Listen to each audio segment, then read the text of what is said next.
সকল সদস্যগণ সদস্যা, এখন আমাদের কার্যসূচি হলো laying of paper on the table of the house.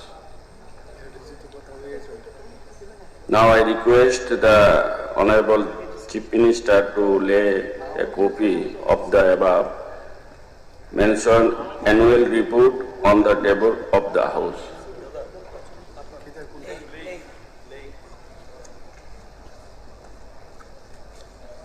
Mananiya Deputy Speaker Mahoday, I hereby give of my intention to lay the 53rd annual report of Tripura Public Service Commission for the year 2024-25 as required under Article 323 of Clause 2 of the Constitution of India on the table of the House.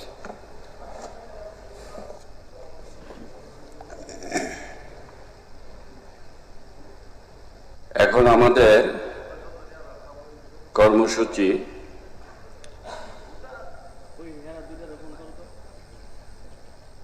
আমাদের যে সরকারি বিল উত্থাপন Shri Shri university Tripura bill 2026, the Tripura bill number 15 of 2026 উত্থাপন। আমি এখন উচ্চশিক্ষা দপ্তরের দায়িত্বপ্রাপ্ত মাননীয় মন্ত্রীকে বিলটি সভায় উত্থাপন করার জন্য সবার অনুমতি চেয়ে প্রস্তাব করতে অনুরোধ করছি। Mananiya Adhyaksh Mahoday, I hereby give notice of my intention to move for leave to introduce Sri Sri University Tripura Bill 2026 within bracket Tripura Bill number 15 of 2026 during the current ensuing session of the Tripura Legislative Assembly.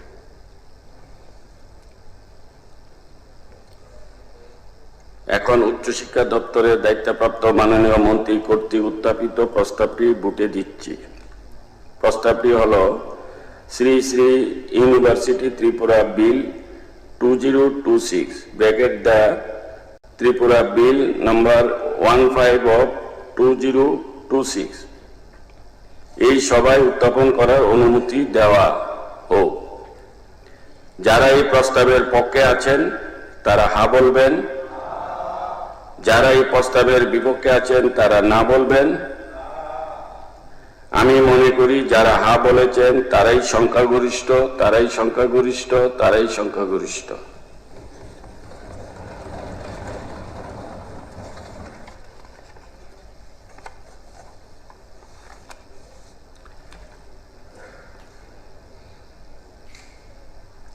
সবার পরবর্তী কার্যসূচি হলো private members resolution. আজকের কার্যসূচিতে 3টি private members resolution আছে। প্রথম রেজলিউশনে এনেছেন মাননীয় সদস্য শ্রী ইসলাম উদ্দিন। আমি এখন মাননীয় সদস্য শ্রী ইসলাম উদ্দিনকে অনুরোধ করছি ওনার রেজলিউশনটি সভায় উত্থাপন করে আলোচনা শুরু করার জন্য।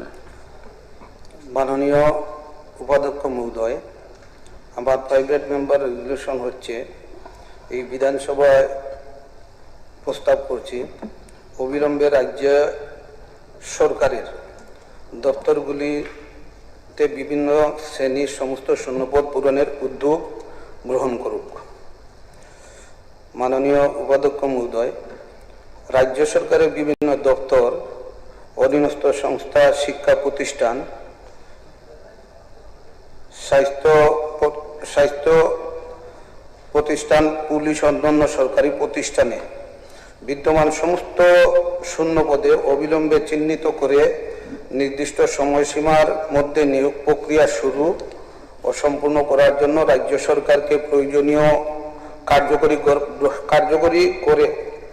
করে ব্যবস্থা গ্রহণের আহ্বান জানাচ্ছে। একই সঙ্গে নিয়োগ প্রক্রিয়াকে সম্পূর্ণ সুচ্চ, নিয়মিত, মেধাভিত্তিক, দুর্নীতিমুক্ত, জবাবদিহিমূলক করার জন্য একটি স্থায়ী ও সময়বদ্ধ নিয়োগ ব্যবস্থা প্রবর্তনের জন্য এই বিধানসভায় সরকারের প্রতি আহ্বান জানাচ্ছি। মাননীয় উপাধ্যক্ষ মহোদয়, আমি এই সভার মাধ্যমে রাজ্যের লক্ষ লক্ষ বেকার যুবক যুবতী রয়েছেন, যারা এই সময় আমাদের রাজ্যের বিভিন্ন শহর অঞ্চলের মধ্যে শিক্ষিত, যারা গ্র্যাজুয়েট, পোস্ট গ্র্যাজুয়েট, যারা টমটম, অটো চালাচ্ছেন এবং তাদের দীর্ঘদিনের হতাশার কথা সরকারের কাছে পৌঁছে দিতে দাঁড়িয়েছি। এই যুবক যুবতীরা বছরের পর বছর পড়াশোনা করছেন, প্রতিযোগিতামূলক পরীক্ষার প্রস্তুতি নিয়েছেন, পরীক্ষার ফি দিয়েছেন, দিনের পর দিন পরীক্ষায় অপেক্ষায় থেকেছেন, কিন্তু তাদের সামনে আজ একটি প্রশ্ন, চাকরি কোথায়? মাননীয় অধ্যক্ষ মহোদয়, 2018 সালে ক্ষমতায় আসার আগে বর্তমান সরকার রাজ্যের মানুষের সামনে বড় বড় প্রতিশ্রুতি দিয়েছিল। ডবল ইঞ্জিনের সরকার, ডবল ইঞ্জিনের সরকার হলে চাকরি ডবল হবে, বছরে 50,000-এর চাকরি হবে। আজ প্রায় 8.5 বছর অতিক্রান্ত। তাই রাজ্যের যুব সমাজের স্বাভাবিক প্রশ্ন যে প্রতিশ্রুতি সেই চাকরি কোথায়? চাকরি তো দূরের কথা, সরকারি দপ্তরে বছরের পর বছর ধরে যে হাজার হাজার পদ শূন্য পড়ে রয়েছে, সেগুলিতে নিয়মিত নিয়োগ হচ্ছে না। সরকারের নিজের তথ্যই শূন্য পদের ভয়াবহ চিত্র ফুটে উঠেছে। মাননীয় উপাধ্যক্ষ মহোদয়, এই তথ্য রাজ্য সরকারের দেওয়া তথ্য বিধানসভায় উত্থাপিত আনস্টাফ কোয়েকশনের উত্তরে বিভিন্ন দপ্তর থেকে প্রাপ্ত তথ্য, মোট শূন্য পদের সংখ্যা প্রায় 60,000। 1 জানুয়ারি 2018 সাল থেকে রাজ্য সরকারের মোট যে কর্মীর সংখ্যা ছিল, তার থেকে কমে 1 জানুয়ারি 2026 সেই সংখ্যা কমেছে 9,719। অন্যদিকে একই সময়ে 35,835 জন কর্মচারী অবসরে চলে গেছেন। অর্থাৎ একদিকে হাজার হাজার কর্মচারী অবসর নিয়েছেন, অন্যদিকে নতুন নিয়োগের গতি সেই অনুপাতে হয়নি। ফলস্বরূপ প্রশাসন, শিক্ষা, স্বাস্থ্য, পুলিশ সহ বিভিন্ন গুরুত্বপূর্ণ পরিষেবার ক্ষেত্রে শূন্য পদের সংখ্যা ক্রমাগত বাড়ছে। শিক্ষা দপ্তরে হাজার হাজার শূন্য পদ। 2018 সাল থেকে 2026 সালে যে আনস্টাফ কোয়েকশনের উত্তরে স্কুল এডুকেশন ডিপার্টমেন্টের দেওয়া যে তথ্য অত্যন্ত উদ্বেগজনক। প্রাইমারি স্তরে 2,706 শূন্য পদ রয়েছে, সিনিয়র বেসিক স্তরে 1,606, হাই স্কুল স্তরে 2,176, হায়ার সেকেন্ডারি স্তরে 2,050, কলেজ এবং ইউনিভার্সিটি স্তরে 732। অর্থাৎ শুধু শিক্ষা ক্ষেত্রেই বিপুল সংখ্যক শূন্য পদ রয়েছে।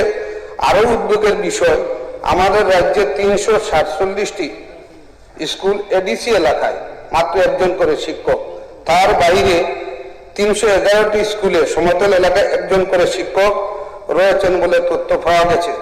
মাননীয় উপাধ্যক্ষ মহোদয়, একজন শিক্ষক কি একটা স্কুল চালাবেন নাকি তিনি পড়াবেন, প্রশাসনিক কাজ করবেন, মিড ডে মিলের হিসাব করবেন, বিভিন্ন সরকারি পদ তৈরি করবেন, সবকিছু একাই করবেন? এইভাবে শিক্ষা ব্যবস্থার গুণগত মান কিভাবে বজায় থাকবে? অন্যদিকে কলেজ বা ইউনিভার্সিটিতে দীর্ঘদিন ধরে গেস্ট লেকচারার দিয়ে শিক্ষার কার্যক্রম চালানো হচ্ছে, অথচ যোগ্য নেট, স্লেট, পিএইচডি প্রার্থীদের একটা বড় অংশ চাকরির অপেক্ষায় রয়েছেন। এটি শুধু বেকারত্বের সমস্যা নয়, এটি উচ্চশিক্ষার গুণমানের প্রশ্ন। পুলিশ ও স্বাস্থ্য দপ্তরের ব্যবস্থায় বিপুল শূন্যপদ। 16 মার্চ 2026 আনস্টাফ কোয়েকশনের উত্তরে হোম ডিপার্টমেন্টে 6,743টি শূন্যপদের কথা জানানো হয়েছে। স্বাস্থ্য দপ্তরের ক্ষেত্রে পরিস্থিতি উদ্বেগজনক।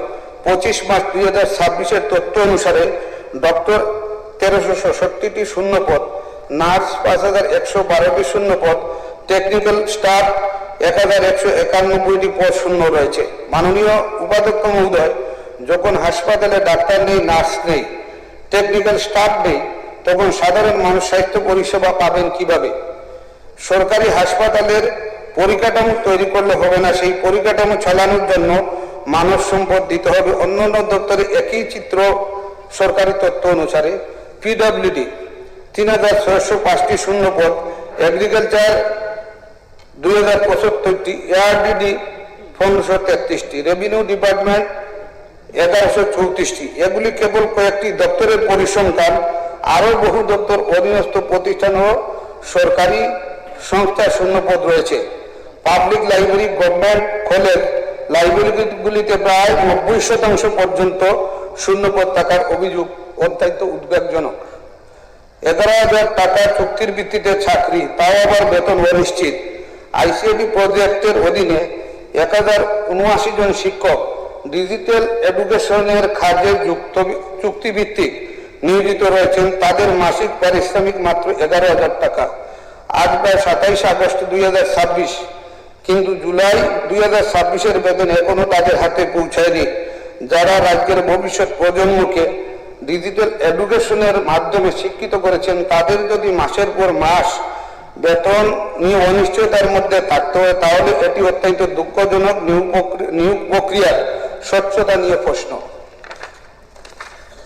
মাননীয় উপাধ্যক্ষ মহোদয়, গত কয়েক বছরে বিভিন্ন প্রক্রিয়া শুরু হয়েছে, আবার বাতিল হয়েছে, পরীক্ষার বিজ্ঞপ্তি হয়েছে, আবার পরীক্ষা দীর্ঘায়িত হয়েছে। এর ফলে হাজার হাজার চাকরি প্রার্থী সময়সীমা অতিক্রম করার আশা আমরা দেখলাম। এই সময়ে আমাদের রাজ্যের বিধানসভায় 8.5 বছরে বিধানসভায় 38 জন সেখানে নিয়োগের ক্ষেত্রে ইন্টারভিউ দিয়েছেন গত 4.5 বছর পূর্বে, সেটাও পরবর্তী সময় বাতিল করা হয়েছে।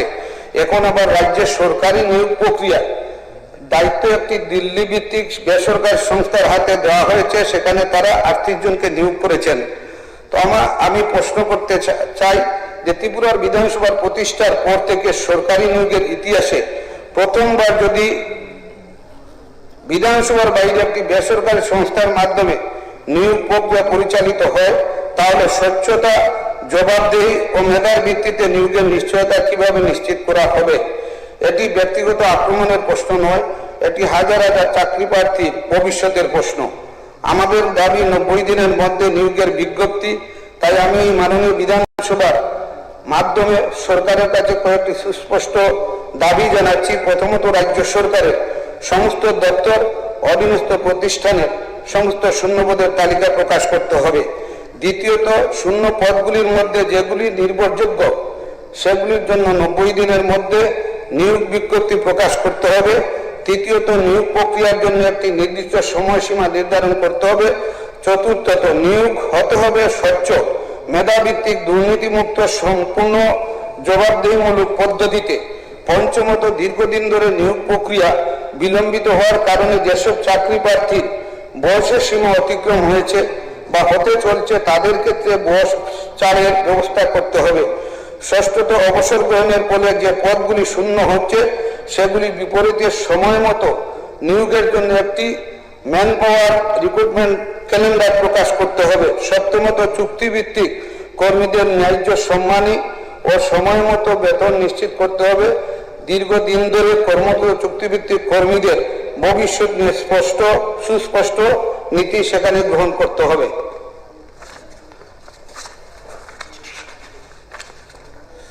মাননীয় উপাধ্যক্ষ মহোদয়, আজ এই সভায় দলমত নির্বিশেষে রাজ্যের বেকার যুবকদের পাশে দাঁড়া এবং তাদের এই বিধানসভার একটি ঐতিহাসিক বার্তা দিতে পারি। আমরা চাই না যুবকদের হাতে শুধুমাত্র প্রতিশ্রুতির কাগজ তুলে দেওয়া হোক। আমরা চাই চাকরি, আমরা চাই স্বচ্ছ নিয়োগ, আমরা চাই মেধার মর্যাদা, আমরা চাই দুর্নীতিমুক্ত নিয়োগ ব্যবস্থা, আমরা চাই বেকার যুবকদের ভবিষ্যৎ নষ্ট না করে সময় মতো নিয়োগ করা। মাননীয় উপাধ্যক্ষ মহোদয়, একদিকে হাজার হাজার সরকারি পদ খালি, অন্যদিকে হাজার হাজার শিক্ষিত যুবক যুবতী চাকরির জন্য হাহাকার। এই দুই বাস্তবতাকে পাশাপাশি রেখে সরকার আরো কতদিন নীরব থাকবে? সরকারি পদ খালি রেখে বেকার যুবকদের বেসরকারি চাকরির নামে অনিশ্চয়তার দিকে ঠেলে দেওয়ার কোনো সমাধান নয়। আর তাই এই বিধানসভা থেকে আমাদের স্পষ্ট বার্তা, শূন্য পদ থাকবে না, নিয়োগ প্রক্রিয়া ঝুলে থাকবে না, মেধাবী যুবকদের ভবিষ্যৎ নষ্ট হবে না। আমি আশা করি এই বিধানসভায় দলীয় রাজনীতির ঊর্ধ্বে উঠে সর্বসম্মতিক্রমে এই প্রস্তাব গ্রহণ করবেন। এছাড়া যে বিষয়টি আমি বলতে চাই, মাননীয় উপাধ্যক্ষ মহোদয়, বিজেপি দলের ভিশন ডকুমেন্টের মধ্যে 2018 সালে প্রতিশ্রুতি ছিল ভিশন ডকুমেন্টের পেজ নম্বর 9 লেখা ছিল, ensuring that all educational institution have adequate teaching and non-teaching staff সেখানে অপর্যাপ্ত শিক্ষক নিয়োগ করা হবে, কিন্তু আমরা দেখলাম বছরে 50,000 বেকারের চাকরি হবে, গড়ে গড়ে রোজগার হবে। 8 বছরের 3বার টেট পরীক্ষা নেওয়া হয়, জিআরএসদের ইন্টারভিউ প্রায় 4 থেকে 5 বছর পূর্বে নেওয়া হয়েছে, পরবর্তী সময়ে বাতিল করা হয়েছে, এখন পর্যন্ত নিয়োগ হয়নি। সর্বশিক্ষার যারা শিক্ষক সহ যারা প্রকল্প কর্মী তাদেরকে বলা হয়েছিল নিয়মিত করা হবে, অনিয়মিতদের নিয়মিত করা হবে। আমাদের রাজ্যে যারা সংখ্যালঘু অংশের মানুষ যারা রয়েছেন, তাদের ছাত্রছাত্রী যারা রয়েছেন, আমরা দেখেছি এই রাজ্যের মধ্যে তাদের শুধুমাত্র গান্ধী মেড মাদ্রাসা প্রায় 51টা মাদ্রাসা রয়েছে, কেন্দ্রীয় সরকারের প্রকল্পে প্রায় 129টি SPQM মাদ্রাসা রয়েছে। সেগুলিতে গত 8.5 বছরে একজনের শিক্ষক নিয়োগ হয়নি, সেখানে প্রচুর শূন্যপদ রয়েছে। এই বিষয়গুলিকে দেখা আমরা দেখলাম এই সময়ে আমাদের রাজ্যে যারা ধর্মীয় সংখ্যালঘু অংশের মানুষ রয়েছেন, গত 8.5 বছরে শিক্ষার ক্ষেত্রে বলুন, অন্যান্য ক্ষেত্রে বলুন, কোনো ধরনের কোনো প্রকল্প, কোনো সুযোগ সুবিধা যেগুলি তারা সময় মতো পাননি। এই সময়ের মধ্যে আমি আমার যে বেসরকারি যে প্রস্তাব, এই প্রস্তাবের মধ্যে বিশেষ করে আমি এই সবার মধ্যে আমাদের মাননীয় সদস্য যারা আছেন, কারণ চাকরি কোনো দয়া নয়, এটি যোগ্য শিক্ষিত সমাজের ন্যায্য অধিকার। এই অধিকার প্রতিষ্ঠার জন্য আজ আমি এই প্রস্তাবটির সমর্থন চেয়ে সবার সামনে রাখছি। ধন্যবাদ মাননীয় অধ্যক্ষ মহোদয়।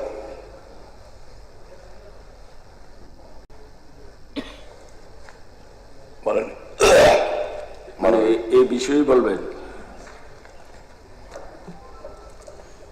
মাননীয় ডেপুটি স্পিকার মহোদয়, মাননীয় সদস্য শ্রীযুত ইসলাম উদ্দিন মহোদয় যে বেসরকারি প্রস্তাব এখানে এনেছেন, প্রস্তাবের বিষয়বস্তু বিধানসভা সর্বসম্মতিক্রমে প্রস্তাব করছে যে অবিলম্বে রাজ্য সরকারের দপ্তরগুলিতে বিভিন্ন শ্রেণীর সমস্ত শূন্যপদ দ্রুত পূরণের উদ্যোগ গ্রহণ করুক। এই প্রস্তাবকে সমর্থন শুধু নয়, সবাই যেন আমরা অ্যাডপ্ট করতে পারি, ট্রেজারি বেঞ্চের মাননীয় সভ্যদের কাছেও আমার বিনম্র অনুরোধ থাকবে। আমি জানতে পারলাম, মিনিস্টারকে আমি দোষ দেব না, যে ফিনান্স মিনিস্টার নাকি এটা রিপ্লাই দেবে।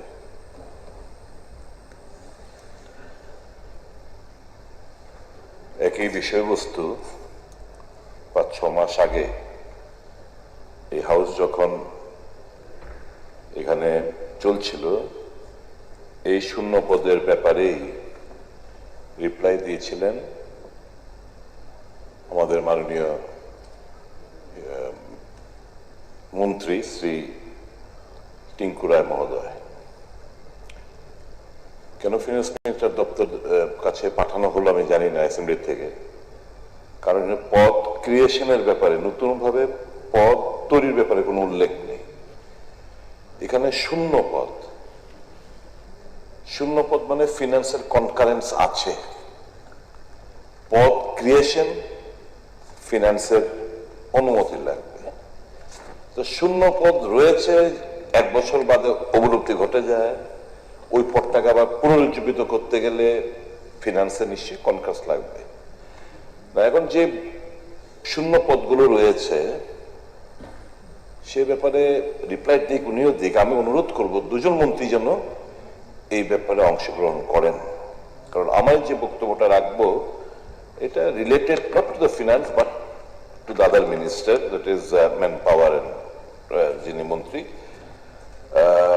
ওনার দপ্তরের উত্তর দিলেই সবচেয়ে বেটার হবে। হাউএভার, হ্যাভিং সেড সো, এটা একটা ঠিক প্রচন্ড নিষ্ঠুর রসিকতার সম্মুখীন হতে হচ্ছে আমাদের রাজ্যের শিক্ষিত যুব সমাজকে, এবং বিভিন্ন দপ্তরের বিভিন্ন পোস্টগুলো, শূন্য পদগুলো পড়ে রয়েছে, রিটায়ারমেন্ট যাচ্ছে। আপনারা মাননীয় যারা নতুন বিধায়ক দ্বয়রা রয়েছেন, আপনাদের কাছে অনুরোধ থাকবে 18 সালে 18-19 কিংবা 17-18 এরকম যে বাজেট একটা গ্ল্যান্স আপনাদের লাইব্রেরিতে পাওয়া যাবে। বাজেট একটা গ্ল্যান্সের লাস্টের দিক দিয়ে দেখবেন যে 10 বছর প্রত্যেক বাজেট একটা গ্ল্যান্সই থাকে, কিন্তু ওই পিরিয়ডটা আপনারা দেখবেন 17-18 পিরিয়ড আপনারা দেখবেন আগামী নেক্সট 10 বছরে কি পরিমাণ রিটায়ারমেন্টে যাবে, অবসরপ্রাপ্ত হবেন বিভিন্ন দপ্তরের, তার একটা বর্ণনা থাকে। তো সেটা হিসেব করে যদি আমরা দেখি যে ইনটেক মানে কর্মচারী যারা বেকার, যারা কর্মচারী হিসাবে রূপান্তরিত চাকরির মাধ্যমে, আর যারা রিটায়ারমেন্টে গেছে, there is a huge difference। অর্থাৎ যে পরিমাণ লোক রিটায়ারমেন্টে গেছে সম পরিমাণ লোক অ্যাবজর্পশন হয়নি। এটা বাজেট একটা গ্লান্স দেখলে আপনারা রিফ্লেকশন পাবেন। নিয়োগ হয়েছে, রেগুলার পোস্টে হয়েছে, অস্থায়ীভাবে বেশি। যাদের কোনো আজ আছে তো কাল একটা অনিশ্চয়তা সবসময় ঝুলে বেড়াচ্ছে।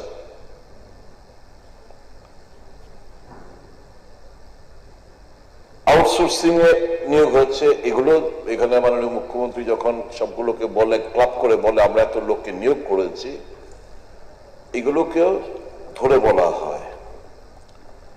বিভিন্ন দপ্তরে যে কিছু কিছু পরীক্ষা কারা কারা নেয়, হয় Tripura public service commission, TRBT, JRBT, মূলত এরা এরা এই দপ্তরগুলোই পরীক্ষা। আরেকটা হচ্ছে সেগুলো রেগুলার বেসিসে না, ওই সফেদের মাধ্যমে কিছু নিয়োগ হয়ে থাকে।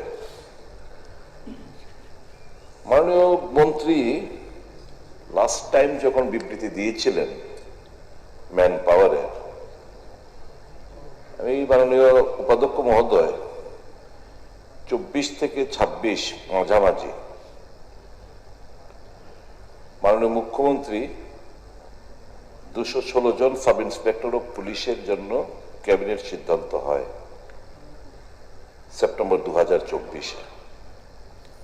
164 তহসিলদার এবং 29টি আমিন রেভিনিউ ডিপার্টমেন্টের আন্ডারে সেপ্টেম্বর 2025-এ সিদ্ধান্ত হয় ক্যাবিনেট। 140টি অডিটর ফিনান্স দপ্তরের সেপ্টেম্বর 2024-এ ক্যাবিনেট অ্যাপ্রুভাল হয়। 30টি auditor oblique statistical investigator under cooperation department February 2025-এ হয়। 14টি জুনিয়র ইঞ্জিনিয়ার আরবান দপ্তরের নভেম্বর 2025-এ হয়। 110টি ত্রিপুরা ভেটেরিনারি সার্ভিসের আন্ডারে রেগুলার ক্যাডার পোস্টের আন্ডারে টিসিএস, টিপিএস, টিফিএস এক্সেট্রা অ্যাডভার্টাইজমেন্ট হয়। তো এই জিনিসগুলো যখন আমি মাননীয় মুখ্যমন্ত্রীকে চিঠি লিখলাম বেশ কয়েক মাস আগে, মাননীয় মুখ্যমন্ত্রী একটু ব্যাপারটা নজর দিন। মাননীয় মন্ত্রী বলছে অ্যাসেম্বলিতে যে আমরা প্রসেস পাঠিয়ে দিচ্ছি টিপিএসসির কাছে। আর ইন দ্য মিন টাইম এটা যখন খবরের কাগজে আসলো, ত্রিপুরা পাবলিক সার্ভিস কমিশন থেকে আমার এই চিঠির প্রেক্ষিতে একটা ক্লারিফিকেশন ওনারা দেন। কবে দেন? July 2026। The attention of Tripura Public Service Commission has been drawn to a news item published in a section of local newspapers on 18 July 2026 under the headline আমলাতন্ত্রের বাড়াবাড়িতে আটকে 2110 পদে নিয়োগ, এবং 23 জুলাই 2026-এ আন্ডার দ্য হেডলাইন টিপিএসসি ধীর গতিতে ঝুলছে 2110টি চাকরি, alleging that the recruitment against 2110 posts has remained pending due to inaction on the part of the commission। খবরের কাগজে সেরকম ভাবে উঠে এসেছিল। ওরা ক্লিয়ারিফাইংলি বলছে, in this regard the commission considers it necessary to place the following facts on record in order to dispel the misleading impression created by the publication. Key number 1, the newspaper report has presented an incorrect and incomplete picture of the recruitment process undertaken by the commission. A substantial number of posts mentioned in the articles are either already under various stages of recruitment or have not been requisitioned to the commission by the government. Number two, out of the posts mentioned in the newspaper report, 711 posts have already been received by the commission from the concerned department, and recruitment action has been initiated. The status of some of the major recruitment is as follows: assistant professor, higher education, agriculture officer, Tripura engineering service, এরকম করে করে একটা দিয়ে বলছে recruitment by the commission can be initiated only after receipt of a valid requisition from the concerned administrative department. Thereafter, the recruitment process is conducted strictly in accordance with the applicable recruitment rules and statutory procedure. No requisition has been received by the Tripura Public Service Commission from the government without receipt of a formal requisition from the competent authority. The commission has no legal authority to initiate recruitment. These include, among others, Kiki, Ujjay Pollam, fishery assistant professor under higher education, fishery officer, election inspector, sub-inspector of police, weights and measurement officer, lecturer for technical education, LDAACT under GSA, Tripura Judicial Service Grade 2, Tripura Forest Service Grade 2, TPS Grade 2, TCS Grade 2. আর এখানে মাননীয় মন্ত্রী বলেছিলেন যে labour inspector mister টিঙ্কুরা বলেছিলেন ফ্লোরে দুবার যে 25 জন labour inspector post have been sent to the TPS which they have categorically stated যে না পাঠায়নি, পাঠানো ছাড়া আমরা কিভাবে আমরা অ্যাডভার্টাইজমেন্ট করতে পারি। এই মর্মে আমি আরো এখানে বলতে চাই,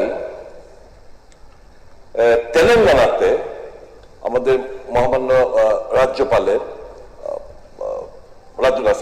প্রেসিডেন্ট অফ ইন্ডিয়ার উপস্থিতিতে আমাদের যেখানে আমাদের দিদেন গভর্নর ছিল জিষ্ণুদেব বর্মা, একটা অল টিপিএসসি মানে টিপিএসসি না পাবলিক সার্ভিস কমিশনের যারা চেয়ারম্যানরা রয়েছেন তাদেরকে নিয়ে একটা মিটিং 2025 সালে national conference of chairperson of state public service commission তেলেঙ্গানাতে হয়েছিল ডিসেম্বর 19,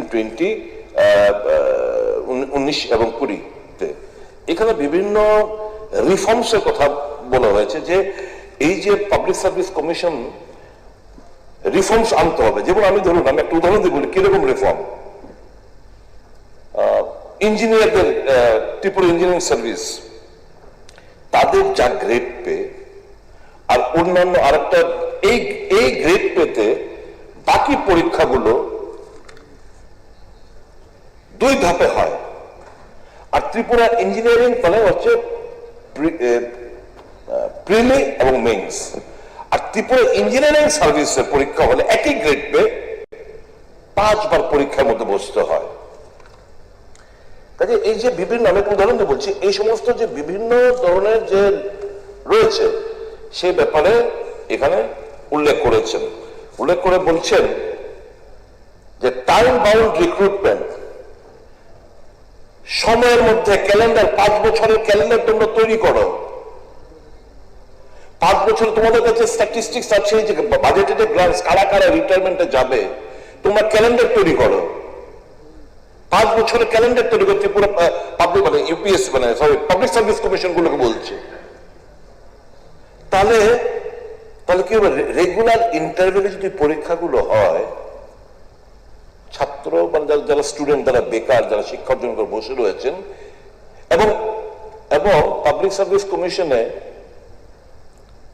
ক্যাডার এবং ফিডার পরীক্ষাটা একসঙ্গে নেওয়ার জন্য আমি বলবো। একই পরীক্ষায় বিভিন্ন জায়গায় অধিকাংশ স্টেট গুলো রক্ত করে ফেলেছে। আমরা সেই জামানার অতীতে কবে কি হয়েছিল সেটা এখনো আমরা ঘুরে বেড়াচ্ছি। যুগ পাল্টাচ্ছে, দিন পাল্টে। এটা হচ্ছে কি জানেন, ব্যাঙের ছাতার মতো গজিয়ে গেছে কোচিং সেন্টার গুলো। মাসের পর মাস, মাসের পর মাস, মাসের পর মাস তারা ব্যবসা করে বেড়াচ্ছে। বিভিন্ন পরীক্ষাতে ছাত্রছাত্রীদের ভিড় হয়, কম্পিটিটিভ এক্সাম, এবং এতে করে দারুণ ভাবে ঠকছে আমার ত্রিপুরার বেকার যুবকগুলো।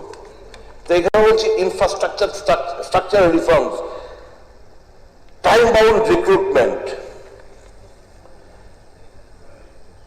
transparency and timeliness, database integration, question paper pattern updates. Question paper update এর কথা বলতে গেলে এর বলা উচিত টিপিএসসি কয়েকটা পরীক্ষা যে নিয়েছিল, দেখুন আমরা কিরকম 2000 কম্বাইন্ডে 2023 কম্বাইন্ডে 5টা আনসার ভুল, 2025 কম্বাইন্ডে 6টা আনসার ভুল, এসআই সাব ইন্সপেক্টর এক্সাইজ 2026 6টা আনসার ভুল, ফিশারি অফিসার 2025 8টা আনসার ভুল, এগ্রিকালচার অফিসার 15টা আনসার ভুল, তারপরে হচ্ছে টিইএস পিডব্লিউডি 2024 15টা আনসার ভুল, টিএসআরডি 2026 12টা আনসার ভুল। এবং মাননীয় বিধায়ক যে নাম অনেকের আছে এই বিষয়ে আলোচনা করবে।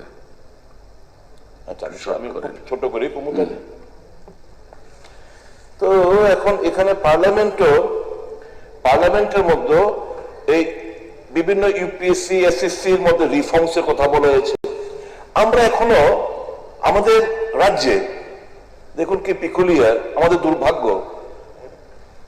আমরা এখনো গ্রুপ সি গ্রুপ ডি পরীক্ষার মধ্যে আমরা নাম্বার যাই পাই লিখিত ছাড়া 15 নম্বর রেখা দেওয়া হয় ইন্টারভিউর লিগে।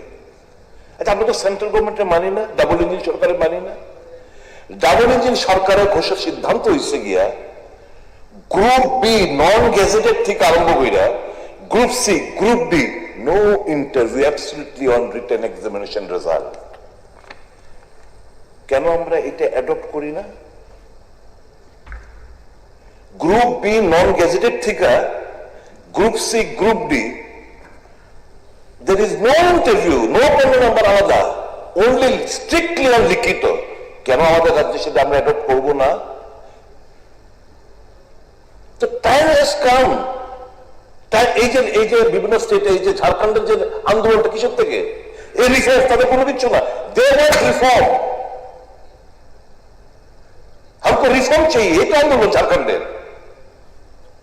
আমরা আজকে এখানে বলে দাঁড়াচ্ছে যে পার্লামেন্টে বলছে, সেন্ট্রাল গভর্নমেন্ট বলছে 23টা state and 8 union territories interview for jobs abolished in 23 states and 8 union territories India, doctor Jitendra Singh union minister. এই পার্লামেন্টে আর আমাদের এখানে এখনো গ্রুপ ডি 15 নম্বর, গ্রুপ সি 15 নম্বর ওরেল, গ্রুপ বি নন গেজেটেড 15 নম্বর। Why? For that reforms is a must. মাননীয় উপাধ্যক্ষ মহোদয়, আমার কিছু প্রস্তাবনা, শুধু ক্রিটিসাইজ করে গেলাম আর কিছু প্রস্তাব দিলাম না এটা কথা। আমি সবসময় কনস্ট্রাকটিভ আলোচনায় করি। আমার অনুরোধ থাকবে 2024 সালের মার্চ সময় থেকে মন্ত্রী পরিষদ অনুমোদিত সমস্ত শূন্য পদের ফাইল টিপিএসসি জিআরবিটির কাছে পাঠিয়ে নিয়োগ প্রক্রিয়া বিলম্বে শুরু করতে এবং 2027 সালের আগে তা সম্পন্ন, মানে 27 সালের মধ্যে যেন সম্পন্ন করা হয়। টিপিএসসি কে প্রতি বছর একটি বার্ষিক নিয়োগ ক্যালেন্ডার প্রকাশ যেন করতে পারে সেটা সুনিশ্চিত করা। 10-12 মাসের মধ্যে প্রত্যেক নিয়োগ প্রক্রিয়া সম্পন্ন যাতে করা হয় সেটা সুনিশ্চিত করা। বার্ষিক একক নিয়োগ পরীক্ষা অ্যানুয়াল সিঙ্গেল রিক্রুটমেন্ট এক্সাম, যেটা অধিকাংশ বিভিন্ন স্টেটে ইতিমধ্যে মানে ইউপিসি থেকে শুরু করে বিভিন্ন স্টেট ইতিমধ্যে পাবলিক সার্ভিস কমিশন গুলো হাতে নিয়ে নিয়েছে, কি বার্ষিক একক নিয়োগ পরীক্ষা অ্যানুয়াল সিঙ্গেল রিক্রুটমেন্ট এক্সাম চালু করা হোক, যার মাধ্যমে আলাদা আলাদা 2-3টি পরীক্ষা না দিয়ে একটি মাত্র পরীক্ষার মাধ্যমে সমস্ত সিভিল সার্ভিস পদ যেমন টিসিএস, টিপিএস, টিএফএস ইত্যাদি এবং সরকারের ফিডার, সাবঅর্ডিনেট, মিসেলেনিয়াস পদগুলো গ্রুপ বি, গ্রুপ সি নিয়োগ করা। এর মধ্যে আসাম, বিহার, মধ্যপ্রদেশ, উত্তরপ্রদেশ, পশ্চিমবঙ্গ এবং অন্যান্য পাবলিক সার্ভিস কমিশন এই নিয়ম অনুসরণ করে নিয়েছে এবং এটি অবশ্যই প্রতি বছর মানে বার্ষিক যেন অনুষ্ঠিত হয়। পরের প্রস্তাব হচ্ছে সিভিল সার্ভিস পরীক্ষা বাদে বাকি সমস্ত নিয়োগের ক্ষেত্রে ডিসক্রিপটিভ পরীক্ষার পরিবর্তে শুধুমাত্র অবজেক্টিভ এমসিকিউ পরীক্ষা চালু করা। আদার দেন সিভিল সার্ভিস পরীক্ষা বাদে বাকি সবগুলো যেন এমসিকিউ পরীক্ষার মধ্য দিয়ে হয়। নেক্সট প্রস্তাব, কর্মী ও প্রশিক্ষণ দপ্তরে ডিওপিটি চিঠি নাম্বার ডিওপিটি 167398827123 মেনে দেশের 23টি রাজ্য, 8টি কেন্দ্র শাসিত অঞ্চল এবং এসএসসি, আইবিপিএস ও রেলওয়ে রিক্রুটমেন্ট বোর্ডের মতো রাজ্যেও সমস্ত group B, non gazetted, group C এবং গ্রুপ ডি পদ থেকে ইন্টারভিউ বা মৌখিক পরীক্ষা পুরোপুরি তুলে নেওয়া হোক। এর ফলে নিয়োগ প্রক্রিয়া আরো 5 থেকে 6 মাস সময় কম লাগবে। টিপিএসসি পরের প্রস্তাব, টিপিএসসি 2024-25 সালের বার্ষিক প্রতিবেদন অনুযায়ী তাদের শূন্য পদগুলো পূরণের মাধ্যমে জনবল বৃদ্ধি করতে হবে এবং হাইটেক প্রযুক্তি ও কৃত্রিম বুদ্ধিমত্তা, আর্টিফিশিয়াল ইন্টেলিজেন্স ব্যবহার নিশ্চিত করে সম্পূর্ণ পরিকাঠামোকে আরো শক্তিশালী করতে হবে। Last but not the least, আমার পরবর্তী প্রস্তাব, জিআরবিটির প্রতি 5-6 বছর ব্যবধানে একসঙ্গে 4-5 হাজার পদ নিয়োগের জন্য, যেটি প্রক্রিয়া শেষ করতে আরো 4-5 বছর সময় নিয়ে যায়, পরিবর্তে প্রতি বছর নিয়মিত 1-2 হাজার করে লোক নিক না, প্রতি বছর নিক না। বিভিন্ন দপ্তরের রিকুইজিশন যেটা যা আপনারা জিআরবিটির কাছে 1000, যে মাত্র 1000 উপর জানেন পরীক্ষা করে নিন, ইনস্টেড অফ ওয়েটিং ফর আমরা 4-5 হাজার এক লোক নিমু, সেটা না করে প্রতি বছর আমরা নিতে পারি। এটা এই জিনিসগুলো আপনারা যদি সুনিশ্চিত করেন, তাহলে এই যে frustration that has been mounting up on unemployed youths, অনেকটা রিলিফ আপনারা দিতে পারবেন। এই সরকার এলাকার সরকার যেই থাকুক, এই বেকার কুল তো আমাদের ছেলে মেয়েরা। তো we have to think for the bright future. আমরা এই হতাশা থেকে তাদেরকে বেরিয়ে করে আনতে হবে এবং বাস্তবসম্মত ও যে চলতে থাকুক, নো, রিফর্মস আনেন, বড় রিফর্মস আইন না, একটা গতিশীল মানে গতি যাতে থাকে সমস্ত কিছুর মধ্যে। এই যে ক্যাবিনেট সিদ্ধান্ত হয়, এক মন্ত্রী প্রেস মিট করে, খুব কষ্ট হয়তো 3 বছর পর এটা আচ্ছা আশা জাগে তো, এই ক্যাবিনেট সিদ্ধান্ত নিচ্ছে, মন্ত্রী প্রেস মিট করছে, এবার আমি কোচিং সেন্টারে যাই, প্রিপারেশন লইতে আসি 1 বছর যায়, 2 বছর যায়, 3 বছর যায়, আমি তো টাকা দিয়ে পড়তেই আসি, এটা শেষ কোথায়? তো বি ভেরি ভেরি প্র্যাকটিক্যাল। ওই কেউ লেখা দিল, আপনারা বয়ান করে লাইলেন, অ্যাপ্লাই ইউর মাইন্ড। আছে এফিশিয়েন্ট লোক আছে, আবার অনেক ভালো ভালো এফিশিয়েন্ট মিনিস্টার আছেন এখানে, পারতো না কেন? We are there to help. Always যে ক্রিটিসিজম থেকে আমি তো ক্রিটিসিজম করিনি, ফর দ্য বেকারের জন্য আমি কিছু কথা কোনো মানে আমার যতটুকু বুদ্ধি রয়েছে, আমার থেকে আরো বেটার হতে পারেন অনেকরা রয়েছেন। আমার জিনিসগুলো অফিসারও ভেন্টিলেট আমি করলাম, এরাও নিশ্চয়ই they will take stock of the situation. সমস্ত কিছু মিলে সবাই মিলে এই যে একটা বদবন্ধা যে একটা সিস্টেম, এই সিস্টেমটা পরিবর্তন ঘটাই এবং তখন দেখবেন এই যে শূন্য পদগুলো যেটা আজকে বলছে নির্দ্বিধায় যে কর্মচারীর সংখ্যা রাজ্যের মধ্যে কমে গেছে। আজ থেকে 10-12 বছর আগে যে কর্মচারী যে সংখ্যাটা ছিল, আমাদের সংখ্যাটা সেই জায়গায় নেই। রেগুলার এমপ্লয়িজ কথা বলছি, এখন বিভিন্ন রেগুলার এমপ্লয়িজের পদগুলো এটা আউটসোর্সিং করে দিচ্ছে। এটা ওই ঠিকাদারের মাধ্যমে এখানে লোক ম্যান পাওয়ার আপনারা নিচ্ছেন। Why this will happen? Please try to evaluate the ground reality. খুব করুণ অবস্থার মধ্যে শিক্ষিত বেকাররা রয়েছে। সবাইকে চাকরি দিতে পারবে কোনো সংখ্যা ইম্পসিবল, দাবিও করি না। পাশাপাশি যারা ইন্ডাস্ট্রি এন্ড কমার্স মিনিস্টার রয়েছেন, where is my fault of my state? Why are we মানে unable to establish ছোট এবং মাঝারি শিল্প কেন আমরা এখানে করতে পারছি না? Try to introspect. Then you can absorb so many people. IT sector একটা প্রশ্ন ছিল বোধহয় আজকে, আমি খুব খুশি হয়েছিলাম, ভেবেছিলাম এই কোশ্চেনটা আসবে।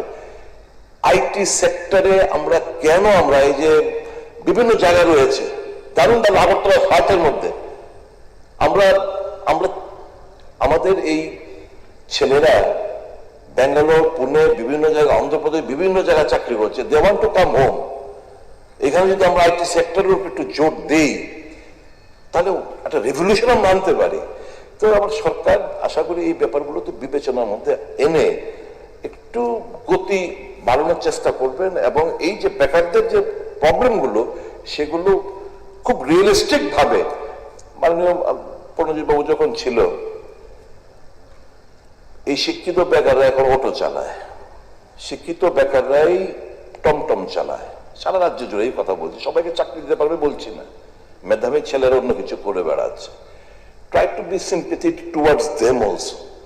বিভিন্ন এখন ধরুন কি হচ্ছে জানেন, টার্গেট দিয়ে দেওয়া হচ্ছে ভাই ট্রান্সপোর্ট ডিপার্টমেন্ট কিংবা ওই কি বলে ট্রাফিক নাকি ট্রাফিক, এত পেনাল্টি আদায় করতে হইবে, যেন তেমন রকম পেনাল্টি আদায় করতে হইবে। আমি জানি না আমার যে আমি বাইক নিয়ে যেতেছি গাড়ি নিয়ে যেতেছি আমাদের পলিউশনটা শেষ হয়ে গেছে, আমি জানি না আমার ধৈর্য পেনাল্টি 5,000 3,000 10,000 পেনাল্টি। তো এরকম করে তো আমরা আমাদের যুবকদের সঙ্গে আমরা সহায়তা করছি না।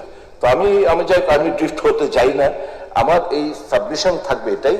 এবং আমি খুব সাধুবাদ জানাবো মাননীয় সদস্যকে, যিনি আজকে এই শূন্য পদ পূরণের জন্য, যতগুলো শূন্য পদ আছে সবগুলো পূরণের জন্য যে প্রস্তাব এনেছেন তাকে সর্বতভাবে সমর্থন করি এবং সুনিশ্চিত করবেন যে ল্যাপস যেন না হয়। That will be the credit of the finance minister. কেন এতগুলো পোস্ট অ্যাবলিশড হয়ে যাবে? হ্যাঁ, আবার নতুন করে আপনারা ক্রিয়েট করতে পারেন, যখন রিকুইজিশন লাগবে আপনারা রিক্রিয়েট করতে পারেন। তো কেন অ্যাবলিশড হবে? ঠিক আছে, মাননীয় উপাধ্যক্ষ মহাশয়, ধন্যবাদ, আপনি আমাকে সময় দিয়েছেন and you have cooperated with me. Thank you so very much. That's why I kept myself cool.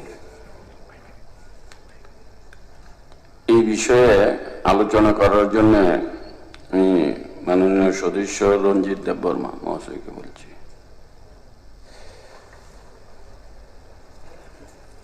মাননীয় ডেপুটি স্পিকার স্যার,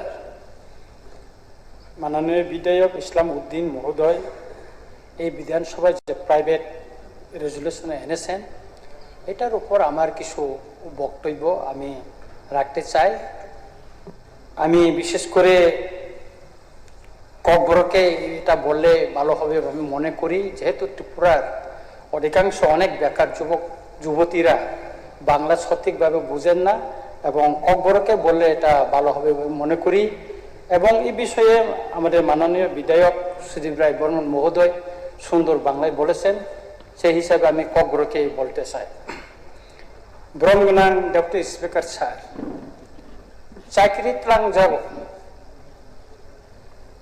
অবকাহাম ক, কিন্তু দীর্ঘ বছর বিভিন্ন ডিপার্টমেন্টও যে চাকরি ত্রাংজাক দङ आरो गोबां मा एसटी रंनि भेकेन्सि दङ, जेनेरेल रंनि ত্লাংজাগো एससी रंनि ত্লাংজাগো थांखन जागाव, किन्तु एसटी रंनिखाय अनेक जागा ত্লাংজাगिया बेकलग दं थाङो, गोबां मा बेकलग जुदि डाटा नंनाय एसटी बेकलग 20,000 न'खर दङ। आगिव एसटी रंनि शिक्षित नायतो गैमाया ताबो एसटी बेकार शिक्षित एमए पास থেকে শুরু করে गोबां मा बेकार इन्जिनियार डक्टर गोबां मा परिजाक बेकार ताबो क्लाइ दं। देबो दुखनि ककंखा त्रिपुरा हास्टेनि गोबां मा बेकार ताबो फातार हावा थांगै सुखिदार क्लायो बेवनो दुगानो बेंगलुरु थांकाय दिल्लीआव थांकाय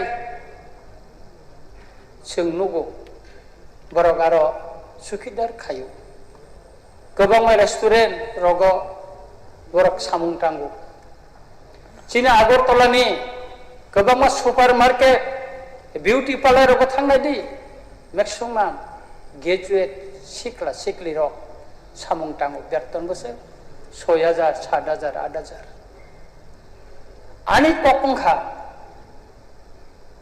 चाकरी तलां थाखाय जेखाने 100% रुस्टार तंगमनि आबो तांगै लगे लगे नारो फिलआप खायजायामु तांगै बेकलग मुइ थां जुदि सरकारेर नियम अनुसारे जुदि रिक्रुटमेंट सঠিকভাবে एसटी रंगब जुदि सुजुग रिवई रिक्रुटमेंट थाखाय तिनि मुसे बेकलग तंगा निकबिया प्रत्येकटा डिपार्टमेंट तो खौरुइ नायखाय साइमानो एसटी बेकलग जत जागानो गोबां दं अथच जोंनि शिक्षित गोबां बेकार तिनि साख्रि माया हताश गोबां बर' परिबार सलिमाया कोनो कोनो शिक्षित बेकार যুবক कायजामानि परेब कर्मसंस्थाननि अभाव बाय सामुंनि क्रैबाय परिबार पर्यन्त कागलायजाकथिं थाङो बिसिन्नङै थाङो अमते दुःखजनक घटना दङ त्रिपुराव अनेक बरफ सुइसाइड खायो का अबन आनि कयमुं दंनाय जे अबत चिनो अधिकार से सानो मा आलादा बादे जोंनो कोटा खायदि दिन जों साया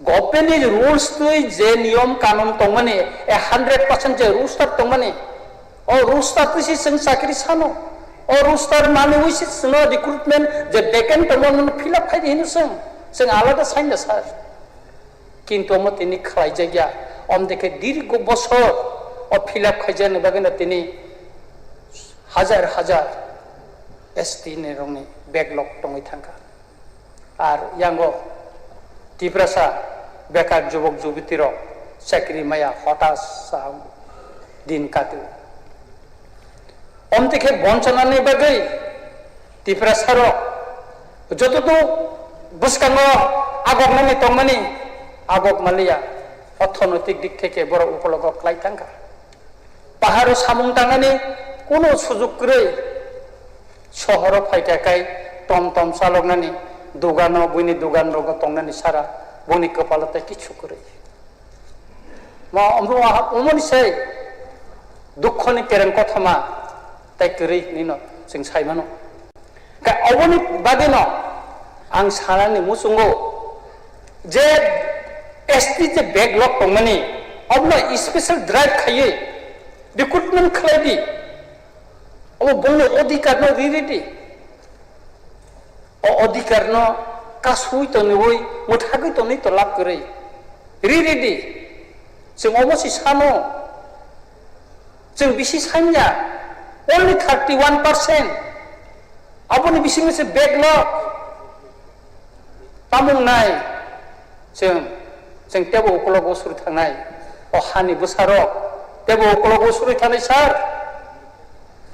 टेबो दुख घटना आवर सोर्सिंनि माध्यमे जे ताबुकसे बुकलांजाक दंगो बिबान डिपार्टमेंट इनक्लुडिं त्रिपुरा विधानसभाव जे रिक्रुटमेंट आवर सोर्सिंनि माध्यमे थांमानि आरो एसटी रंनि कोनो कोटा मानि जायगा एसटी कयजन मान आवर सोर्सिंनि बिबान एजेन्सिनि माध्यमे जे थांजाक मानि आरो कोनो रुस्टार टस्टार किच्छु मानि जायगा आर ताबुसिं साइमानखा जे ओ जे आउटसोर्सनि माध्यमे जे बरं रंनाय रिक्रुटमेंट खालायजाखा बरनो ताबुक रेगुलार खायनायनि बागै गभर्नमेन्टनि सार्भिस नायनि बागै ताब साइटक जागै दङ हिके आरो एसटी कोटा करै हिकेकाबो बेके नों थांनाय बेकलग खंनि थांनाय के अमतिखैबो गोबां कौशले गभर्नमेन्टनि साख्रि तलांखिनिवो चिनि बरर माया चिनि एमएलए हस्टेल गोबां मा आउटसोर्सिंनि साख्रि तलांखा बिभिन्न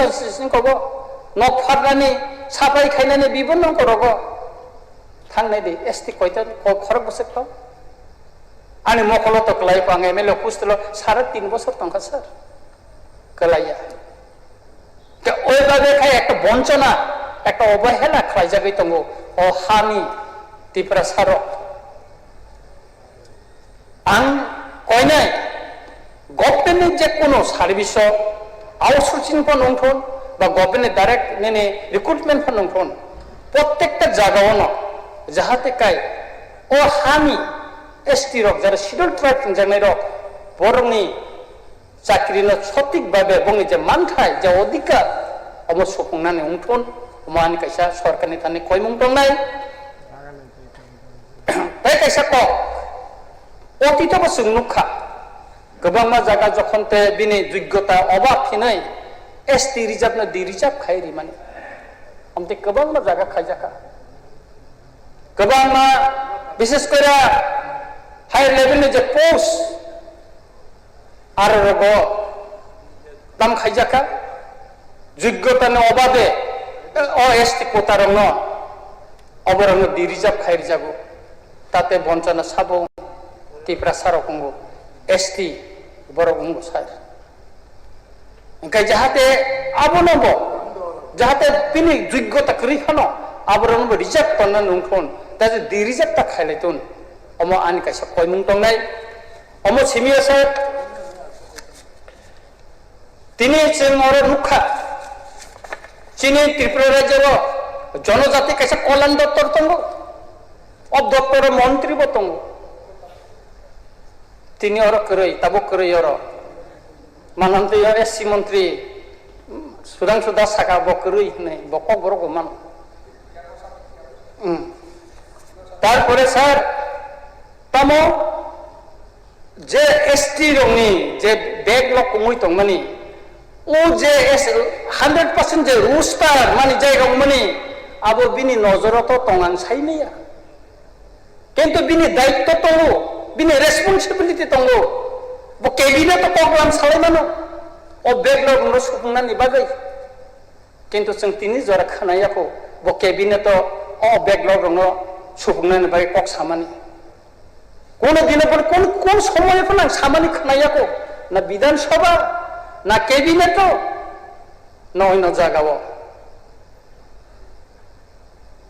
बाहायके अंसेनाय बाहायके तिफ्रासा सिकला सिकली बेकारावनि कपाल खलकसिनाय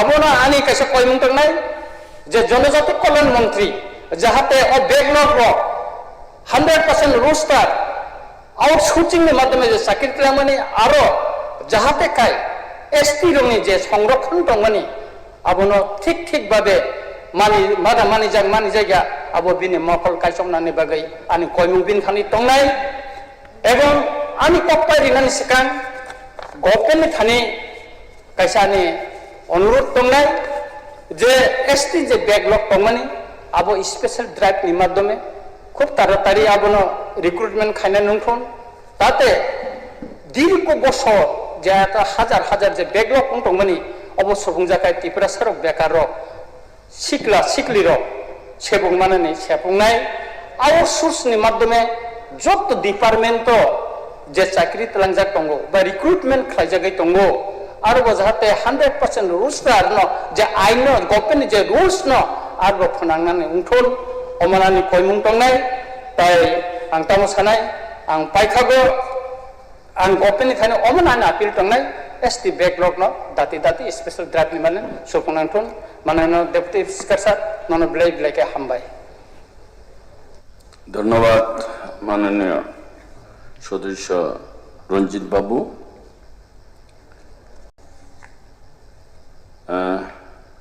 আপনাদের দুইজন আছে কি দুইজনই বলবেন না একজন বললে হবে সময় অনেক হ্যাঁ আচ্ছা আচ্ছা ওকে माननीय सदस्य निर्मल विश्वास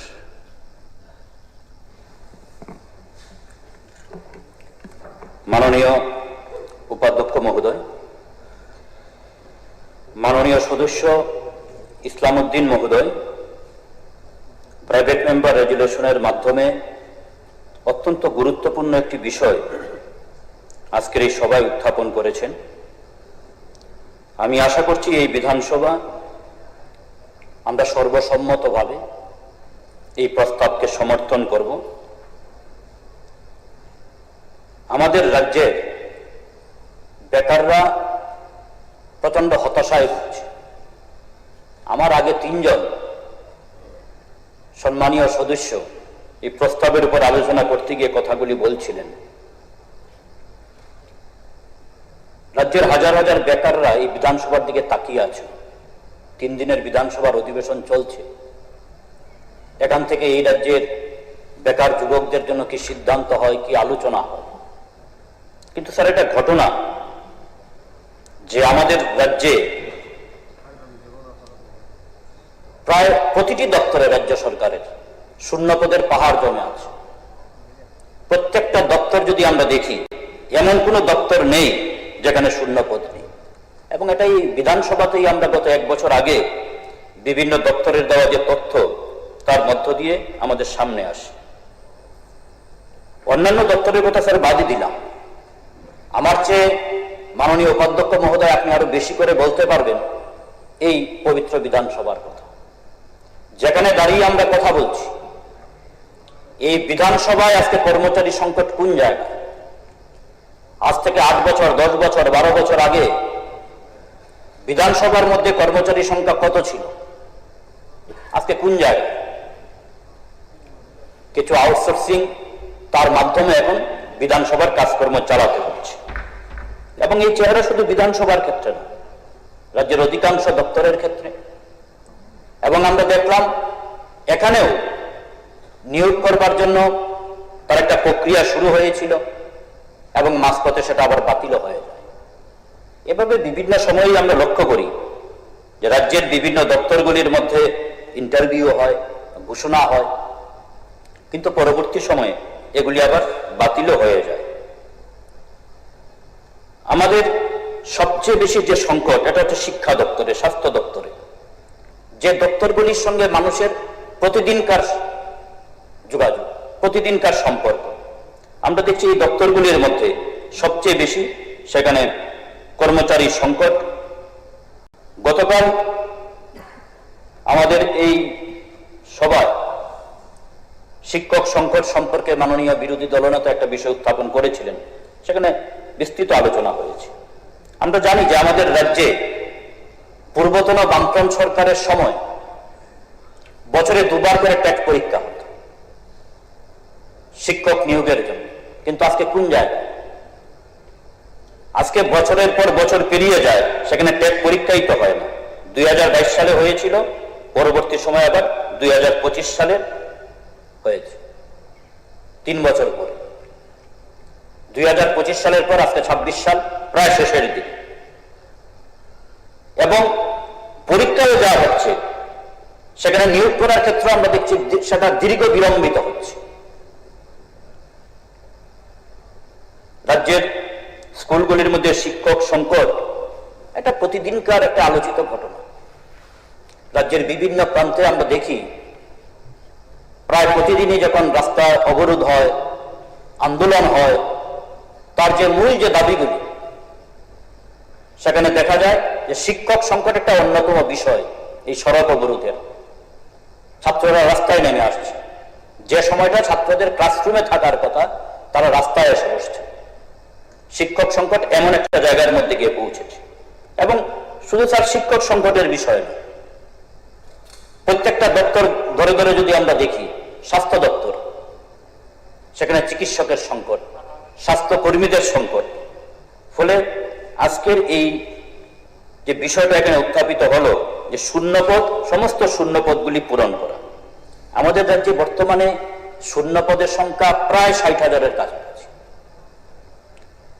স্যার, আমরা শুনেছিলাম 2018 সালে বিধানসভা নির্বাচনের আগে গোটা রাজ্যে একটা প্রচার দেওয়ার চেষ্টা হয়েছে যে ত্রিপুরা রাজ্যে তৎকালীন সময়ে নাকি রাজ্য সরকারের বিভিন্ন দপ্তরগুলিতে শূন্যপদ প্রায় 50,000। এবং নতুন সরকার তৈরি হলে পরে প্রথম ক্যাবিনেটে সিদ্ধান্ত নিয়ে সমস্ত শূন্যপদ পূরণ করা হয়। যদিও তখন পূর্বতন সরকার পক্ষ থেকে এটা বলা হয়েছিল যে না, শূন্যপদ এতটা না, অনেক কম ছিল। 2019 সালে এই বিধানসভায় একটা প্রশ্নের মাধ্যমে আমরা তখন জানতে পারলাম, সরকারের দিক থেকে যে উত্তর দেওয়া হলো, সেই সংখ্যাটা 20,000-এর কম ছিল। আমার যতটুকু মনে পড়ে 17 কিংবা 18,000-এর কাছাকাছি ছিল ফিগারটা। কিন্তু সেদিন এমন একটা প্রচার দেওয়া হয়েছে এবং সেই সঙ্গে বলা হয়েছিল যে বছরে আবার 50,000 করে সেখানে চাকরি হয়। কিন্তু আজকের সময়ে স্যার, এটা ঘটনা যে আমাদের রাজ্যের বেকাররা প্রচন্ড হতাশায় ভুগছেন। আজকেও আমাদের এই অধিবেশনে আলোচনা হয়েছে নেশা নিয়ে। এই যে নেশার এত বারবারন্ত, তার পিছনে একটা কারণ, কাজ নেই, কর্মসংস্থানের প্রশ্নে প্রচন্ড হতাশা আছে। আমাদের রাজ্যের যুবকদের একটা ভালো অংশ এখন বহির্রাজ্যে চলে যাচ্ছেন, বিশেষ করে দক্ষিণ ভারতের দিকে। ফলে আমরা আশা করি যে সরকার এই বিষয়গুলি বিবেচনার মধ্যে রেখে সেখানে প্রয়োজনীয় উদ্যোগ গ্রহণ করবেন, এবং শুধুমাত্র শূন্যপদের ক্ষেত্রেই না, আমরা বলতে পারি যেমন ধরুন যারা স্কিম ওয়ার্কার রয়েছে, তারা সেখানে নিয়মিত তাদের বেতন হচ্ছে, তাদের বেতন ভাতার প্রশ্নে, বিভিন্ন পাওনার প্রশ্নে তাদের মধ্যে ক্ষোভ রয়েছে, তাদের কথা রয়েছে, তাদের দাবি রয়েছে। আমি দেখছিলাম 3 দিন আগে আমাদের খোয়াই জেলার মিড ডে মিল ওয়ার্কাররা জমায়েত হয়ে সেখানে মিছিল সংগঠিত করছেন। তাদের কি বক্তব্য? যে আমরা 3 মাস ধরে বেতন ভাতা পাচ্ছি না। কত টাকাই তারা পান? আজকের মূল্যবৃদ্ধির বাজারে যখন চিনির দাম 70 টাকা, 1 লিটার তেল কিনতে হয় 200 টাকা, সেই সময় একজন 7,000, 8,000, 5,000 টাকা বেতন পেয়ে থাকে, তারা যখন 2 মাস 4 মাস পেরিয়ে যায় বেতনটা পান না, স্বাভাবিকভাবে এই মানুষগুলি চলবেন কিভাবে? এর নাম তো স্যার সবকা সাথ সবকা বিকাশ হতে পারে না। যথার্থ অর্থেই যদি সবকা সাথ সবকা বিকাশ করতে হয়, তাহলে আমরা বলবো এই সমস্ত ক্ষেত্রগুলিতে সরকার সেখানে প্রয়োজনীয় উদ্যোগ গ্রহণ করুক, এবং এই সময়ের মধ্যে আমরা যেটা দেখছি যে বিভিন্ন সময় যে ঘোষণা দেওয়া হয় সরকার থেকে, নিয়োগ করা হয়, সেগুলিও একটা প্রক্রিয়া শুরু হয়, মাঝপথে সেটা বন্ধ হয়ে যায়, খুব ধীর গতিতে চলছে। এমনকি কোনো কোনো ক্ষেত্রে সেই ইন্টারভিউ প্রক্রিয়ার মধ্যেও বিভিন্ন ধরনের ঘোটালা বেরিয়ে আসছে। যেমন গত মাসে একটা সংবাদ শিরোনাম আমাদের নজরে আসলো, এনএইচএম এর অধীনে কমিউনিটি হেলথ অফিসার CHO পদের নিয়োগ পরীক্ষা, এবং একটা গুরুতর প্রশ্ন উঠে আসলো যে সেই প্রশ্ন ফাঁস হয়ে গেছে। তাদের মধ্যে একটা বিরাট ক্ষোভ, বিভিন্ন সংবাদপত্রে আমরা দেখলাম, এটা শিরোনাম হলো, সংবাদ প্রকাশিত হলো। এইভাবে এই ধরনের কিছু কিছু ঘটনা প্রায় সময় নজরে আসছে। ফলে সমস্ত দিক মিলিয়ে মাননীয় উপাধ্যক্ষ মহোদয়, আপনার মাধ্যমে আমি সরকারের কাছে এই দাবি রাখব এবং আশা করব আমরা সবাই মিলে এই প্রস্তাবকে যেমন গ্রহণ করব, তার পাশাপাশি আগামী দিনে কিভাবে আমাদের রাজ্যের বেকারদের যে আশা, যে প্রত্যাশা, হ্যাঁ, সবাইকে সরকারি চাকরির ব্যবস্থা করা যাবে না, এটা ঠিক, কিন্তু তারপরে এই অবস্থার মধ্যে দাঁড়িয়ে যতটুকু সুযোগ রয়েছে, সম্ভাবনা রয়েছে, এবং আপনারা তো ডাবল ইঞ্জিন গভর্নমেন্ট, অনেক বেশি ক্ষমতা রয়েছে, স্বাভাবিক ডাবল ইঞ্জিন গভর্নমেন্টের কাছে এই রাজ্যের বেকার যুবকদের, এই রাজ্যের মানুষের চাহিদা তো ডাবল, অনেক বেশি প্রত্যাশা। ফলে সেই প্রত্যাশা পূরণ করবার প্রশ্নে সেখানে প্রয়োজনীয় উদ্যোগ, ভূমিকা গ্রহণ করবেন, এবং সেই সঙ্গে আমার দাবি থাকবে যে অবিলম্বে সমস্ত শূন্যপদগুলি পূরণ করার জন্য সরকার সেখানে উদ্যোগ গ্রহণ করুক। টেট পরীক্ষা আগে যেভাবে আমাদের রাজ্যে ছিল শিক্ষক নিয়োগের ক্ষেত্রে বছরে 2 বার, সেইভাবে আবার এটা চালু হোক, অন্ততপক্ষে বছরে 2 বার টেট পরীক্ষা হোক, এবং পরীক্ষার পরে এই প্রক্রিয়াটাকে বিলম্বিত না করে দ্রুত সেখানে নিয়োগ করা হোক। জিআরবিটি, তার মাধ্যমেও সেই নিয়োগ প্রক্রিয়া অন্ততপক্ষে বছরে 1 বার করার জন্য সরকার উদ্যোগ গ্রহণ করুন। পাশাপাশি আপনাদেরই দেওয়া প্রতিশ্রুতি, আজ থেকে 8.5-9 বছর আগে ভীষণ ডকুমেন্ট, সেই প্রতিশ্রুতি বাস্তবায়নের জন্য সরকার যথাযথ ভূমিকা গ্রহণ করুক। এই কয়টি কথা বলে কিছুক্ষণ সময় দেওয়ার জন্য মাননীয় উপাধ্যক্ষ মহোদয়, আপনাকে ধন্যবাদ জানিয়ে আমার কথা বলা শেষ করছি। আশা করছি আমরা সবাই এই প্রস্তাবকে সেখানে সমর্থন জানাব। ধন্যবাদ। ধন্যবাদ মাননীয় সদস্য নির্মল বিশ্বাস। আমি এখন মাননীয় সদস্য দীপঙ্কর সেন বাবুকে বলবো শর্টকাটে বলার জন্য।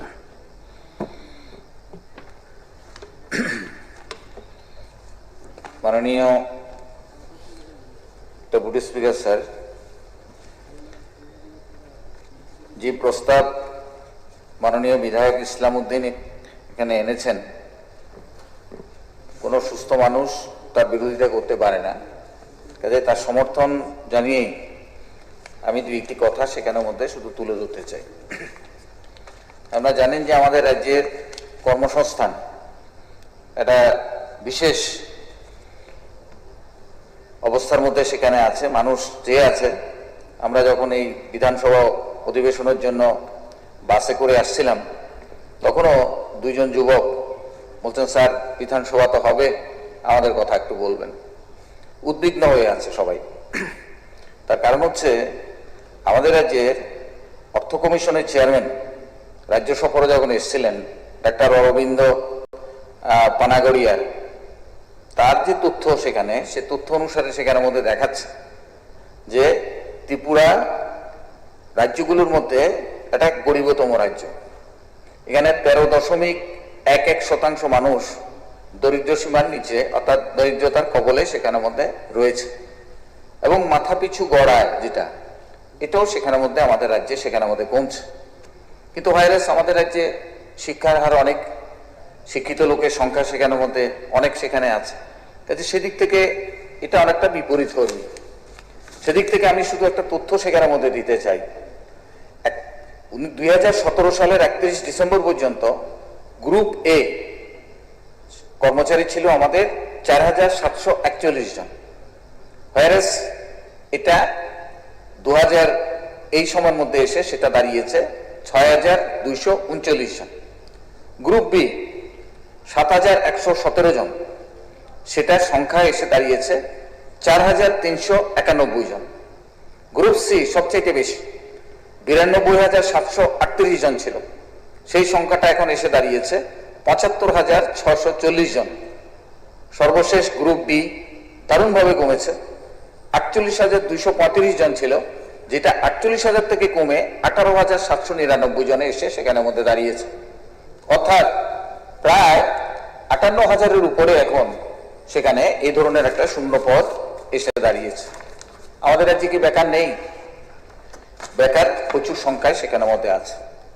স্নাতকোত্তর বেকার 64,096 জন, স্নাতক 89,021 জন, HS+2 38,117 জন, মাধ্যমিক 2,53,890 জন, ডিপ্লোমা 19,083 প্লাস তার সঙ্গে 12,649, মাধ্যমিক ফেল 67,664 জন, ITI পাস 8,787 জন, engineering pass 15,000, doctor 3,000, nurse paramedic 9,000, BEd MEd 11,000, next lab 1,899 জন।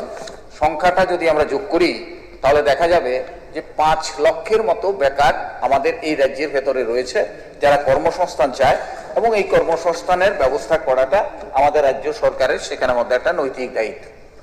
কাজ পাচ্ছে না, যার ফলে দেখা যাচ্ছে শ্রম দপ্তরের একটা তথ্য আপনাদের সামনে সেখানের মধ্যে বলছি, 92,097 জন যারা আমাদের রাজ্য থেকে বাইরের রাজ্যে গিয়ে সেখানে কাজের সন্ধানে চলে গেছে। শ্রম দপ্তরের তথ্য, এটা আমার কোনো তথ্য নয়। এর মধ্যে 17,053 জন হচ্ছে মহিলা, যারা কাজের সন্ধানে বাইরে চলে যেতে সেখানের মধ্যে বাধ্য হচ্ছে। এখন এই জায়গার মধ্যে দাঁড়িয়ে আমাদের সরকারের কাছে সবচাইতে একটা বড় চ্যালেঞ্জ, যেই সময়ের ভেতরে তাদের জন্য একটা ব্যবস্থা আমাদের সেখানের মধ্যে করতে হবে। আমি খুব ছোট্ট পরিসরেই বলছি। এবং এখানে দেখেছেন যে বাম আমলে একটা ইন্টারভিউ হয়েছিল, সেই ইন্টারভিউটা সম্পর্কে অনেকদিন স্থবিরতা ছিল। 10,323 যাদের একটা আইনি জটিলতা, তাদেরকে কর্মসংস্থানের মধ্যে নিয়ে আসার জন্য সে সুযোগ সেখানের মধ্যে তৈরি করা, তার সঙ্গে আরো কিছু মিলে লাভ করে একটা ইন্টারভিউ নেওয়া হয়েছিল। এবং সেই ইন্টারভিউটা সেখানের মধ্যে এই গভর্নমেন্ট আসার পরে সেটাকে স্টপ করে রাখা হয়েছে। তার পরবর্তী সময় সেটা কোর্টের নির্দেশে দেখা গেল যে না, এই প্রক্রিয়াটা পুনর্বহাল আছে। তখনই আমরা দাবি করেছিলাম যে এই সংখ্যাটাও যদি সেখানের মধ্যে নিয়োগ করা হয় তাহলে আমাদের রাজ্যের কর্মসংস্থানের একটা বিরাট সুযোগ সেখানের মধ্যে হবে। এবং এটা যে বৈধ সেখানের মধ্যে আমি বলি যে 1 সেপ্টেম্বর 2025 আমাদের পত্রিকাগুলোতে সেটা প্রকাশিত হয়েছিল যে এটা বৈধ এবং সেইভাবে তার কর্মসংস্থানের সুযোগ সেখানের মধ্যে করা হোক। কাজে এই জায়গার মধ্যে দাঁড়িয়ে আরো অনেকগুলো আইনি জটিলতা, বিভিন্ন পদ্ধতি সেখানে হচ্ছে, যেখানে সরকার আরো বেশি গুরুত্ব সেখানে মধ্যে দেওয়া দরকার। যেমন দেখুন, প্রাইমারি টিচার, এখন কি সিদ্ধান্ত সেখানে প্রাইমারি টিচার সারা দেশের ক্ষেত্রে সেখানে মধ্যে বলা হচ্ছে যে তারা যদি টেট কোয়ালিফাই না হয় তাহলে তারা চাকরির মধ্যে থাকবে না। আমি জানি না অর্থমন্ত্রী এখানে আছেন, কি সিদ্ধান্ত গভর্নমেন্ট সেখানে মধ্যে আছে।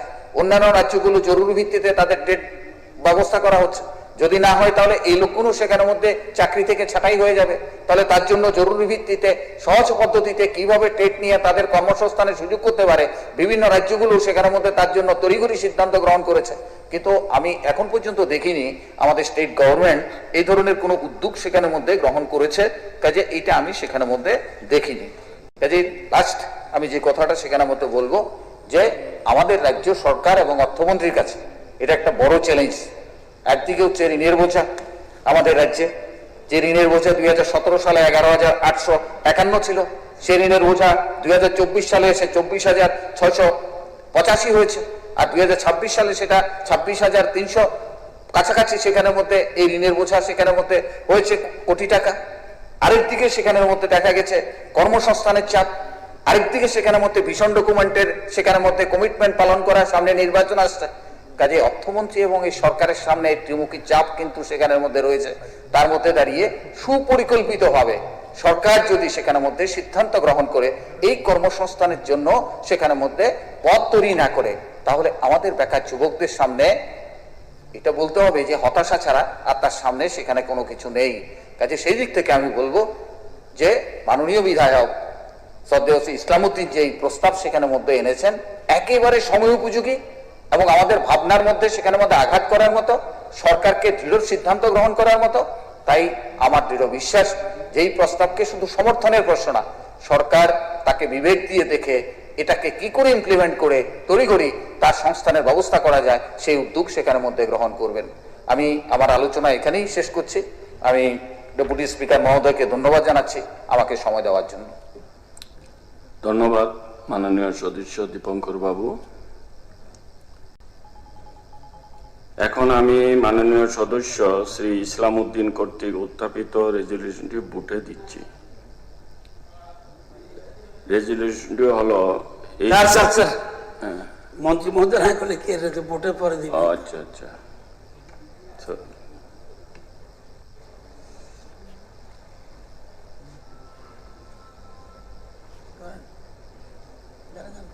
এখন মাননীয় মন্ত্রীকে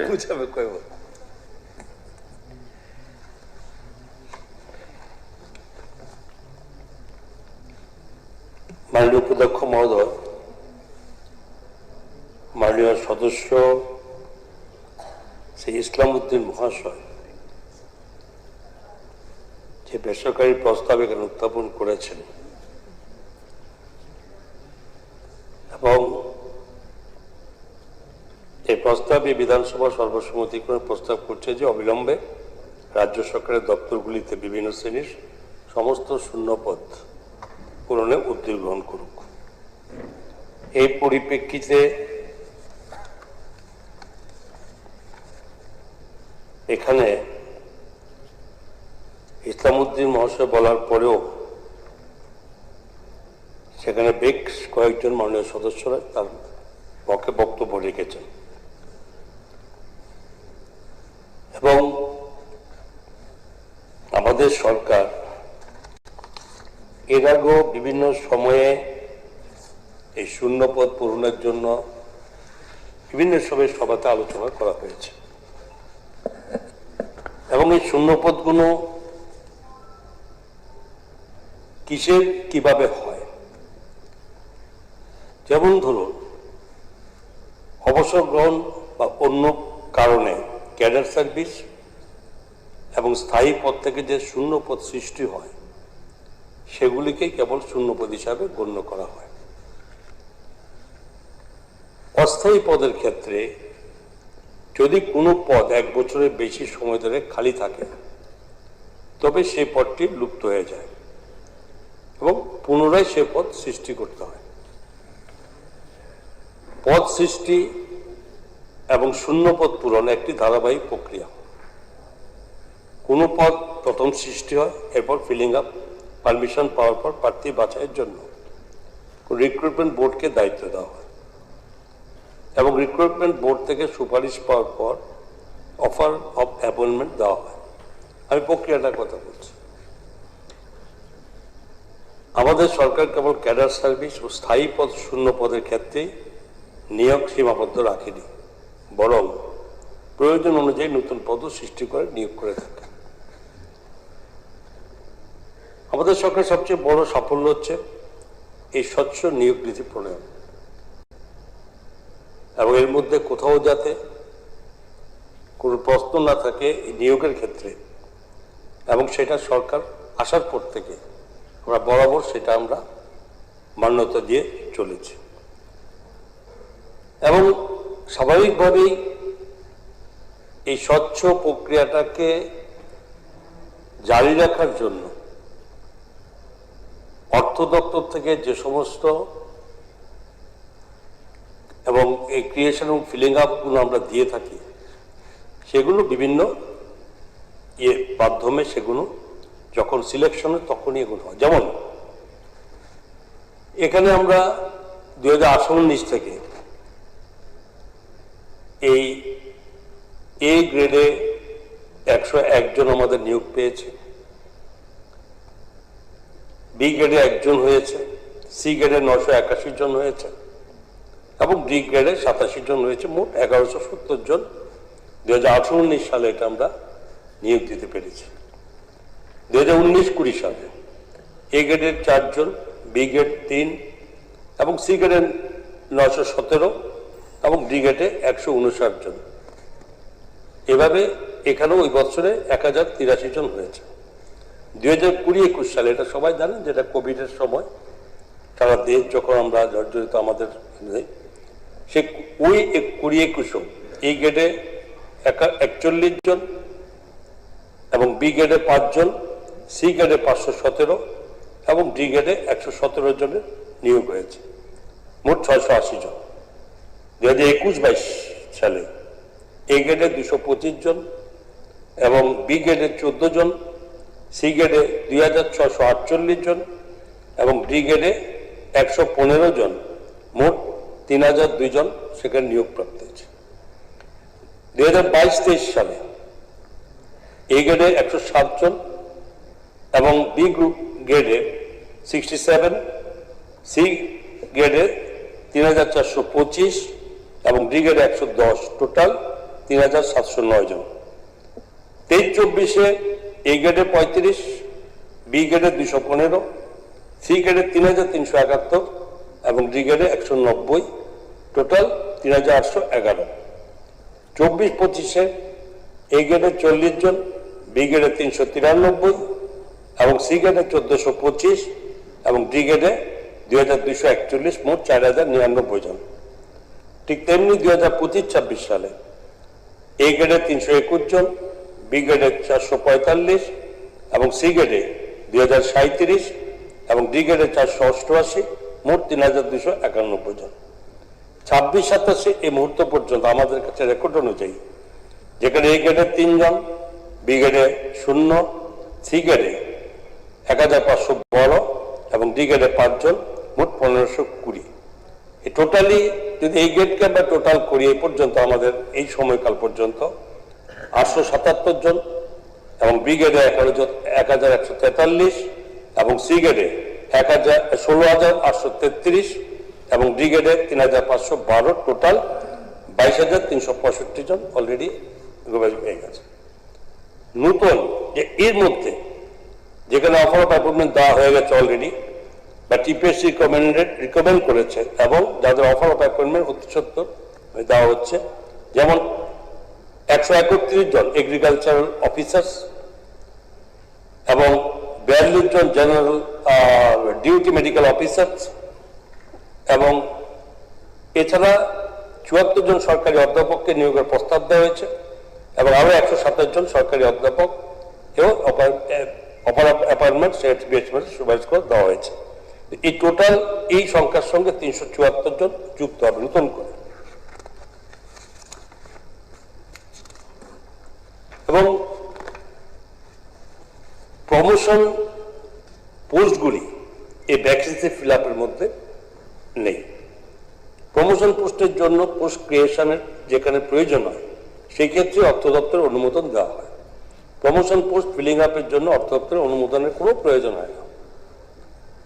এবং বিভিন্ন সময় আমরা আগেও বলেছি, বারবার বলেছি যে এই নিয়োগ নীতির ক্ষেত্রে স্বচ্ছতা, ট্রান্সপারেন্সি বজায় রাখার জন্য সরকার আমরা যে সিদ্ধান্ত নেওয়া হয়েছে তাতে স্বাভাবিকভাবে বিগত সময় যেভাবে নিয়োগ প্রক্রিয়া ছিল সেখানে বর্তমান আমাদের সরকারের সেই নিয়োগ প্রক্রিয়া আমরা পরিবর্তন করেছি এবং সেটা অবশ্যই স্বচ্ছতার মাধ্যমে হয়, মেধার ভিত্তির মাধ্যমে হয় এবং যারা এর যোগ্য তারা প্রপারলি ইন্টারভিউর মাধ্যমে কিন্তু তাদের চাকরি পাচ্ছে। কে পাচ্ছে সে পরিচয় তার একমাত্র তার যোগ্যতা তাকে বিবেচিত করে। কে চাকরি পাচ্ছে তাকে নির্দিষ্ট করে কেউ দেওয়ার কোনো সুযোগ এই সরকারের মধ্যে আমাদের রাখেনি। সুতরাং এই চাকরি অনেকে পাচ্ছে, তাদের কোনো পরিচিতি, তাদের ব্যাকগ্রাউন্ড কি সেটা কোনো বিবেচ্য বিষয় সরকারের মধ্যে নেই। সরকার একটা বিবেচ্য বিষয়, যেই যাবৎ চাকরি পেয়েছে তাদের যোগ্যতা বলে পেয়েছে, কারো দয়ায় তারা চাকরি পায়নি। আমি মনে করি তারা এই সম্পর্কে যথেষ্টভাবে এভাবে মানসিক একটা শক্তিও তাদের মধ্যে পায়। কারো দয়া দেওয়া এক জিনিস, আর কারণ নিজের সক্ষমতা বজায় রেখে, যোগ্যতা বজায় রেখে চাকরি পাওয়া সেটা অন্যতম অংশ। তো এই বিভিন্ন এই নিয়ম নীতি মেনে টিপিএসসি, জিআরবিটি, টিআরবিটি বা অন্য কোনো রিক্রুটমেন্ট বোর্ডের মাধ্যমে যখন নিয়োগ প্রক্রিয়া একটু সময় সাপেক্ষ, এটা বারবার আমরা স্বীকারও করেছি, মাননীয় মুখ্যমন্ত্রী স্বীকার করেছেন যে এটা সময় সাপেক্ষ, কিন্তু সরকারের কাজকে বন্ধ রাখা যাবে না। সরকারি কাজকে জনগণের স্বার্থে যেখানে সরকারের কাজ এটা চালু রাখার জন্য অবশ্যই আমরা এই পাবলিক সেবা এবং উন্নয়ন প্রক্রিয়া ব্যাহত না হয় তার জন্য আমরা অবশ্যই আউটসোর্সিং এবং কন্ট্রাকচুয়াল চাকরি সময় সময় আমাদেরকে দিয়ে এই সমস্ত কাজগুলো আমাদের পরিচালনা করে রাখতে হয়েছে। এবং তাও একটা বিবৃতি আমি দিচ্ছি, অনেকে বলেছেন, আমরা নিশ্চয়ই দিয়েছি, যেগুলো নিয়োগ প্রক্রিয়া দেরি হচ্ছে সেখানে সরকারের কাজ চলতে হবে এবং সেখানে যার জন্য কি হয়েছে আমি আবারও সেটা সংখ্যা 2018-19 থেকে বলছি যে কন্ট্রাকচুয়াল চাকরি 18-19 আমরা 34 জন দিয়েছি এবং 19-20 476 জন দিয়েছি এবং 2020-21 1435 জন দিয়েছি, 2021-22 সালে 2769 জনকে দিয়েছি এবং 2022-23 1560 জনকে দিয়েছি, 2023-24 3694 জনকে দিয়েছি এবং 2024-25 3349 জনকে দিয়েছি, 2025-26 598 জন দিয়েছি এবং 2026-27 169 জনকে দিয়েছি, যার টোটাল সংখ্যা 14,084। রেগুলার ছাড়া এগুলো আমি বলেছি তো, এগুলো সমস্ত কন্ট্রাকচুয়াল। এবার আউটসোর্সিং আসুন, সেই 18-19 আমরা 1408 জন দিয়েছি, 2019-20 399 জন দিয়েছি এবং 2020-21 1610 জনকে দিয়েছি, 2021-22 891 জন, 2022-23 1081, 2023-24 1752 এবং 2024-25 1674 এবং 2025-26 1297, 2026-27 2032। এই টোটাল মিলে আমরা 26,228 জনকে আমাদেরকে এই কন্ট্রাকচুয়াল এবং আউটসোর্সিং আমরা নিযুক্ত করতে হয়েছে। এবং এছাড়াও যেখানে শূন্যপদ কেবলমাত্র এন্ট্রি পোস্টেই থাকে না, কর্মচারী অবসর গ্রহণের পর শূন্যপদ অটোমেটিক্যালি সৃষ্টি হয়। যখন কোনো কর্মচারী অবসরে যান তখন যে পদ থেকে অবসরে যান তা গ্রুপ ডি ব্যতীত অন্য পদ সাধারণত পদোন্নতির মাধ্যমে পূরণ করা সম্ভব। এবং বর্তমান সরকার আমলে পদোন্নতি সংক্রান্ত একটি মামলা মহামান্য সুপ্রিম কোর্টে বিচারাধীন থাকায় অনেকদিন যাবৎ আমরা পুরো পদোন্নতি প্রক্রিয়া বন্ধ ছিল। কিন্তু আমাদের সরকার ক্ষমতা আসার পর এই প্রমোশন প্রক্রিয়ার জটিলতা নিরসনে আমরা অ্যাডহক প্রমোশন পলিসি আমরা চালু করতে হয়েছে আমাদেরকে, যাতে কর্মচারী কুল একদিকে প্রমোশন পায়, অন্যদিকে যাতে অধিকতর শূন্যপদ এটার সৃষ্টি হয় এবং রাজ্যের বেকারদের কর্মসংস্থানের সুযোগ তৈরি হয়। অ্যাডহক প্রমোশন পলিসির মাধ্যমে যারা প্রমোশন পেয়েছিল তাদেরকে পরবর্তীকালে রেগুলার করা হয়েছে। যেহেতু প্রমোশন রিলেটেড মামলাটা এখন মহামান্য সুপ্রিম কোর্টের বিচারাধীন আছে, তাই আমাদের সরকার আইনত বিষয়গুলো বিবেচনা করে দেখছে যাতে এই মুহূর্তে আইনসম্মতভাবে দ্রুত পদোন্নতি পাওয়া যায়। এছাড়াও যে বর্তমানে যে প্রত্যেকটি দপ্তরে আমাদের কাছে তথ্য মোতাবেক কোন কোন জায়গাতে কোন কোন দপ্তরে কিভাবে নিয়োগের প্রক্রিয়া জারি চলছে, যেমন ধরুন গ্রাম উন্নয়ন দপ্তর, টিপিএসসির মাধ্যমে 198 জন জুনিয়র ইঞ্জিনিয়ার এবং ডিগ্রি 105 জন ডিপ্লোমা এবং 93 জন এই নিয়োগ প্রক্রিয়া চলছে। ডিগ্রিতে 105, ডিপ্লোমাতে 93 জন। এটা জুনিয়র ইঞ্জিনিয়ার ইলেকট্রিক্যাল 8টি পদে, ডিগ্রি এবং 5টি এবং ডিপ্লোমা 3টি। এটা টিপিএস এর মাধ্যমে বর্তমানে চলছে। ত্রিপুরা পুলিশের 6700টি স্পেশাল এক্সিকিউটিভ পদে অন্তর্ভুক্তি অলরেডি আমাদের অর্থ দপ্তর সেখানে অনুমোদন দিয়ে দিয়েছে, প্রক্রিয়া চলছে। যুব বিষয়ক ও ক্রীড়া দপ্তর, youth organiser, junior PI, coach ইত্যাদি 326টি পদ পূরণের প্রক্রিয়া চলছে। পিডব্লিউডি আরএনবি টিএস গ্রেড 5 এ জুনিয়র ইঞ্জিনিয়ার ডিগ্রি এর 195টি পদ এবং TS group 5B junior engineer diploma এর 115টি পদ পূরণের প্রক্রিয়া চলছে। Land records and settlement department, land records and settlement department দপ্তরে অ্যাসিস্ট্যান্ট সার্ভে অফিসার, কানুনগো ও আমিনে 141টি পদের লোক নিয়োগের প্রক্রিয়া চলছে। শিল্প বাণিজ্য দপ্তর 42টি সিনিয়র ইন্সপেক্টর পদে নিয়োগের জন্য বিজ্ঞপ্তি ইতিমধ্যে প্রকাশিত হয়ে গেছে। 6টি এলডিসি ও 6টি ড্রাইভার পদ পূরণের প্রক্রিয়া চলছে। তাছাড়া এক্সটেনশন অফিসারের 6টি, ফিল্ড অ্যাসিস্ট্যান্ট 38টি, স্টোর কিপারের 4টি পদে নিয়োগের উদ্যোগ নেওয়া হয়েছে। কৃষি দপ্তর এগ্রিকালচার অফিসার 136টি পদ পূরণের প্রক্রিয়া টিপিএসসির মাধ্যমে চলছে। Printing and stationery department machineman, chargeman, রাইন্ডার 15 পদে এটি নিয়োগ প্রক্রিয়া চলছে। এবং স্বরাষ্ট্র দপ্তরের আরেকটা স্বরাষ্ট্র কারা দপ্তরের ওয়ার্ডার, পুরুষ ও মহিলা কম্পিউটার অ্যাসিস্ট্যান্ট ইত্যাদি পদে মোট 283 জনকে নিয়োগের প্রক্রিয়া চলছে। ট্যাক্সেস অ্যান্ড এক্সাইজ অর্গানাইজেশন, অর্থ দপ্তরের অধীন কর সংস্থার মধ্যে 3টি সুপারিনটেন্ডেন্ট অফ ট্যাক্সেস এবং 9টি সিনিয়র কম্পিউটার অ্যাসিস্ট্যান্ট পদে টিপিএসসির মাধ্যমে নিয়োগের প্রক্রিয়া বর্তমানে চলছে। কমিশনার অফ এক্সাইজ দপ্তরে টিপিএসসির মাধ্যমে 88টি সাব ইন্সপেক্টর অফ এক্সাইজ পদে নিয়োগের প্রক্রিয়া বর্তমানে চলছে। সেকেন্ডারি এডুকেশন দপ্তরের অধীনে 700টি গ্র্যাজুয়েট টিচার পদে পূরণের প্রক্রিয়া টিচার্স রিক্রুটমেন্ট বোর্ডের মাধ্যমে প্রক্রিয়াধীন। হায়ার এডুকেশন দপ্তর, উচ্চশিক্ষা দপ্তর সরকারি সাধারণ ডিগ্রি কলেজগুলিতে 201টি assistant professor group A gazetted পদে শূন্য পূরণের জন্য টিপিএসসির কাছে রিকুইজিশন পাঠিয়েছে। সম্প্রতি টিপিএসসি তাদের ইন্টারভিউ পার্সোনালিটি টেস্ট পরীক্ষার প্রথম পর্বে সরকারি অধ্যাপক পদের জন্য 74 জন প্রার্থীকে সুপারিশ করেছে এবং ইন্টারভিউ পার্সোনালিটি টেস্টের দ্বিতীয় পর্বের প্রক্রিয়া ইতিমধ্যে শুরু হয়ে গেছে। ইন্সট্রাক্টর মিউজিক কলেজে 19টি পদ পূরণের জন্য জিআরবিটির কাছে পাঠানো হয়েছে। এলিমেন্টারি এডুকেশন দপ্তর 1036টি আন্ডার গ্রাজুয়েট টিচার এবং 1020টি গ্রাজুয়েট টিচার এবং 352টি প্রি প্রাইমারি টিচার নিয়োগের উদ্যোগ নেওয়া হয়েছে। সমাজ কল্যাণ ও সমাজ শিক্ষা দপ্তর 42টি সুপারভাইজার পদ এবং 4টি সিডিপিও পদ পূরণের প্রক্রিয়া টিপিএসসির মাধ্যমে চলছে। রাজস্ব দপ্তর 14টি রেভিনিউ ইন্সপেক্টরের পদ পূরণের প্রক্রিয়া টিপিএসসির মাধ্যমে চলছে। তাছাড়া তহসিলদার, জুনিয়র সার্ভেয়ার, আমিন ও মহলের 240টি পদ পূরণের উদ্যোগ নেওয়া হয়েছে। পানি সম্পদ বিকাশ দপ্তর ভেটেরিনারি অফিসার 110টি পদ পূরণের প্রক্রিয়া টিপিএসসির মাধ্যমে বর্তমানে চলছে। নির্বাচন দপ্তর 36টি জুনিয়র কম্পিউটার অ্যাসিস্ট্যান্ট, 11টি এলটিসি ও 4টি গ্রুপ ডি পদ জিআরবিটির মাধ্যমে নিয়োগ করার প্রক্রিয়া চলছে। পর্যটন দপ্তর অ্যাসিস্ট্যান্ট টুরিস্ট অফিসারের 2টি পদ, এলডিসি 6টি পদ ও গ্রুপ ডি 13টি পদ পূরণের উদ্যোগ নেওয়া হয়েছে।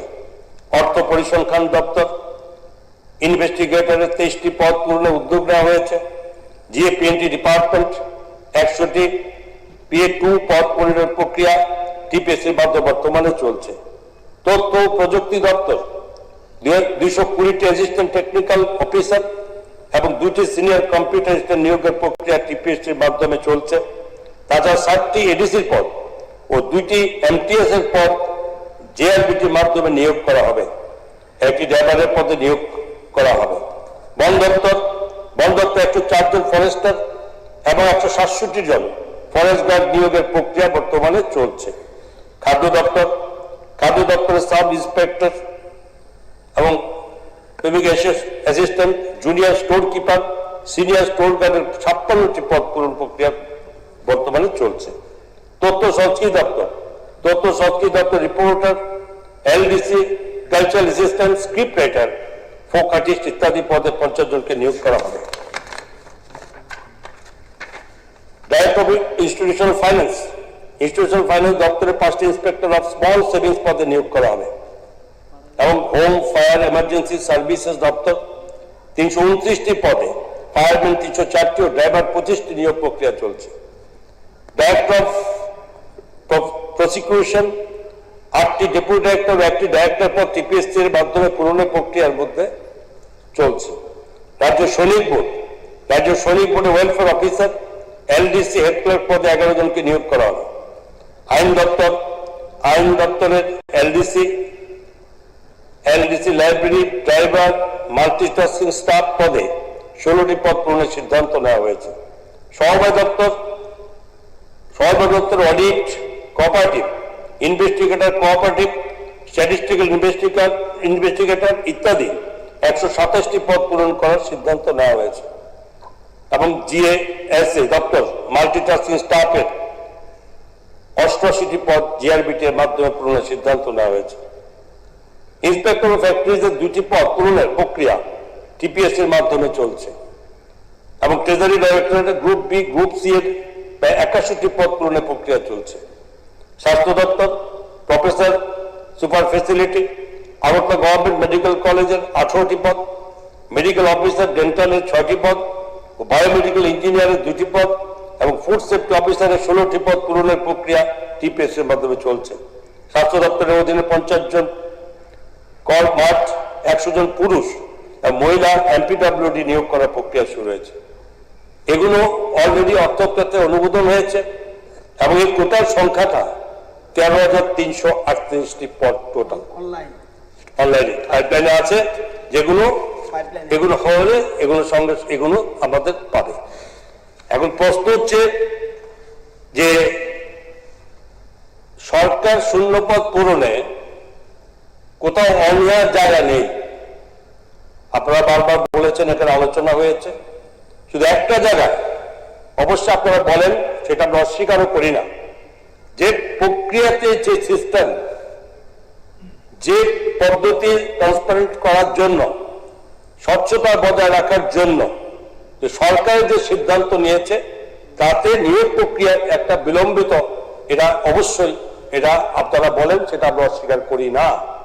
এবং সেই সঙ্গে যাতে সরকারের কোনো কাজ যাতে কোথাও না বাধাপ্রাপ্তি হয় এবং তার জন্য কন্ট্রাকচুয়াল বা আউটসোর্সিং এর মাধ্যমে আমরা সেই কাজটুকু পরিচালনা করার ব্যবস্থা আমরা নিয়েছি। তো এখানে আমরা দিচ্ছি, এরপরে আরো আসবে না, প্রতি মাসে বা বছরের বিভিন্ন সময়ে এখানে রিটায়ারমেন্টে যাচ্ছে, অটোমেটিক্যালি শূন্যপদ আমরা সৃষ্টি হবে এবং সময় যখন এগুলো ঠিক প্রসেস অনুযায়ী কমপ্লিট হবে, তো অটোমেটিক্যালি বাইরে এখন এরকম নয় যে আর এগুলো কেন দেওয়া হচ্ছে না। আসলে এগুলো কমপ্লিট করা, কারণ এখানে যদি আমরা দিয়ে দিই, সফটওয়্যার প্রসেস করে যদি দেরি হয়, তাহলে অটোমেটিক্যালি সেগুলো আবার ওই ল্যাপস হয়ে যায়। তো সেই কারণে এগুলো আমরা যখনই ছাড়ছে, তার সঙ্গে আবার পরে নেক্সট স্টপে আবার সেখানে আমাদের দাঁড় করে দেওয়া হচ্ছে। এবং এগুলো এই শূন্যপদ বা যেখানে রিক্রুটমেন্টের যে প্রস্তুত আসে, সেটা অবশ্যই ডিপার্টমেন্ট ওয়াইজ অর্থোত্তর আসে। অর্থোত্তর আসার পরে সেগুলো আমরা যদি পদ থাকে ক্রিয়েশন করা হবে, ফিলিং আপের সঙ্গে সঙ্গে আমরা একসঙ্গে দিয়ে দিই। আগে একটা সময় শুধু ক্রিয়েশন করো, আবারও ঘুরে ক্যাবিনেটে আসবে, সেখানে ফিলিং আপের বস্তু থাকতো, সেখানে একটা টাইম লাগতো অনেক বেশি।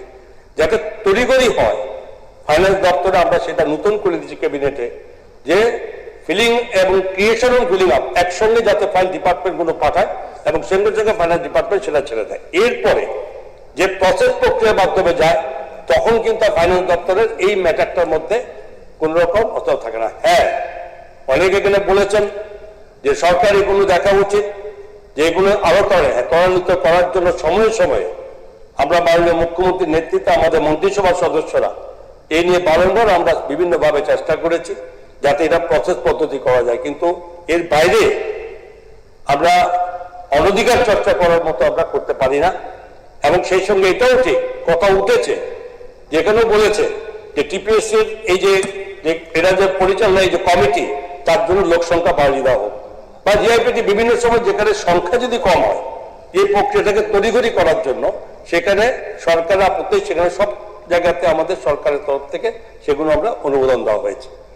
তেমনি ধরুন এখানে মাননীয় সদস্য ওনারা যা বলেছেন সবাই একটু রকম প্রস্তাব ইসলামবাবু যেটা রেখেছেন বা আপনাদের যা রেখেছে বা সুদীপবাবু যেটা রেখেছে সবাই মোটামুটি আছে। সুদীপবাবু বলেছেন সবাইকে চাকরি দেওয়া সম্ভব না, এটা আপনারাও বলেছেন, এটাও সত্যি কথা যে ভ্যাকেন্সি আছে বলেই তো আমরা এগুলো আমরা ফিল আপের জন্য দিয়েছি, আসে বলেই তো চাকরি দিচ্ছি, এবং তো আমরা অস্বীকার করছি যে ভ্যাকেন্সি নেই।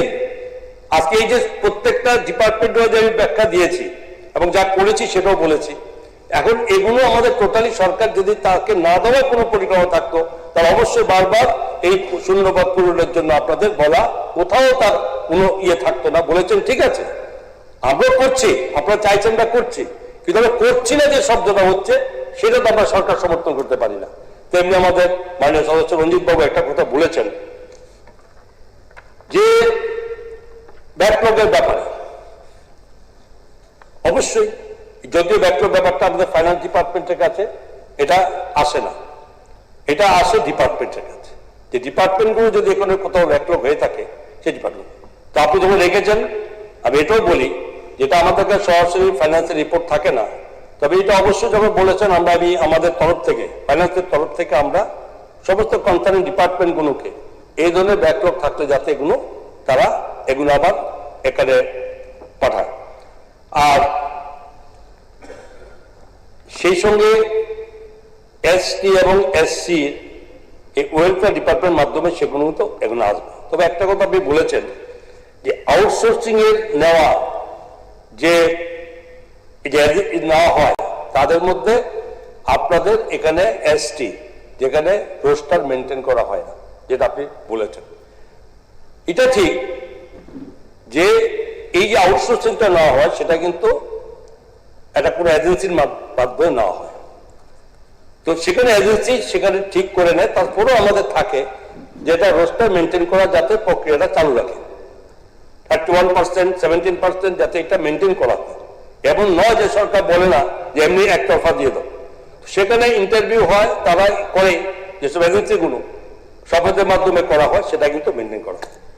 তারপরেও আপনি বলছেন যদি হয় এরকম আউটসোর্সিং এর ক্ষেত্রে, সেটাও আগামী সময় আমাদের নেক্সট এটা অবশ্যই আরো ভালো করে ফলো আপ করা হবে, কারণ এখানে কোনো সরকারি চাকুরি কি আউটসোর্সিং কি কন্ট্রাকচুয়াল পার্মানেন্টের কথা ছেড়ে দিন, মানে কম্পালসারি সেখানে রোস্টার মেনটেন করতে হবে, এখানে কোথাও কোনো গ্যাপ দেওয়ার জায়গা নেই।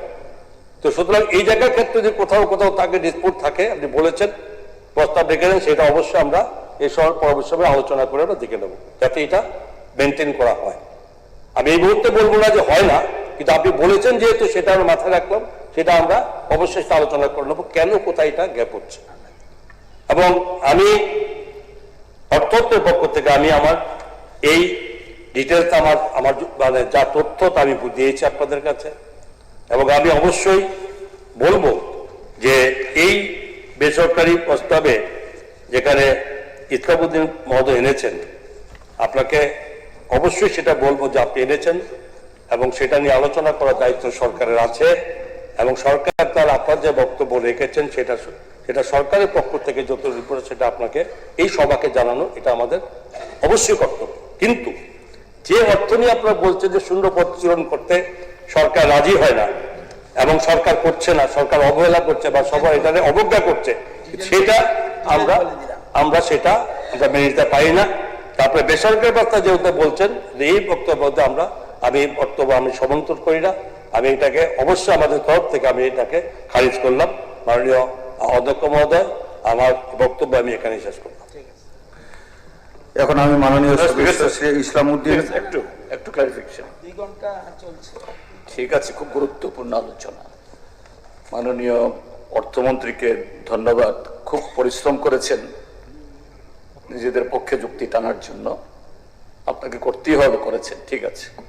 কিন্তু আপনার কিছু যুক্তি দেখিয়েছেন যে ভ্যাকান্সি মানি 1 বছর থাকলেই, যদি 1 বছর যদি পরে যদি মধ্যে যদি রিক্রুটমেন্ট না হয়, এটা আর থাকে না। আরে শুনুন না, এত অধৈর্য কেন, এত অধৈর্য কেন? আপনি 1 বছরের মধ্যে রিক্রুট করতে পারেন না, this is your failure, it is your failure. কিন্তু এই পদ তো ক্রিয়েট করা হয়েছিল, that was a permanent post. সেই পার্মানেন্ট পোস্ট আপনি 1 বছর নানা কারণে, হতে পারে রিক্রুটমেন্ট বোর্ডের কারণে, হতে পারে আপনি ফাইন্যান্স থেকে রিক্রুটমেন্টের যে ক্লিয়ারেন্স দেননি, হয়নি, এই জন্য এটা অ্যাবলিশ হয়ে গেছে। This is the failure of the government, number 1।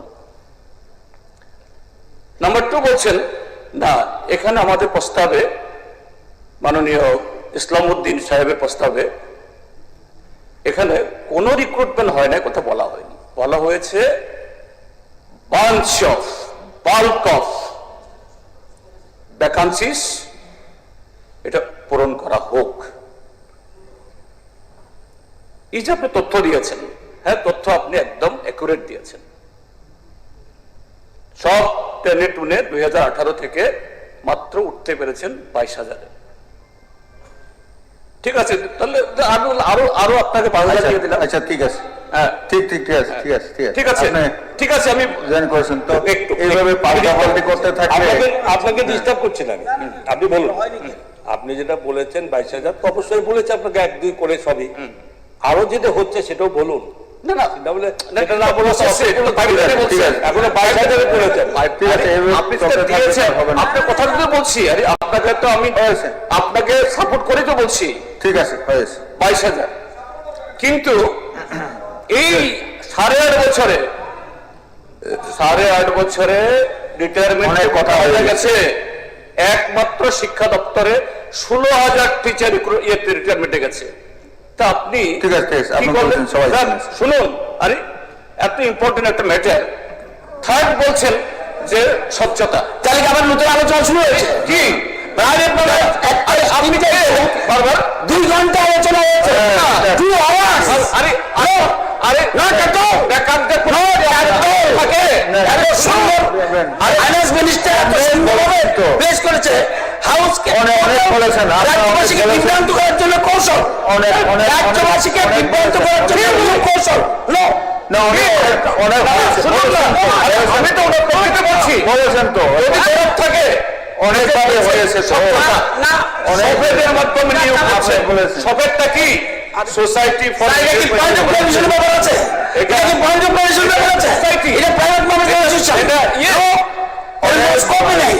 কোন স্কোপে কথা বলছে? উল্লেখ করা হয়েছে, কোন অধিকারের কথা বলছে? উল্লেখ করা হয়েছে, অনেকগুলো মিনিস্টার বললো স্যার, মিনিস্টারের পরে ওনার স্কোপ নেই।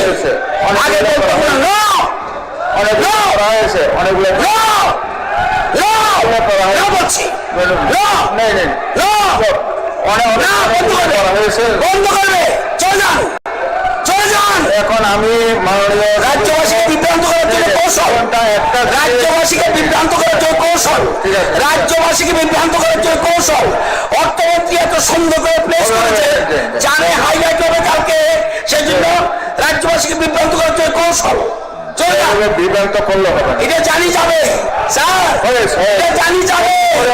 ওয়ার্ক আউটের জন্য প্ল্যান, ওয়ার্ক আউটের জন্য প্ল্যান, ওয়ার্ক আউট করার জন্য প্ল্যান।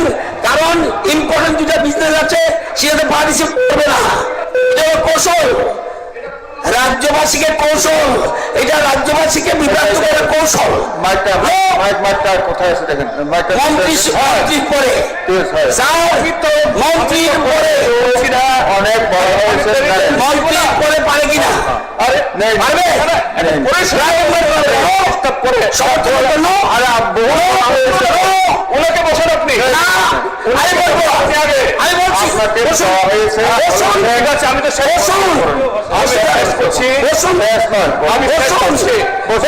আমি বলছি আরে আপনি কথা বলবো স্কোপ নেই অনেক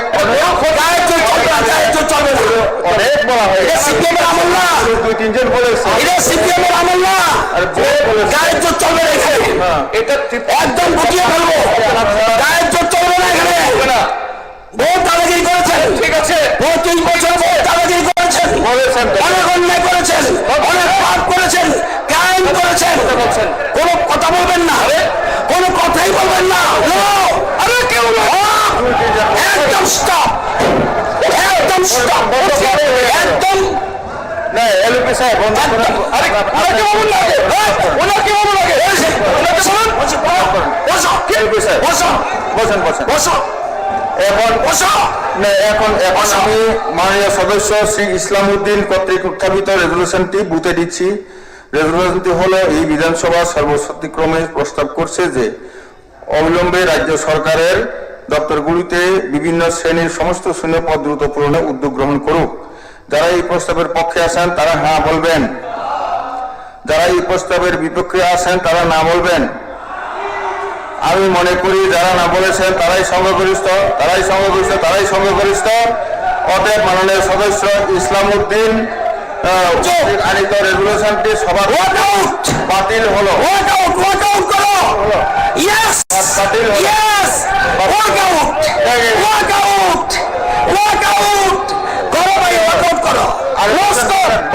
রাজ্যবাসী দেখে যান, আরো রয়েছে, আরো রয়েছে, রাজ্যবাসী দেখে যান, আরো রয়েছে, থাকো, বসেন বসেন বসেন, আরে বসেন বসেন বসেন, আরে বসেন, শুনেন শুনেন শুনেন শুনেন, অধৈর্য হবেন না, সবাই শুনবেন। দ্বিতীয় রেজলিউশনটি এনেছেন মাননীয় সদস্য শ্রী তফাজ্জল হোসেন। আমি এখন মাননীয় সদস্য শ্রী তফাজ্জল হোসেনকে অনুরোধ করছি ওনার রেজলিউশনটি সবাই উত্থাপন করে আলোচনা শুরু করার জন্য। ধন্যবাদ মাননীয় স্পিকার। আজকে এই পবিত্র বিধানসভায় আমি যে বেসরকারি প্রস্তাবটি পেশ করতে যাচ্ছি সেটি শুধু ইনফরমেশন টেকনোলজি ডিপার্টমেন্টের মধ্যে সীমাবদ্ধ নয়। এই প্রস্তাবটি আগামী দিনের নেক্সট জেনারেশন তথা যুব সমাজের ভবিষ্যৎ তথা কর্মসংস্থান এবং ত্রিপুরা রাজ্যের অর্থনীতি। রেজলিউশনটা আগে পরে নিন। পড়ছি স্যার, পড়ছি স্যার, আগে পরে নিন প্লিজ। এটা পরে, তারপর আপনি পড়ছি স্যার, আগে পড়েন, আগে পড়েন, আগে পড়ে তারপর। এটি আমাদের জন্য আমার উত্থাপিত বেসরকারি প্রস্তাবটি হলো রাজ্যের যুব সমাজের কর্মসংস্থান বৃদ্ধি ও তথ্য প্রযুক্তি নির্ভর অর্থনীতি গড়ে তুলতে ত্রিপুরা ইনফরমেশন টেকনোলজির ব্যবস্থাপনার যথাযথ সম্প্রসারণ সহ স্টার্টআপ হাব গড়ে তোলার লক্ষ্যে ত্রিপুরা সরকার নতুন করে আরো উপযুক্ত কিছু পদক্ষেপ গ্রহণ করুক। আরেকবার বলবো স্যার, তাদেরকে একবারই যথেষ্ট, একবারই যথেষ্ট। এরপরে প্রথম পরে তারপরে শুরু করেন। আচ্ছা, আপনার কি যুক্তি আছে বলুন। আচ্ছা, এই পবিত্র বিধানসভায় আমার এই প্রস্তাবটি শুধু ইনফরমেশন টেকনোলজি ডিপার্টমেন্টের মধ্যে সীমাবদ্ধ নয়, এটি নেক্সট জেনারেশন অর্থাৎ আগামী প্রজন্ম, তার ভবিষ্যৎ এবং কর্মসংস্থান এবং আমাদের ত্রিপুরা সরকারের ইকোনমি অর্থনীতি কোন দিকে যাবে তার সাথে সরাসরি যুক্ত।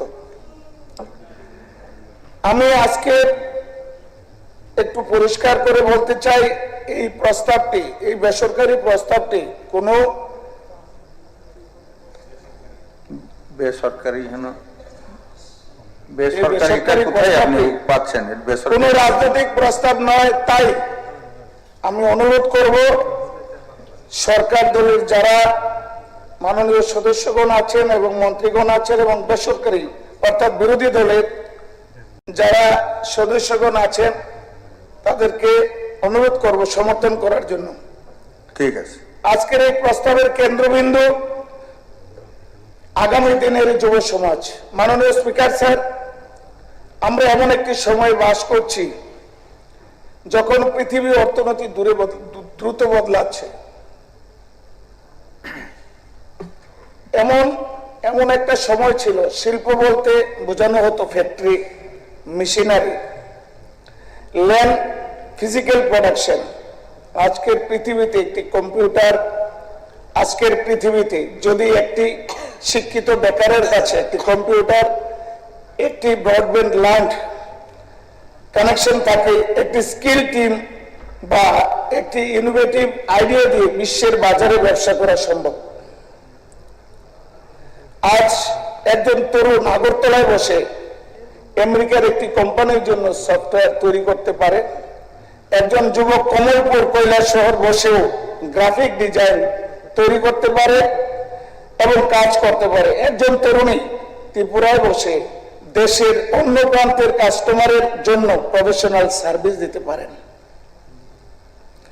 অর্থাৎ কর্মসংস্থানের জন্য সবসময় কর্মস্থানের কাছে যেতে হবে, এই পুরনো ধারণাটি এই টেকনোলজির জমানায় এসে ভেঙে দিয়েছে। এটাই আমাদের বড় সুযোগ। ভারতের পরিবর্তিত অর্থনীতির দিকে যদি আমরা তাকাই, ভারতের পরিবর্তিত অর্থনীতি মানে কি? মাননীয় স্পিকার স্যার, আমরা ভারতবর্ষ স্বাধীন হয়েছে, আমরা 80 বছরে পা দিয়েছি। এই 80 বছরে ভারতবর্ষের দিল্লির মসনদে অনেক প্রধানমন্ত্রী এলেন আর গেলেন, কিন্তু আমাদের বিশ্বনেতা নরেন্দ্র মোদীজি যখন 2014 সালে দিল্লির মসনদে তিনি বসলেন, তাহলে আজকে 80 বছর ধরে ভারতবর্ষের ইকোনমি 24 নাম্বার, 23 নাম্বার, 17 নাম্বার, অর্থাৎ 12 নাম্বার, 15 নাম্বারে ছিল।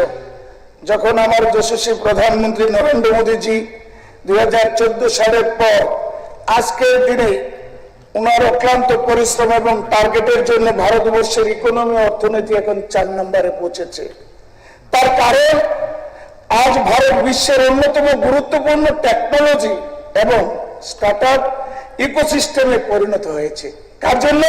আমার নরেন্দ্র মোদীজির যে দূরদর্শী নেতৃত্ব, তার জন্য আজকে ভারতবর্ষ অর্থনীতিতে 4 নম্বরে। সরকারি তথ্য অনুযায়ী 31 মার্চ 2026 পর্যন্ত দেশে ডিপিআইআইটি দ্বারা স্বীকৃত প্রায় 2 লক্ষের উপরে স্টার্টআপ স্বীকৃতি পেয়েছে। এই 2 লক্ষ স্টার্টআপের মাধ্যমে 23 লক্ষ ভারতবর্ষের বেকারের কর্মসংস্থান হয়েছে। তাই এফওয়াই দ্বারা 2025 এবং 26 সনে 55,000 স্টার্টআপ এফওয়াই দ্বারা স্বীকৃতি পেয়েছে। তাই 2024 সালে শেষ নাগাদ ভারতবর্ষে স্টার্টআপ 51%-এরও বেশি 2 টায়ার 3 টায়ার শহর থেকে এসছে। আজকের দিনে অর্থাৎ স্টার্টআপের জন্য ব্যাঙ্গালোর, হায়দ্রাবাদ, বোম্বাই, গুজরাট, দিল্লির প্রয়োজন নেই। আমাদের আগরতলার মতো ছোট শহরে স্টার্টআপ হাব তৈরি করা যায়। সুতরাং ইনফরমেশন টেকনোলজি এখন আর কেবল কম্পিউটার সায়েন্স গ্রাজুয়েটদের বিষয় নয়, কমার্সের ছাত্ররাও সেটা করতে পারে, আর্টসের ছাত্ররাও সেটা করতে পারে, সায়েন্সের ছাত্ররাও করতে পারে, পলিটেকনিক্যালের ছাত্ররাও করতে পারে, সাধারণ গ্রাজুয়েট সকলের জন্য টেকনোলজি বেসড এমপ্লয়মেন্ট এর দরজা খুলেছে। আমাদের কাজ হলো এই দরজাটি ত্রিপুরা যুবকদের সামনে আরো বেশি করে খুলে দেওয়া। মাননীয় স্পিকার স্যার, আমি অত্যন্ত আনন্দের সঙ্গে বলতে চাই যে আমাদের রাজ্যে সরকার এই বিষয়ে সদর্থক চিন্তা ভাবনা করছেন।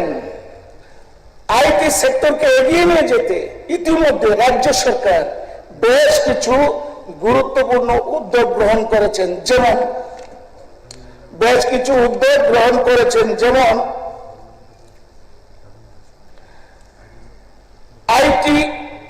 ITS पॉलिसी 2022 से digital transformation of government services, digital infrastructure development, capacity building, training and skill development एवं त्रिपुरा के ITS इन्वेस्टमेंटेर জন্য অ্যাট্রাকটিভ লোকেশন হিসেবে গড়ে তোলা হচ্ছে।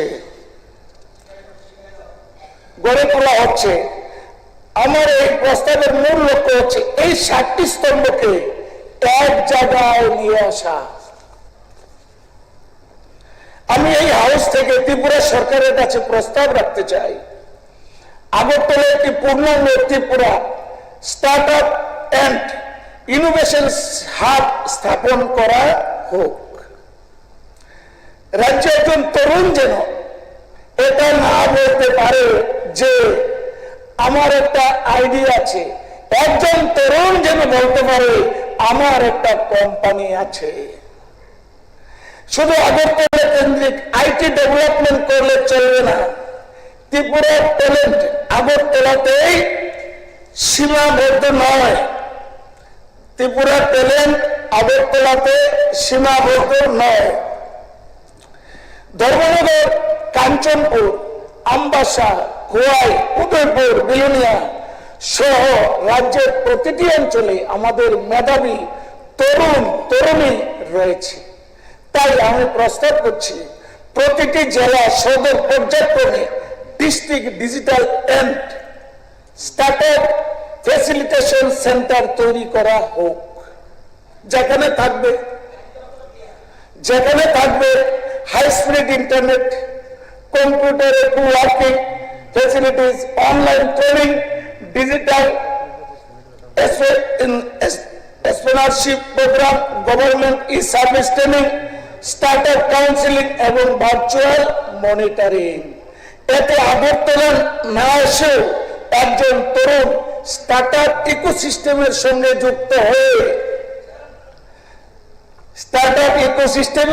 যুক্ত হতে পারেন। আমি মনে করি এটি ত্রিপুরার জন্য অত্যন্ত গুরুত্বপূর্ণ একটি উদ্যোগ হতে পারে। আমরা আইটি কোম্পানিগুলোকে আহ্বান জানাতে পারি, come to Tripura and hire from Tripura. মাননীয় স্পিকার স্যার, আজকে আইটি ইন্ডাস্ট্রিগুলো আগামী দিনের জন্য যে স্কিল চাইছে তা 5 বছর আগে স্কিলের সঙ্গে এক নয়। আর্টিফিশিয়াল ইন্টেলিজেন্স দ্রুত ইন্ডাস্ট্রির চরিত্র বদলে দিচ্ছে। Scout technology, cyber security, data analytic, automation, blockchain এসব এখন আর শুধু বড় শহরের বিষয় নয়। তাই আমাদের যুবকদের শুধু বেসিক কম্পিউটার ট্রেনিং দিলে হবে না, আমাদের লক্ষ্য হওয়া উচিত degree to skill, skill to job, job to entrepreneurship. অর্থাৎ ডিগ্রি থাকবে, তার সঙ্গে ইন্ডাস্ট্রি রেডি স্কিল থাকবে, তারপর এমপ্লয়মেন্ট এন্টারপ্রেনারশিপের সুযোগ থাকবে। আমাদের বিশ্ববিদ্যালয় কলেজগুলোকে স্টার্টআপ ইকোসিস্টেমের সঙ্গে আরো নিবিড়ভাবে যুক্ত করতে হবে। সম্ভব হলে অধিকাংশ কলেজ ইনোভেশন ক্লাব এবং এন্টারপ্রেনারশিপ সেল গড়ে তোলা যেতে পারে। প্রতি বছর ত্রিপুরা স্টুডেন্ট দ্বারা ইনোভেশন চ্যালেঞ্জ প্রোগ্রামের প্রয়োজন করা যেতে পারে, যেখানে ছাত্রছাত্রীরা নিজেদের আইডিয়া উপস্থাপন করে সেরা আইডিয়াগুলোকে টেকনোলজি সাপোর্ট মার্কেটিং লিঙ্কেজ দেওয়া যেতে পারে। তাহলে আমরা হয়তো আজকের কলেজ স্টুডেন্টের মধ্যে আগামী দিনের এন্টারপ্রেনারশিপ খুঁজে পাবো।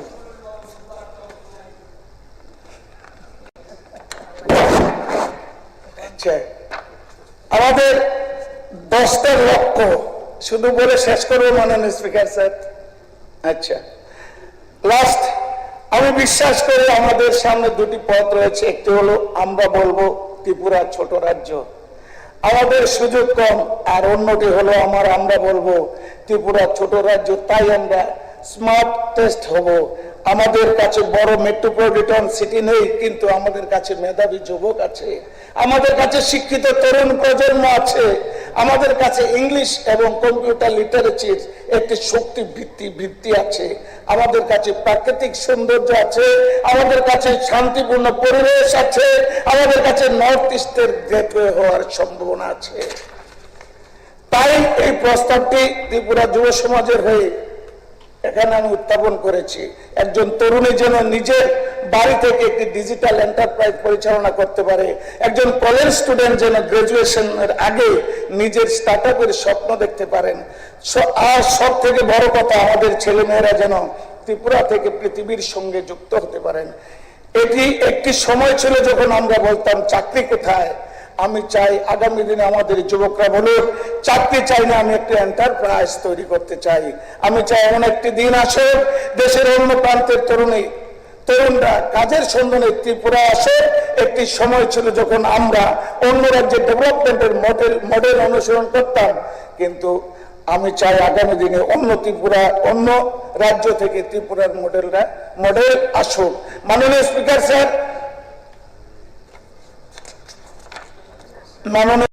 স্যার, ত্রিপুরা আইটি সেক্টরকে শুধু একটি ডিপার্টমেন্ট অ্যাক্টিভিটি হিসাবে না দেখে একটি ইকোনমিক মিশন হিসাবে দেখতে হবে।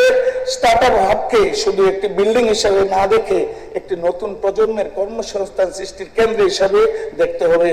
আর আমাদের যুব সমাজকে শুধু চাকরির প্রার্থী হিসাবে না দেখে future entrepreneur, innovator or employer এবং গ্লোবাল প্রফেশনাল হিসেবে দেখতে হবে। সেই লক্ষ্যে আজ আমি সম্মানিত সবাই, সরকারি ও বেসরকারি এবং বিরোধী পক্ষের মাননীয় সদস্যবৃন্দদের কাছে আবেদন জানাচ্ছি, দলমত নির্বিশেষে এই গঠনমূলক প্রস্তাবটিকে গ্রহণ করা হোক। এই হাউস থেকে রাজ্যের সরকারকে অনুরোধ করা হোক ত্রিপুরার ইনফরমেশন টেকনোলজির ব্যবস্থা আরো ব্যাপক সম্প্রসারণ, আধুনিক design, infrastructure, industry oriented skill development, একটি পূর্ণাঙ্গ Tripura startup and innovation hub গড়ে তোলার জন্য প্রয়োজনীয় নতুন কার্যকর পদক্ষেপ গ্রহণ করা হোক। আমার এই একটি গড়ে তোলা হোক। আমরা এখন একটি ত্রিপুরা গড়ে তুলতে চাই যেমন প্রযুক্তি শুধু মোবাইল ফোনে থাকে না, প্রযুক্তি থাকবে শিক্ষায়, প্রযুক্তি থাকবে কৃষিতে, প্রযুক্তি থাকবে শিল্পে, প্রযুক্তি থাকবে প্রশাসনে, প্রযুক্তি থাকবে স্বাস্থ্য পর্যটনে, এবং সর্বোপরি প্রযুক্তি থাকবে আমাদের যুব সমাজের হাতে। কারণ আজকের প্রযুক্তি বিনিয়োগ মানে আগামী দিনের কর্মসংস্থানের সুযোগ। আজ এই জন্য এই তরুণদের স্কিল ডেভেলপমেন্ট আগামী দিনে একটি পরিবার অর্থনৈতিকভাবে শক্তিশালী করা, আর আজ একটি স্টার্টআপকে সুযোগ দেওয়া মানে আগামী দিনের বহু মানুষের কর্মসংস্থানের দরজা খুলে দেওয়া। এই বিশ্বাস নিয়ে আমি আশা করি এই প্রস্তাবটি মূল উদ্দেশ্যের সঙ্গে এই হাউজের সকলের একমত হবেন এবং আজ সংশ্লিষ্ট দপ্তরের মাননীয় মন্ত্রী উনার বক্তব্যের প্রয়োজনীয় কার্যকর পদক্ষেপ গ্রহণের আশ্বাস দেবেন। মাননীয় স্পিকার, এই কটি কথা বলে আমার আনিত বেসরকারি প্রস্তাবটি এখানে উত্থাপিত করলাম এবং আপনার মাধ্যমে আমি সবাইকে অনুরোধ করব এই প্রস্তাবটি সবাই গ্রহণ করার জন্য। ধন্যবাদ মাননীয় স্পিকার স্যার।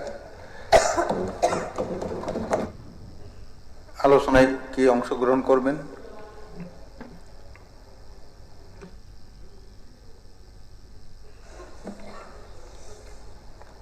মাননীয় স্পিকার স্যার,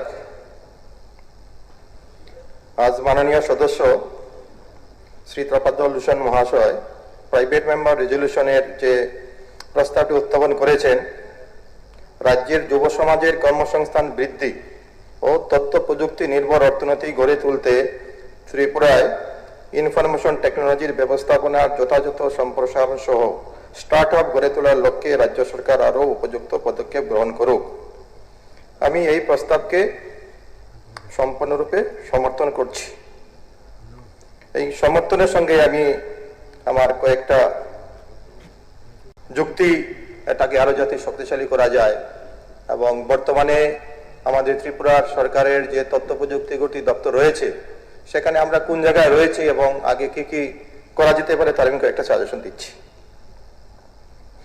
তথ্য প্রযুক্তির যুগে ত্রিপুরার মতো একটি রাজ্যে IT enabled services, startup, artificial intelligence, data analytics, cyber security, BPO এবং ই কমার্স এবং ডিজিটাল সার্ভিসের মাধ্যমে নতুন কর্মসংস্থানের সৃষ্টি যথেষ্ট সম্ভাবনা রয়েছে। কিন্তু প্রশ্ন হচ্ছে, স্টার্টআপ হাব এর ঘোষণা করলে কি যুবকদের কর্মসংস্থান হবে? তার জন্য একটি সম্পূর্ণ আইটি ইকোসিস্টেম গড়ে তোলা দরকার।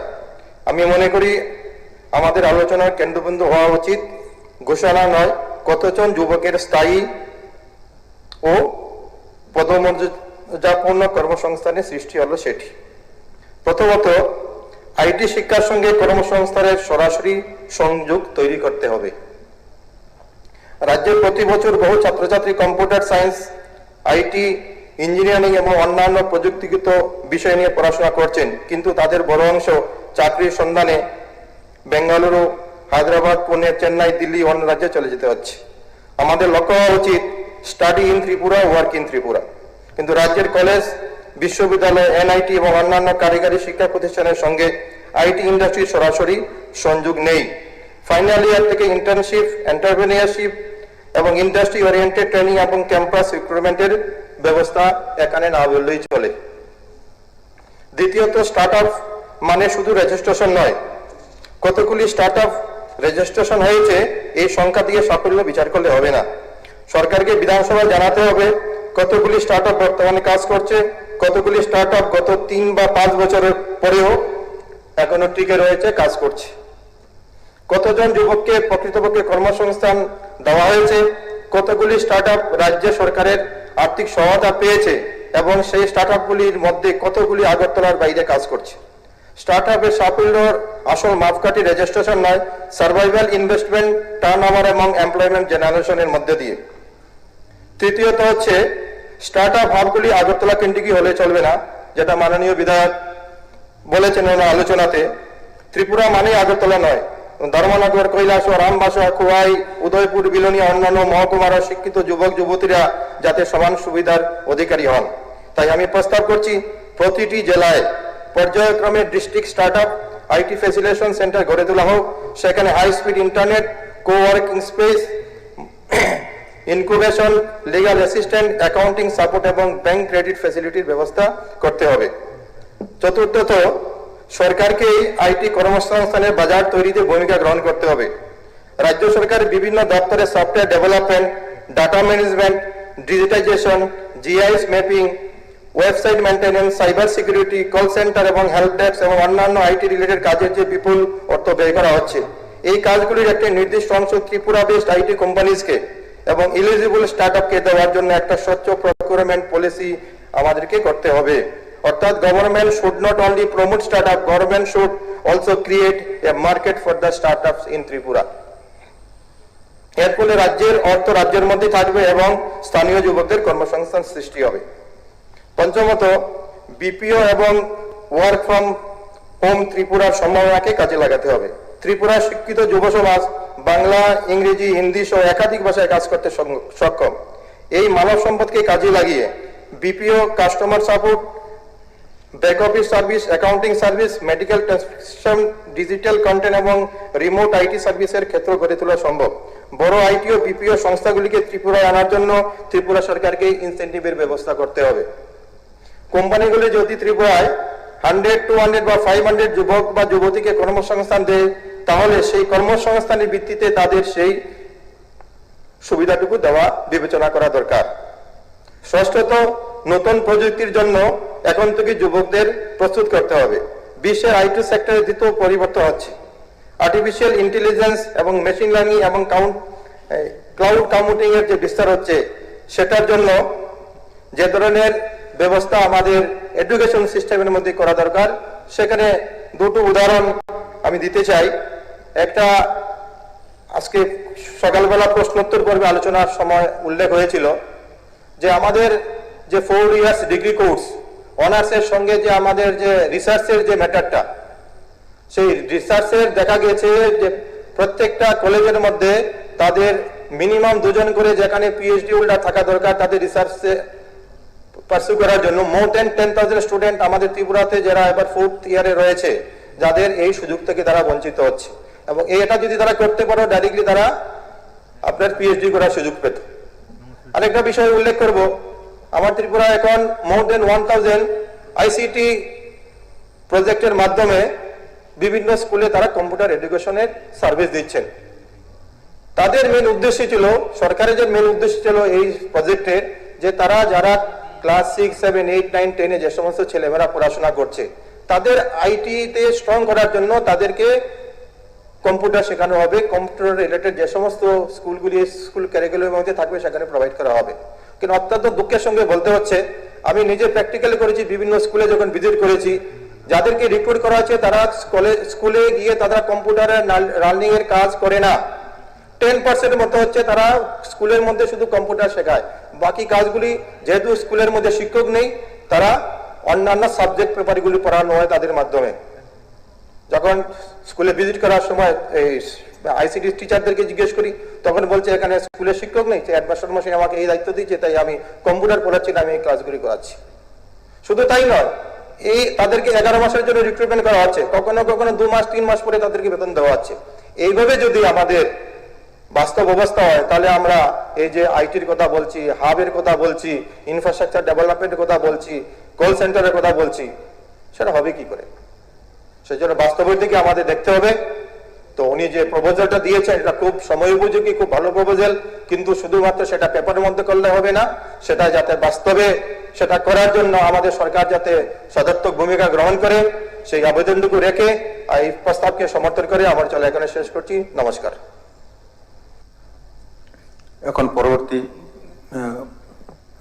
কেউ যদি আলোচনার কিছু না থাকে তাহলে পরে বুঝে দিচ্ছি। মিনিস্টার কনসার্ন মিনিস্টার করুন, বলেন। মাননীয় অধ্যক্ষ মহোদয়, আজকে একটি প্রাইভেট রেজুলেশন এনেছেন মাননীয় বিধায়ক শ্রীযুক্ত তপজ্জল হোসেন। এ কর্তৃক আনিত জনহিতকর প্রস্তাব রাজ্যের যুব সমাজের কর্মসংস্থান বৃদ্ধি ও তথ্য প্রযুক্তি নির্ভর অর্থনীতি গড়ে তুলতে ত্রিপুরায় ইনফরমেশন টেকনোলজি ব্যবস্থাপনার যথাযথ সম্প্রসারণ সহ স্টার্ট হাব গড়ে তোলার লক্ষ্যে ত্রিপুরা সরকার নতুন করে আরো উপযুক্ত কিছু পদক্ষেপ গ্রহণ করবে। বর্তমান সময়ে অত্যন্ত খুব গুরুত্বপূর্ণ এই বেসরকারি প্রস্তাব মাননীয় বিধায়ক তপজ্জল হোসেন এনেছেন, এবং যেভাবে উনি এখানে বক্তব্য রেখেছেন, এটা আমার ব্যক্তিগত পক্ষ থেকে, সরকারের আইটি দপ্তরের পক্ষ থেকে আমি অত্যধিক হার্দিক অভিনন্দন, শুভেচ্ছা জানাচ্ছি যে এত সুন্দরভাবে যুব সমাজের জন্য এই আইটি সেক্টরকে নিয়ে উনি বক্তব্য রেখেছেন। তো আপনার সদয় অনুমতিক্রমে মাননীয় মুখ্যমন্ত্রী ডক্টর মানিক সাহা মহোদয়ের নেতৃত্বাধীন ত্রিপুরা সরকার রাজ্যের তথ্য প্রযুক্তি এবং তথ্য প্রযুক্তি নির্ভর পরিষেবা, ডিজিটাল সংস্থান, স্টার্ট আপ, এই ইকোসিস্টেমের উন্নয়নে যে পদক্ষেপগুলো গ্রহণ করেছে এবং ত্রিপুরার শিক্ষিত যুব সমাজের জন্য সুনিশ্চিত কর্মসংস্থান উদ্যোক্তার সুযোগ সৃষ্টি করতে ভবিষ্যতে যে পরিকল্পনা গ্রহণ করা হয়েছে সে প্রশ্নের উত্তর দেওয়ার জন্য আমার বক্তব্য এখানে রাখছি। এখানে মাননীয় সদস্য শৈলেন্দ্রবাবু এখানে বক্তব্য রেখেছেন, উনি কিছু প্রস্তাবও রেখেছেন, তো আমি ওনাকে ধন্যবাদ জানাই। মাননীয় প্রধানমন্ত্রী শ্রী নরেন্দ্র মোদীজির দূরদর্শী নেতৃত্বে ডিজিটাল ইন্ডিয়া কর্মসূচি এই প্রযুক্তিকে শুধুমাত্র পরিকাঠামোর বিষয় হিসাবেই সীমাবদ্ধ না রেখে স্বচ্ছ শাসন ব্যবস্থা, অন্তর্ভুক্তিমূলক উন্নয়ন এবং নাগরিক ক্ষমতায়নের একটি শক্তিশালী হাতিয়ারে রূপান্তরিত করেছে। এই দৃষ্টিভঙ্গি থেকে অনুপ্রাণিত হয়ে আমাদেরও ত্রিপুরা রাজ্যে মাননীয় মুখ্যমন্ত্রী অধ্যাপক ডক্টর মানিক সাহা মহোদয়ের দক্ষ নেতৃত্বে আমাদের সরকার ডিজিটাল ত্রিপুরা গড়ে তুলেছে এমন এক ত্রিপুরা যেখানে প্রযুক্তি সরকারকে নাগরিকের সঙ্গে এবং শিক্ষাকে সুযোগের সঙ্গে এবং উদ্ভাবনকে উদ্যোগের সঙ্গে এবং প্রতিভাবান যুব সমাজকে নিশ্চিত কর্মসংস্থানের সঙ্গে সংযুক্ত করবে। ডিজিটাল ত্রিপুরা শুধুমাত্র কম্পিউটারাইজেশনের নাম নয়, এটা একটি প্রত্যেকটি নাগরিকের জন্য ডিজিটাল শাসন ব্যবস্থা, প্রতিটি প্রতিষ্ঠানের জন্য সংযোগ, প্রতিটি জেলার জন্য সুযোগ এবং সমগ্র রাজ্যের জন্য প্রযুক্তি নির্ভর উন্নয়ন নিশ্চিত করাই আমাদের অঙ্গীকারের প্রতিফলন। স্বাভাবিকভাবেই যে বর্তমানে আমাদের সরকারের এই নেতৃত্বে আইটি সেক্টরকে কিভাবে যুব সমাজের জন্য আমরা এগিয়ে নিয়ে চলেছি, তার আগে ছোট্ট করে আমরা এখানে সরকার আসার আগে তাও একটা কিছু পরিচিতি এই সভায় রাখা উচিত। মাননীয় অধ্যক্ষ মহোদয়, রাজ্যের সামগ্রিক উন্নতি যে ধরাপথের পরিপ্রেক্ষিতে 2018 সালের পূর্ববর্তী পরিস্থিতি আমাদের এখানে কি ছিল, এটা অত্যন্ত গুরুত্বপূর্ণ আলোচনা। 2018 সালের পূর্বে ত্রিপুরায় কম্পিউটারাইজেশন এবং তথ্য প্রযুক্তির ব্যবহার সংক্রান্ত কয়েকটি উদ্যোগ গ্রহণ করা হয়েছিল। তবে সেই উদ্যোগগুলি সুনির্দিষ্টভাবে প্রয়োগ হয়নি, যার মাধ্যমে আইটি এবং আইটি এনেবল সার্ভিস রাজ্যের তরুণ প্রতিভাবান এই যুবকদের জন্য কর্মসংস্থান, বিনিয়োগ ও উদ্যোক্তা সৃষ্টির একটি গুরুত্বপূর্ণ চালচিত্রে পরিণত হতে পারত বা করা হয়নি। এবং এই সীমিত পরিসরে কিছু কম্পিউটারাইজেশন উদ্যোগ থাকলেও বেসরকারি ক্ষেত্রে কর্মসংস্থান বিনিয়োগের জন্য আইটিএটিএসকে একটি গুরুত্বপূর্ণ অগ্রাধিকারমূলক ক্ষেত্র হিসেবে গড়ে তোলা সম্ভব হয়নি। এবং এই কারণেই, যেটা আমরা সুরেন্দ্রবাবু বলেছেন, এই কারণে তখন থেকেই যে আইটি সেক্টর যারা আমাদের এখানকার রাজ্যের ছেলেমেয়েরা পড়াশোনা করেছে, তাদের অধিকাংশ তাদের সেই যুবক যুবতী কিন্তু রাজ্যে না থেকে তারা সেই কাজের সুযোগ নেওয়ার জন্য এই দেশের বিভিন্ন বড় বড় সিটিগুলো যেখানে আইটি সেক্টর গড়ে রয়েছে সেখানে তারা জড়ো হয়েছে। একটি প্রাণবন্ত স্টার্ট আপ ইকোসিস্টেম, যার জন্য সুসংগঠিত ইনকিউবেশন বা প্রাথমিক অর্থায়ন, বিনিয়োগকারীদের সঙ্গে সংযোগ এবং রাজ্যের সঙ্গে সংযোগ, এসবের কোনো সুসংহত ব্যবস্থা তখনও গড়ে করেনি। প্রযুক্তি সংস্থা বিপিও, কেপিও এর অন্যান্য আধুনিক জনভিত্তিক শিল্পকে ত্রিপুরা আকৃষ্ট করার জন্য একটি সুসংগত দীর্ঘমেয়াদী কৌশলও প্রতিষ্ঠিত হয়নি। এমনকি ডিজিটাল শাসন ব্যবস্থার ক্ষেত্রে 2017 সালে যখন অফিস চালুর যে প্রাথমিক উদ্যোগ নেওয়া হয়েছিল, তাও রাজ্যব্যাপী দীর্ঘস্থায়ী বাস্তবায়নের কাঙ্ক্ষিত লক্ষ্যে পৌঁছাতে পারেনি। ফলে এখন যখন ভারতের প্রযুক্তি নির্ভর অর্থনীতি ছাড়া দেশে নতুন কর্মসংস্থান, পেশাগত সুযোগ সৃষ্টি করেছিল, এবং তখন ত্রিপুরার বহু প্রতিভাবান যুবক যুবতী কর্মসংস্থান ও পেশাগত বিকাশের জন্য রাজ্যে স্বাভাবিক চলে যেত। মাননীয় মহোদয়, এটি শুধুমাত্র পরিকাঠামো প্রশ্ন ছিল না, এর সঙ্গে এক নতুন প্রজন্ম আকাঙ্ক্ষা পূরণের জন্য উচ্চাবিলাসী ও ভবিষ্যৎমুখী দৃষ্টিভঙ্গির অভাবও জড়িত ছিল। আমরা কি করেছি 2018 পরে, যেখানে এই প্রযুক্তি এই 2018 সালে বর্তমান সরকার গঠনের পর এই প্রযুক্তি নির্ভর শাসন ব্যবস্থা, স্বচ্ছতা, উদ্যোক্তা সৃষ্টি এবং কর্মসংস্থানকে রাজ্যের প্রধান উন্নয়ন কর্মসূচি হিসাবে আমরা বিবেচিত করি। সরকার ডিজিটাল শাসন ব্যবস্থা, আইটি পরিকাঠামো, উদ্যোক্তা সৃষ্টি, স্টার্ট আপ সহায়তা, দক্ষতার বিকাশ এবং বেসরকারি বিনিয়োগ বৃদ্ধির সমন্বয়ে একটি সমন্বিত ইকোসিস্টেম গড়ে তুলতে আমরা সক্রিয় হই। মাননীয় প্রধানমন্ত্রী নরেন্দ্র মোদীজির দূরদর্শী নেতৃত্বে 16 জানুয়ারি 2016 এই তারিখে স্টার্ট আপ ইন্ডিয়া উদ্যোগের সূচনা হয় এবং এর উদ্দেশ্য ছিল উদ্ভাবন, উদ্যোক্তা সংস্কৃতিকে উৎসাহিত করা এবং ভারতের যুব সমাজকে, যারা যুব সমাজকে চাকরি প্রার্থী থেকে চাকরি সৃষ্টিকারীতে রূপান্তরিত করা। এবং এই চিন্তাধারা অনুপ্রাণিত আমরা মাননীয় প্রধানমন্ত্রীর দৃষ্টিভঙ্গিকে ত্রিপুরায় এগিয়ে নিয়ে যাওয়ার লক্ষ্যে রাজ্য সরকার আইটি স্টার্ট আপ স্কিম 2019 আমরা চালু করি এবং এই প্রকল্প রাজ্যের প্রযুক্তি নির্ভর স্টার্ট আপগুলির জন্য একটি গুরুত্বপূর্ণ প্রাথমিক সুযোগ সৃষ্টি করে এবং এর আওতায় প্রায় 26টি স্টার্ট আপ স্বীকৃতি পায়, যেখানে 1 কোটিরও বেশি সহায়তা বিতরণ করা হয় এবং 130টি কর্মসংস্থানের সুযোগ সৃষ্টি হয় 2019 সালে। মাই গভর্নমেন্ট ত্রিপুরা ডিজিটাল মনিটরিং ব্যবস্থা মুখ্যমন্ত্রী যুব যোজনা, যার এর মতো প্ল্যাটফর্ম রাজ্য জুড়ে, যেখানে ডিজিটাল অন্তর্ভুক্তিমূলক এই পরিষেবার পরিধি বৃদ্ধি করেছে এবং ইন্দ্রনগরে অবস্থিত 6 তলা আইটি ভবন যার আয়তন প্রায় 89,290 বর্গফুট একটি সমন্বিত প্রযুক্তি কমপ্লেক্স হিসাবে গড়ে তোলা হয়েছে।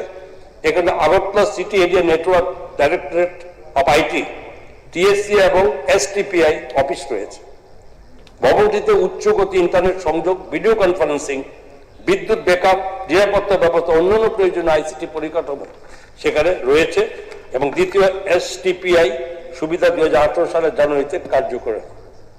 2018 সালের পূর্বে যারা 80টি সার্ভার এবং 130টি টিভি স্টোরেজ থাকা স্টেট ডাটা সেন্টার বর্তমানে 200 টিভি এরও বেশি ক্ষমতায় সম্প্রসারিত হয়েছে, আমরা এসে করেছি এবং প্রায় 200টি সরকারি অ্যাপ্লিকেশন ও ওয়েবসাইট পরিচালনা করছে। Tripura software technology parks of India ইকোসিস্টেমকে লিচু বাগানের 8,072 বর্গফুট এবং আইটি ভবন ইন্দ্রনগরের 8,266 বর্গফুট কেন্দ্রের মাধ্যমে কাজে লাগিয়েছে। এই কেন্দ্রগুলিতে প্লাগ অ্যান্ড প্লে ইনকিউবেশন, উচ্চগতি সংযোগ, বিদ্যুৎ ব্যাকআপ, কর্মকর্তা অন্যান্য ব্যবসায়িক সহায়তা রয়েছে। দুটি কেন্দ্র এবং আইটি সংস্থাগুলোকে 100টিরও বেশি যুবা কর্মরত এবং রাজ্যের আইটিআইটিএস ইকোসিস্টেম গড়ে তুলতে গুরুত্বপূর্ণ ভূমিকা পালন করছে। তবে সীমিত 120টি প্লাগ অ্যান্ড প্লে আসন স্টার্টআপ প্রযুক্তি সংস্থা সম্ভাব্য বিনিয়োগকারীদের ক্রমবর্ধমান চাহিদা পূরণের জন্য যথেষ্ট নয় এবং 2022 সাল থেকে বর্তমান সরকারের প্রধান সাফল্য সমূহ মাননীয় আইটি ও স্টার্টআপ ইকোসিস্টেমের জন্য সরকার নীতি প্রাতিষ্ঠানিক কাঠামোকে আরো শক্তিশালী করেছে। ডিজিটাল শাসন ব্যবস্থার বড় সাফল্য আমরা অর্জন করতে পেরেছি। কি করেছি? ই অফিস বাস্তবায়ন। যে ডিজিটাল শাসন ব্যবস্থা ক্ষেত্রে বর্তমান সরকারের অন্যতম গুরুত্বপূর্ণ সাফল্য হল বৃহৎ পরিসরে ই অফিস বাস্তবায়ন করা এবং 2017 সালের একটি প্রাথমিক উদ্যোগ নেওয়া হয়েছে রাজ্যের জন্য প্রয়োজনীয় পরিসর ব্যাপ্তি এবং দীর্ঘস্থায়ী বাস্তবায়ন লক্ষ্যে পৌঁছাতে পারেনি। আমাদের সরকার বর্তমান 3 লক্ষেরও বেশি ই ফাইল আবার তৈরি হয়েছে, 75 লক্ষেরও বেশি ই ফাইল ইলেকট্রনিক পদ্ধতিতে স্থানান্তরিত হয়েছে এবং ই অফিস এখন রাজ্য সরকার থেকে পঞ্চায়েত স্তর পর্যন্ত আবার সমগ্র প্রশাসনিক কাঠামো সম্প্রসারিত হয়েছে এবং ই অফিসের ফলে ফিজিক্যাল ফাইল পরিবহন উল্লেখযোগ্যভাবে হ্রাস পেয়েছে, জবাবদিহিতা বৃদ্ধি পেয়েছে এবং সিদ্ধান্ত গ্রহণের প্রতি খুব ত্বরান্বিত হয়েছে যে ই ক্যাবিনেট, ই বিধানসভা ত্রিপুরা ডিজিটাল সংস্থাকে ডিজিটাল শাসন ব্যবস্থাকে আরো শক্তিশালী করেছে এবং আমাদের নেক্সট লক্ষ্য যে আমরা এটা ডিসি লেভেল পর্যন্ত আমাদের গিয়ে পৌঁছানোর জন্য সরকারের আমাদের লক্ষ্য নিয়ে আমরা কাজ করার আমরা এগিয়ে চলেছি। ত্রিপুরা আইটিআইটিএস পলিসি 2022 এর সফটওয়্যার উন্নয়ন, বিপিও কেপিও পরিষেবা, e commerce, animation, data processing, hardware অন্যান্য প্রযুক্তি নির্ভর উদ্যোগকে উৎসাহিত করার জন্য একটি শিল্পমুখী কাঠামো প্রদান করেছে। এখন পর্যন্ত 7টি আইটি সংস্থা এই নীতির অধীনে সুবিধা গ্রহণ করছে এবং ত্রিপুরার 80টিরও বেশি যুবকের কর্মসংস্থান সৃষ্টি হয়েছে এর কারণে এবং এই নীতির লক্ষ্য হল ত্রিপুরাকে প্রযুক্তির ভোক্তা থেকে ধীরে ধীরে প্রযুক্তি, ডিজিটাল পরিষেবা এবং উদ্ভাবনের একটি উদীয়মান উৎপাদক রাজ্যে পরিণত করা। Sector agnostic Tripura startup policy 2024 পরবর্তী সরকার sector agnostic Tripura startup policy প্রবর্তন করে। এই নীতিতে 5 বছরের একটি কাঠামো নির্ধারণ করা হয়েছে এবং যার আনুমানিক আর্থিক বরাদ্দ 50 কোটি টাকা এবং যোগ্য স্টার্টআপের জন্য পর্যায়ক্রমে যেখানে প্রায় 25 লক্ষ পর্যন্ত সহায়তা প্রদানের ব্যবস্থা করা হয়েছে। 24 জানুয়ারি 2025 তারিখে চালু হওয়া এই নীতি বিভিন্ন ক্ষেত্রে উদ্ভাবনকে সহায়তা করে এবং অন্যান্য সুবিধা প্রদান করে। প্রুফ অফ কনসেপ্ট এর জন্য 10 লক্ষ টাকা পর্যন্ত সহায়তা করা হয় এবং মার্কেটিং অ্যাসিস্ট্যান্সের জন্য 5 লক্ষ টাকা পর্যন্ত সহায়তা করা হয় এবং এরপরে ভারতীয় পেটেন্টের জন্য 2 লক্ষ টাকা পর্যন্ত এরা খরচের ফেরত পায়। বিদেশি পেটেন্টের জন্য 10 লক্ষ টাকা পর্যন্ত সহায়তা পায় এবং যোগ্য জিএসটি রিইনভার্সমেন্টের অন্যান্য স্টার্টআপের সহায়তা নিহিত আরো রয়েছে। 50 কোটি ত্রিপুরা ভেঞ্চার ক্যাপিটাল ফান্ডের মাধ্যমে সম্ভাবনা স্টার্টআপকে 25 লক্ষ থেকে 2 কোটি পর্যন্ত বিনিয়োগের সহায়তা প্রদানের প্রস্তুতি অলরেডি রয়েছে। 191টি স্টার্টআপ অ্যাপ্লিকেশনের মধ্যে 149টি অনুমোদিত হয়েছে, 70টি স্টার্টআপ আনুষ্ঠানিকভাবে স্বীকৃত হয়েছে এবং 28টি প্রুফ অফ কনসেপ্ট প্রপোজাল অনুমোদিত হয়েছে এবং ট্রাইসিট ফান্ডের আওতায় 1.34 কোটি টাকা বিতরণ করা হয়েছে এবং অপারেশনাল কস্ট সাপোর্ট হিসাবে 79.72 লাখ প্রদান করা হয়েছে। প্রুফ অফ কনসেপ্ট রেজিস্ট্রেশন হিসাবে 1.68 কোটি টাকা অনুমোদিত হয়েছে। সম্প্রসারণ স্টার্ট আপ ইকোসিস্টেমে প্রায় 140টি নিবন্ধিত ব্যবসায়িক সংস্থা প্রায় 900 কর্মসংস্থানের সুযোগ সৃষ্টি করেছে। সেক্টর এগনোস্টিক ত্রিপুরা স্টার্ট আপ পলিসির অধীনে নারী নেতৃত্বাধীন স্টার্ট আপগুলিকে অনুমোদিত অপারেশনাল কস্ট সাপোর্টের ক্ষেত্রে অতিরিক্ত 10% রিইম্বার্সমেন্টে অনুমোদিত। এই প্রোটোটাইপ স্টেজ রেজিস্ট্রেশনের ক্ষেত্রে অতিরিক্ত 10% রিইম্বার্সমেন্ট প্রদান করা হয়। মানে যুবদের মধ্যে মহিলাদেরকেও পিছিয়ে রাখা হয়নি, তাদেরকে সমানভাবে আমরা এগিয়ে নিয়ে চলার চেষ্টা করেছি। উদ্দেশ্য হল প্রাথমিক পর্যায়ে প্রতিরোধ দূর করা এবং নারীদেরকে সফল উদ্যোগ গড়ে তুলতে সক্ষম করা। কারণ আমরা বাইরে দেখেছি, বারবার বলি আমরা এখান থেকে সমস্ত ছেলে মেয়েরা বাইরে চলে যায়, প্রচুর যারা মেয়েরা এরা যে বাইরেও তারা বাইরে বিভিন্ন বেঙ্গালোর, দিল্লি, বম্বে, পুনে, হায়দ্রাবাদ তারা কাজ করে। তো তাদেরকে এখানে কাজের তাকে ফিরিয়ে আনার চেষ্টা এবং সেই সঙ্গে নতুন যারা তৈরি হচ্ছে তাদেরকে বাইরে না যাওয়ার জন্য যাতে এটাকে এখানেই রাখা যায় কাজের মাধ্যমে, সেই চেষ্টা যেটা বলেছেন আপনারা অলরেডি সরকার শুরু করে দিয়েছে এবং তার বিনিময়ে এগুলো হচ্ছে। 2024 সালে স্টার্ট আপ ইন্ডিয়া রিপোর্ট অনুযায়ী গত 5 বছরে স্টার্ট আপ স্বীকৃতি ক্ষেত্রে ত্রিপুরা 66% বৃদ্ধির হার বজায় রেখেছে। ত্রিপুরা উত্তর পূর্বাঞ্চল নারী নেতৃত্বাধীন স্টার্ট আপের ক্ষেত্রে শীর্ষস্থান দখল করেছে। নর্থ ইস্টের মধ্যে যদি স্টার্ট আপ ক্ষেত্রে এই রাজ্যের মহিলারা সর্বোচ্চ স্থানে আছে। এটা জানবেন যে সরকার কোথাও পিছিয়ে নেই, এটার জন্য আমরা এগিয়ে রেখেছি এবং সেটা আমাদের লক্ষ্য আছে। এবং টিনেজ অলরেডি জানেন Tripura nurturing entrepreneurship and startups already এর উদ্বোধন 26 ফেব্রুয়ারি 2026 আগরতলায় হাপানিয়া রাজ্যের ফ্ল্যাগশিপ ইনকিউবেশন হাব হিসাবে করা হয় এবং এটি উদ্যোক্তা সৃষ্টির বিকাশ, স্টার্ট আপকে পরামর্শ প্রদান, বিনিয়োগকারীদের সঙ্গে সংযোগ স্থাপন এবং রাজ্যের উদ্ভাবনমূলক ইকোসিস্টেমকে শক্তিশালী করার জন্য একটি প্রাতিষ্ঠানিক প্ল্যাটফর্ম প্রদান করে। পিছিয়ে নেই, যখন যেটা করা যায় ডেভেলপ তাতে আমরা দিই। ত্রিপুরা এনআইটি আয়োগের অটল ইনোভেশন মিশনের সঙ্গে সহযোগিতা স্টেট ইনোভেশন মিশন চালু করা দেশের প্রথম রাজ্য হিসাবেও আমাদের রাজ্যে গুরুত্বপূর্ণ সাফল্য অর্জন করেছে। এটি যুব সমাজের উদ্ভাবন ও উদ্যোক্তা সংস্কৃতির প্রসার একটি গুরুত্বপূর্ণ পদক্ষেপ। টি-রাইজ পোর্টাল 17 আগস্ট, এ বেশি দিন হয়নি, 17 আগস্ট 2026 তারিখে চালু হওয়া টি-রাইজ পোর্টাল হলো একটি সমন্বিত সিঙ্গেল উইন্ডো প্ল্যাটফর্ম যা স্টার্ট আপ, বিনিয়োগকারী, মেন্টর, শিক্ষা প্রতিষ্ঠান এবং সরকারি সংস্থাগুলিকে একটি প্ল্যাটফর্মে সংযুক্ত করে।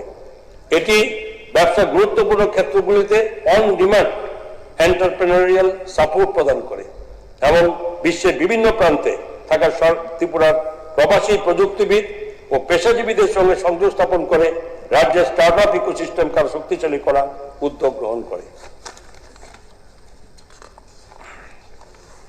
মানে যেহেতু বক্তব্য রেখেছেন আমাদের সদস্য তপজ্জল হোসেন এবং আমাদের শৈলেন্দ্রজি, ওনারা যেসব বলতে চেয়েছেন, যা জানতে চেয়েছেন, আমি জানি এটা লম্বা হয়, কিন্তু আমাকে না বললেও তাকে সেখানে অসংখ্য থেকে যাবে, অসম্পূর্ণ থেকে যাবে।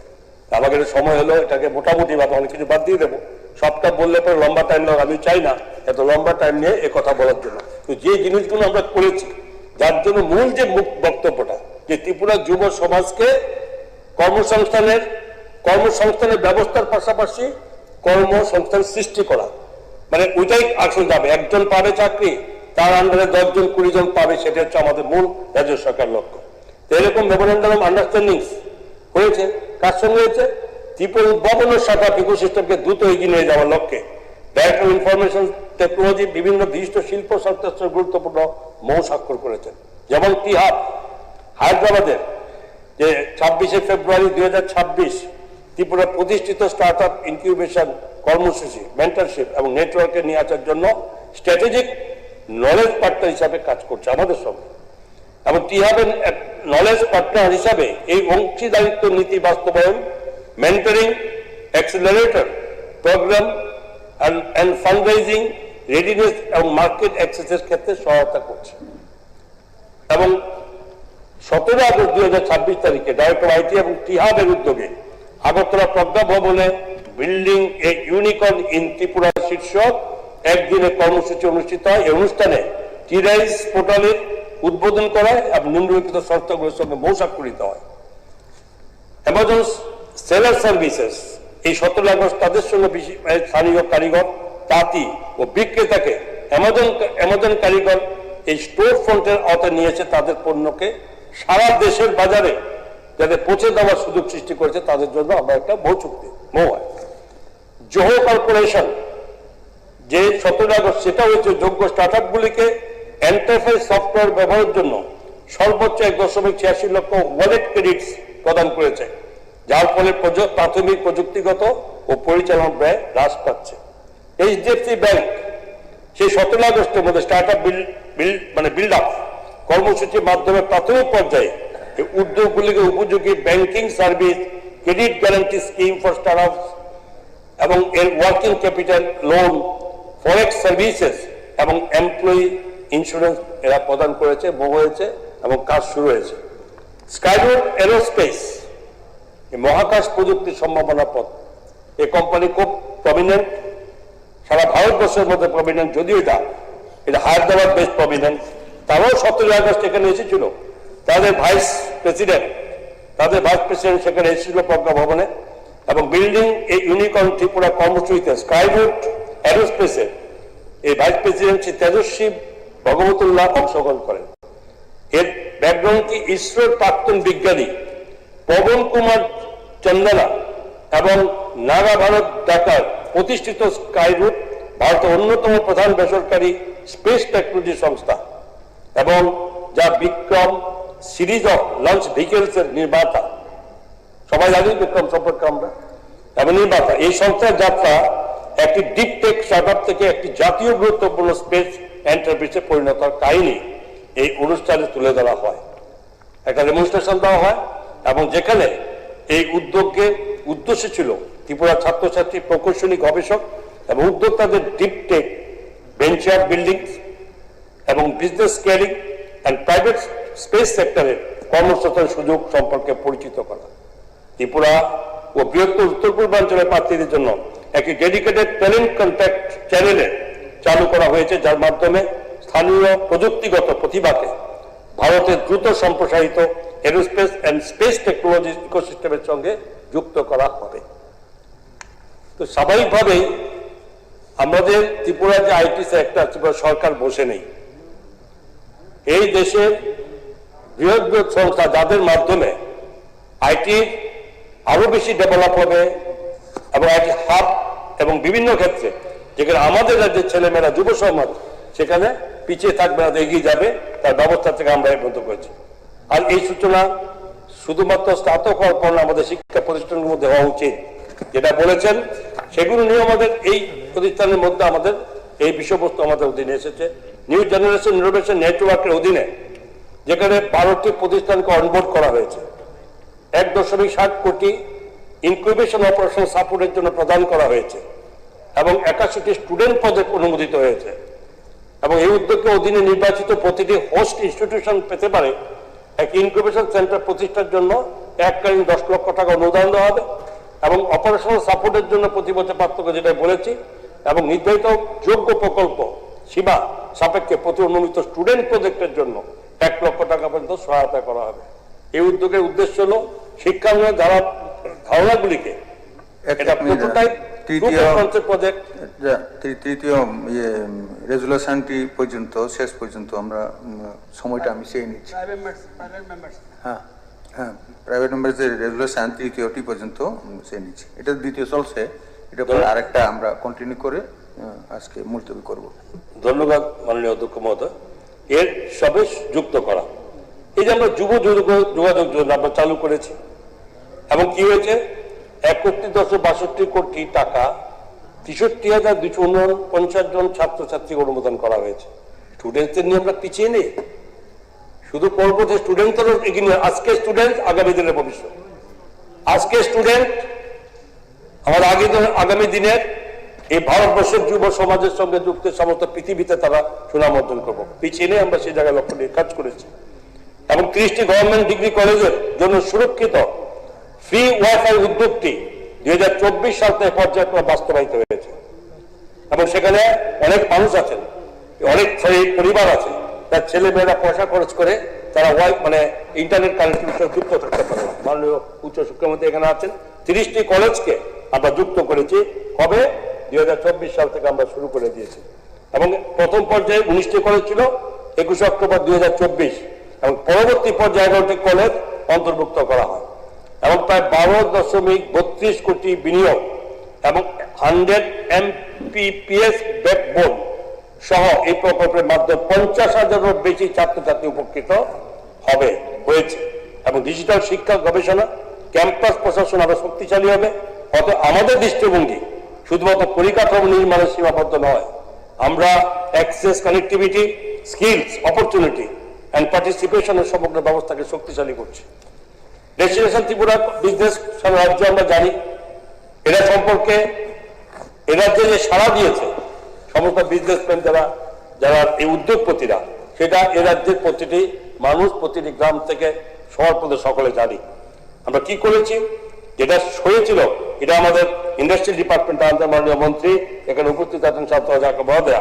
তো সেখানে কি হয়েছিল এই সম্মেলনে, যে বিনিয়োগকারী, শিল্পপতি, শিক্ষা প্রতিষ্ঠান, সরকারি দপ্তরগুলো একত্রিত হয়ে যেখানে বিজনেস টু গভর্নমেন্ট এঙ্গেজমেন্টকে সুদৃঢ় করে বিভিন্ন খাতে সম্মেলনের মাধ্যমে 40টারও বেশি স্ট্র্যাটেজিক মুভ এবং 11টি ইনভেস্টমেন্ট ইন্টারনেট পোর্টালে স্বাক্ষরিত হয়, যা ত্রিপুরার প্রতি বেসরকারি ক্ষেত্রে ক্রমবর্ধমান অবস্থার প্রতিফলন। আইটি সেক্টরের ক্ষেত্রে সম্মেলনটি AI, cloud of data infrastructure, digital inform transformation, drones, AVGC, XR, skills এবং ইনোভেশনের ক্ষেত্রে নতুন অংশীদারিত্বের পথ সুগম করেছে। গুগল এবং সেলস ফোর্সের সঙ্গে গুরুত্বপূর্ণ অংশীদারিত্ব এবং অন্যান্য প্রযুক্তি সংস্থার অংশগ্রহণের বিনিয়োগ টেকনোলজি ট্রান্সফার, ইন্ডাস্ট্রি কোলাবোরেশন এবং এমপ্লয়মেন্ট জেনারেশনের নতুন সুযোগ সৃষ্টি করেছে।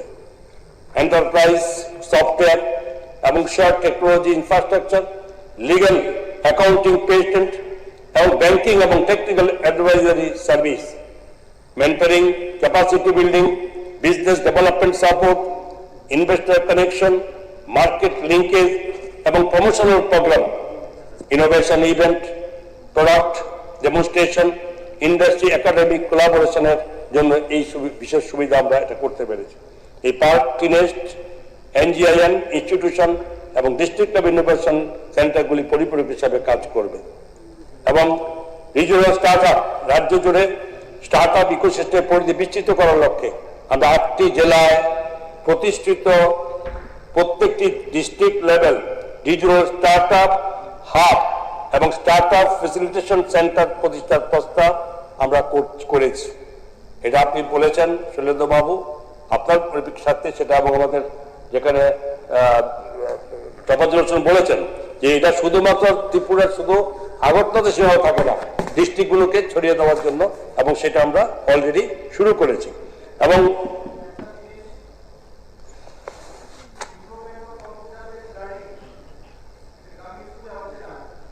আমি মাত্র শুরু করেছি বলেছি হয়ে গেছে না, এটা আপনি জবাব দেননি, কিন্তু বলেছেন হচ্ছে, মাত্র হয়েছে যে ডেস্টিনেশন অফ ত্রিপুরা, এগুলোতে যে আলোচনা হয়েছে, যে সমস্ত বউ হয়েছে, আমরা শুধু শুধু আগরতলা রাখার জন্য না, সমস্ত ডিস্ট্রিক্টে ছড়িয়ে দেওয়ার কাজ হয়েছে।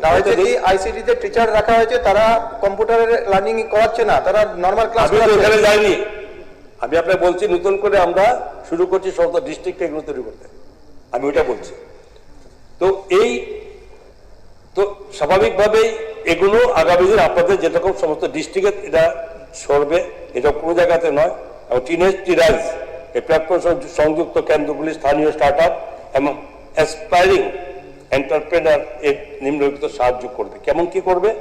রেজিস্ট্রেশন অ্যাসিস্ট্যান্স, আপনার mentoring, incubation referral, funding and grant guidance, সরকারি সুবিধা ও অ্যাডভান্স টেকনোলজিতে অ্যাক্সেস করা, মার্কেট লিঙ্কেজ এবং কন্টিনিউয়াস হ্যান্ড হোল্ডিং, এগুলো এই উদ্যোগে রাজধানীর বাইরে উদ্ভাবন উদ্যোক্তা সৃষ্টির সুযোগ সম্পাদিত করবে।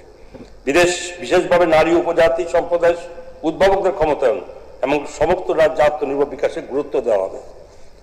আইটি পার্ক, আপনারা জানেন যে শুধু আইটি আমরা করছি, ইনিশিয়াল শুরু হয়েছে এবং এটার মধ্যে অনেক দূর আমরা এগিয়েছি। এ রাজ্যে অনেক কর্মসংস্থানের ব্যবস্থা করা হয়েছে, আরো সামনে আগামী দিনে বাড়তি থাকবে। নতুন কর্মসংস্থান সৃষ্টি করা এবং তার সঙ্গে যুব সম্প্রদায় যুক্ত হওয়া, রাজ্যের বাইরে না যাওয়ার প্রবণতা, এই সমস্ত কারণে আমরা করেছি। কিন্তু এর মধ্যে একটা থেকে যায় খালি, কেমন? যেমন যদি আমরা কখনো যারা গিয়ে থাকেন, যারা বেঙ্গালুরু গিয়ে থাকি, হায়দ্রাবাদ গিয়ে থাকি, যারা দিল্লি, বম্বে, পুনেতে গিয়ে থাকি, আরো জায়গায় সেখানে আইটি পার্ক আমরা দেখতে পাই বড় বড়। এই আইটি পার্ক গড়ে তোলার সঙ্গে সঙ্গে রাজ্যের আরো আইটি সেক্টরকে আরো বিশালভাবে অগ্রগতি আমরা নিতে পারবো, যেখানে এই রাজ্যের থেকে কোনো ছেলে মেয়ে বাইরে যাওয়া দরকার। ওখানে প্রচুর আইটি পার্ক যখন গড়ে তুলবো আমরা, তখন বিভিন্ন কোম্পানি অটোমেটিক্যালি এখানে আসবে। আর এটা সবাই জেনে যান, আমাদের রাজ্যে 3rd ইন্টারন্যাশনাল ইন্টারনেট গেটওয়ে এই রাজ্য 3য় নম্বরে আছে ভারতবর্ষের মধ্যে। এটা একটা অন্যরকম প্রাপ্তি আমাদের রাজ্যে যে আমরা 3য় স্থানে আছি। এই ধরনের কানেক্টিভিটি অনেক উন্নত এবং শক্তিশালী, যেটা আমাদের আগামী দিনে এগিয়ে নেওয়ার জন্য অনেক আমরা সুবিধা করবে। তো আইটি পার্ক কি হবে? সরকার আগরতলা আমতলী বাইপাসে একটা অত্যাধুনিক আইটি পার্ক স্থাপনের প্রস্তাব করেছে এবং যার প্রাথমিক বিনিয়োগ হয় প্রায় 500 কোটি টাকা এবং অনুদান ও সহায়তার জন্য প্রস্তাবটি ভারত সরকারের কাছে জমা দেওয়া হয়েছে। সম্প্রতি ডোনারের একটি উচ্চ পর্যায়ের দল আমাদের এই স্থান তারা সমীক্ষা করে গেছে, পরিদর্শন করেছে এবং এই পার্কটি একটি সমন্বিত প্রযুক্তির অবকাঠামো কেন্দ্রে গড়ে তোলার পরিকল্পনা সেখানে থাকবে। আমরা খুব আশাবাদী, খুব সহসাই এই ডোনার মিনিস্ট্রি থেকে যে আমাদের এই অনুদান আমরা পাবো এবং আগামী দিনে যেটা আইটির জন্য একটা উন্নত পথ খুলবে, সেটা এই আইটি পার্ক আমাদের তৈরি হবে। নিশ্চিন্ত সেখানে আমরা এই জায়গায় আছে থাকবো না। এবং নির্ভরযোগ্য উচ্চ গতির ফাইবার সংযোগ, দৃঢ়বচ্ছিন্ন বিদ্যুৎ সরবরাহ, কোওয়ার্কিং, ইনকিউবেশন, প্রশিক্ষণ এবং দক্ষতা উন্নয়নের সুবিধা, যেখানে এআই, সাইবার নিরাপত্তা যেটা আপনি বলেছেন, ক্লাউড পরিষেবা, ফিনটেক এবং উদীয়মান প্রযুক্তির সহায়ক অবকাঠামো তার সঙ্গে যুক্ত হচ্ছে। এবং এবিজিসি, এক্সেল, ইলেকট্রনিক্স, ডিজিটাল পরিষেবা, প্রযুক্তি নির্ভর গবেষণার জন্য সুবিধা এবং সাধারণ সভা সম্মেলন ব্যবসায়িক সহায়তার জন্য প্রয়োজনীয় সুবিধা নেওয়া হবে।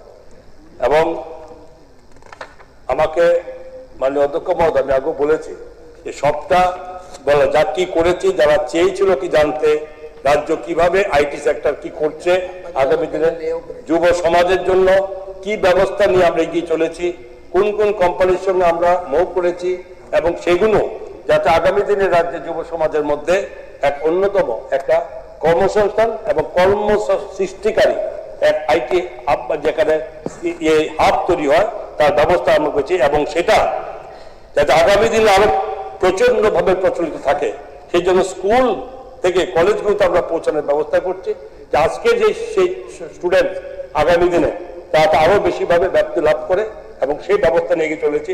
লম্বা আর বলবো না আমি, তবে এতটুকু বলবো যে এআই সম্পর্কে বলেছি, এটা সারা মানে মাননীয় প্রধানমন্ত্রী নরেন্দ্র মোদীজি যে এআইটাকে যাতে এই ভারতবর্ষে আমাদের এটা মানে উচ্চ পর্যায়ে পৌঁছাতে পারে, তার জন্য নিজে ব্যক্তিগতভাবে ভারত সরকারের মাধ্যমে সেটা ব্যবস্থা করেছেন। আমরা তার পরিণতি লক্ষ্য করে আমরা এগিয়ে চলেছি। লম্বা ইতিহাস, আর এটা বলতে চাইছি না, নিশ্চয়ই আমাদের যারা আছেন, যারা বলেছেন, নিশ্চয়ই আপনারা বুঝতে পারবেন। আপনি এআই সম্পর্কে বলেছিলেন, আমরা কোথাও পিছিয়ে নেই, আগামী দিন এআই শক্তিশালী ত্রিপুরা গড়বে, এটা নিশ্চিন্ত আমি বলতে পারি।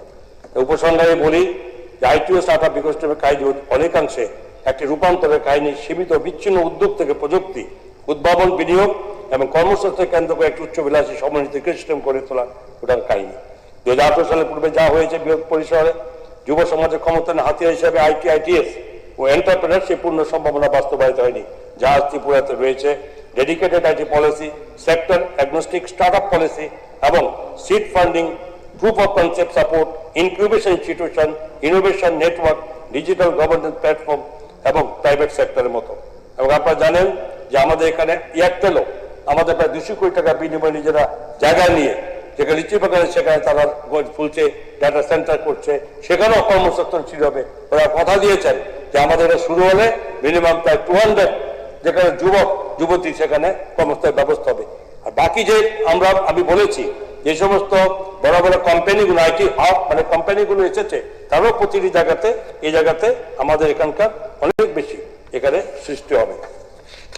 এবং তাই আমি আমার বক্তব্য শেষ পর্যায়ে আপনাদের যেটা মানে তুলেছেন, তপজ্জবাবু যেটা তুলেছেন, যুব সমাজের জন্য আপনিও বলেছেন, সমর্থন করেছেন।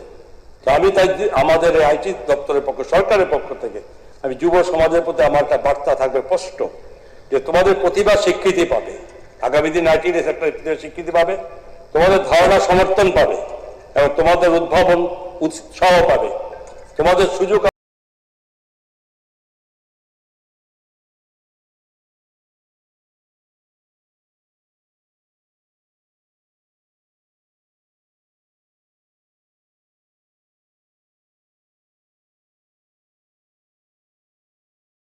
সুরেন্দ্রনাথ মহাশয় যেটা সমর্থন করেছেন, তো আমি ওটাও করে বলি যে এই যুব কর্মসূচি বৃদ্ধি, তথ্য প্রযুক্তি নির্ভর অর্থনীতি গড়ে তুলতে ত্রিপুরায় ইনফরমেশন টেকনোলজি ব্যবস্থাপনার যথাযথ সম্প্রসারণ সহ স্টার্ট আপ গড়ে তোলার লক্ষ্যে ত্রিপুরা সরকার নতুন করে আর উপযুক্ত কিছু পদক্ষেপ গ্রহণ করে রাজ্য যুব সমাজের কর্মসংস্থান বৃদ্ধির সুযোগ সৃষ্টি করবে। এবং এও আশা রাখছি যে সমস্ত বিরোধী বেঞ্চের মাননীয় সদস্যরা যারা উপস্থিত আছেন, যারা আমাদের কংগ্রেস বেঞ্চে যারা আছেন, মাননীয় বয়োজ্যেষ্ঠ আমার সদস্যবৃন্দ, এবং যারা আপনার এই আমাদের যারা বলেছেন তারা, এবং তাদের আনিত প্রাইভেট মেম্বার রেজলিউশনের সঙ্গে সহমত পোষণ করে এবং রাজ্যের সমস্ত যুবকদের কর্মসংস্থান বৃদ্ধি ও স্বনির্ভর হওয়ার প্রতি আন্তরিক থাকবেন। ধন্যবাদ। তো এখন আমি মাননীয় সদস্য শ্রী তফাজ্জল হোসেন কর্তৃক উত্থাপিত রেজলিউশনটি ভোটে দিচ্ছি। হ্যাঁ, আচ্ছা, তো তবু তো সিস্টেম বলতে হবে। সিস্টেম বলবেন, এই প্রস্তাবটা এনেছে, এটা সর্বসম্মতি হাউস গৃহীত, আমরা অভিনন্দন দিয়ে দেবো। আচ্ছা, যাই হোক, তফাজ্জল মাননীয় সদস্য তফাজ্জল হোসেনের কর্তৃক আনিত রেজুলেশনটি যেহেতু শৈলেন্দ্রজিও সাপোর্ট করেছেন, তো এখানে আর ভোটের কোনো প্রশ্নই উঠে না। তো বাকিরাও নিশ্চয়ই এটা সম্মত পোষণ করবেন। তো এই রেজুলেশন সভা কর্তৃক সর্বসম্মতিক্রমে গৃহীত হলো। তৃতীয় রেজুলেশনটি এনেছেন মাননীয় সদস্যা শ্রীমতী অন্তরা সরকার দেব। আমি এখন মাননীয় সদস্যা শ্রীমতী অন্তরা সরকার দেবকে অনুরোধ করছি ওনার রেজুলেশনটি সবাই উত্থাপন করে আলোচনা শুরু করার জন্য।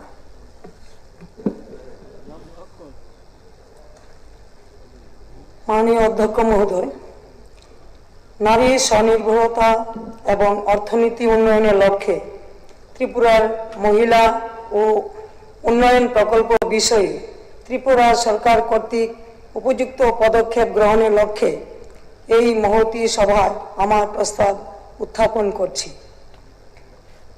মাননীয় অধ্যক্ষ মহোদয়, এই প্রস্তাবটি শুধু মাত্র মহিলাদের জন্য একটি প্রকল্প সম্প্রসারণের দাবি নয়, এর সঙ্গে জড়িয়ে আছে আমাদের রাজ্যের অর্ধেক জনসংখ্যার অর্থনৈতিক ক্ষমতায়ন, পরিবারের আর্থিক নিরাপত্তা, যুব সমাজের কর্মসংস্থান, গ্রামীণ অর্থনীতির বিকাশ এবং সর্বোপরি একটি শক্তিশালী ও স্বনির্ভর ত্রিপুরা গড়ে তোলার স্বপ্ন।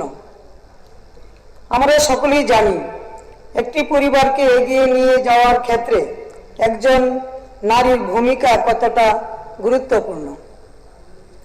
একজন নারী যখন নিজের উপার্জনের পথ তৈরি করতে পারেন, তখন শুধু তার ব্যক্তিগত জীবনেই পরিবর্তন আসে না, সেই আয়ের সুফল পৌঁছে যায় তার সন্তান, পরিবার এবং শেষ পর্যন্ত সমগ্র সমাজের কাছে।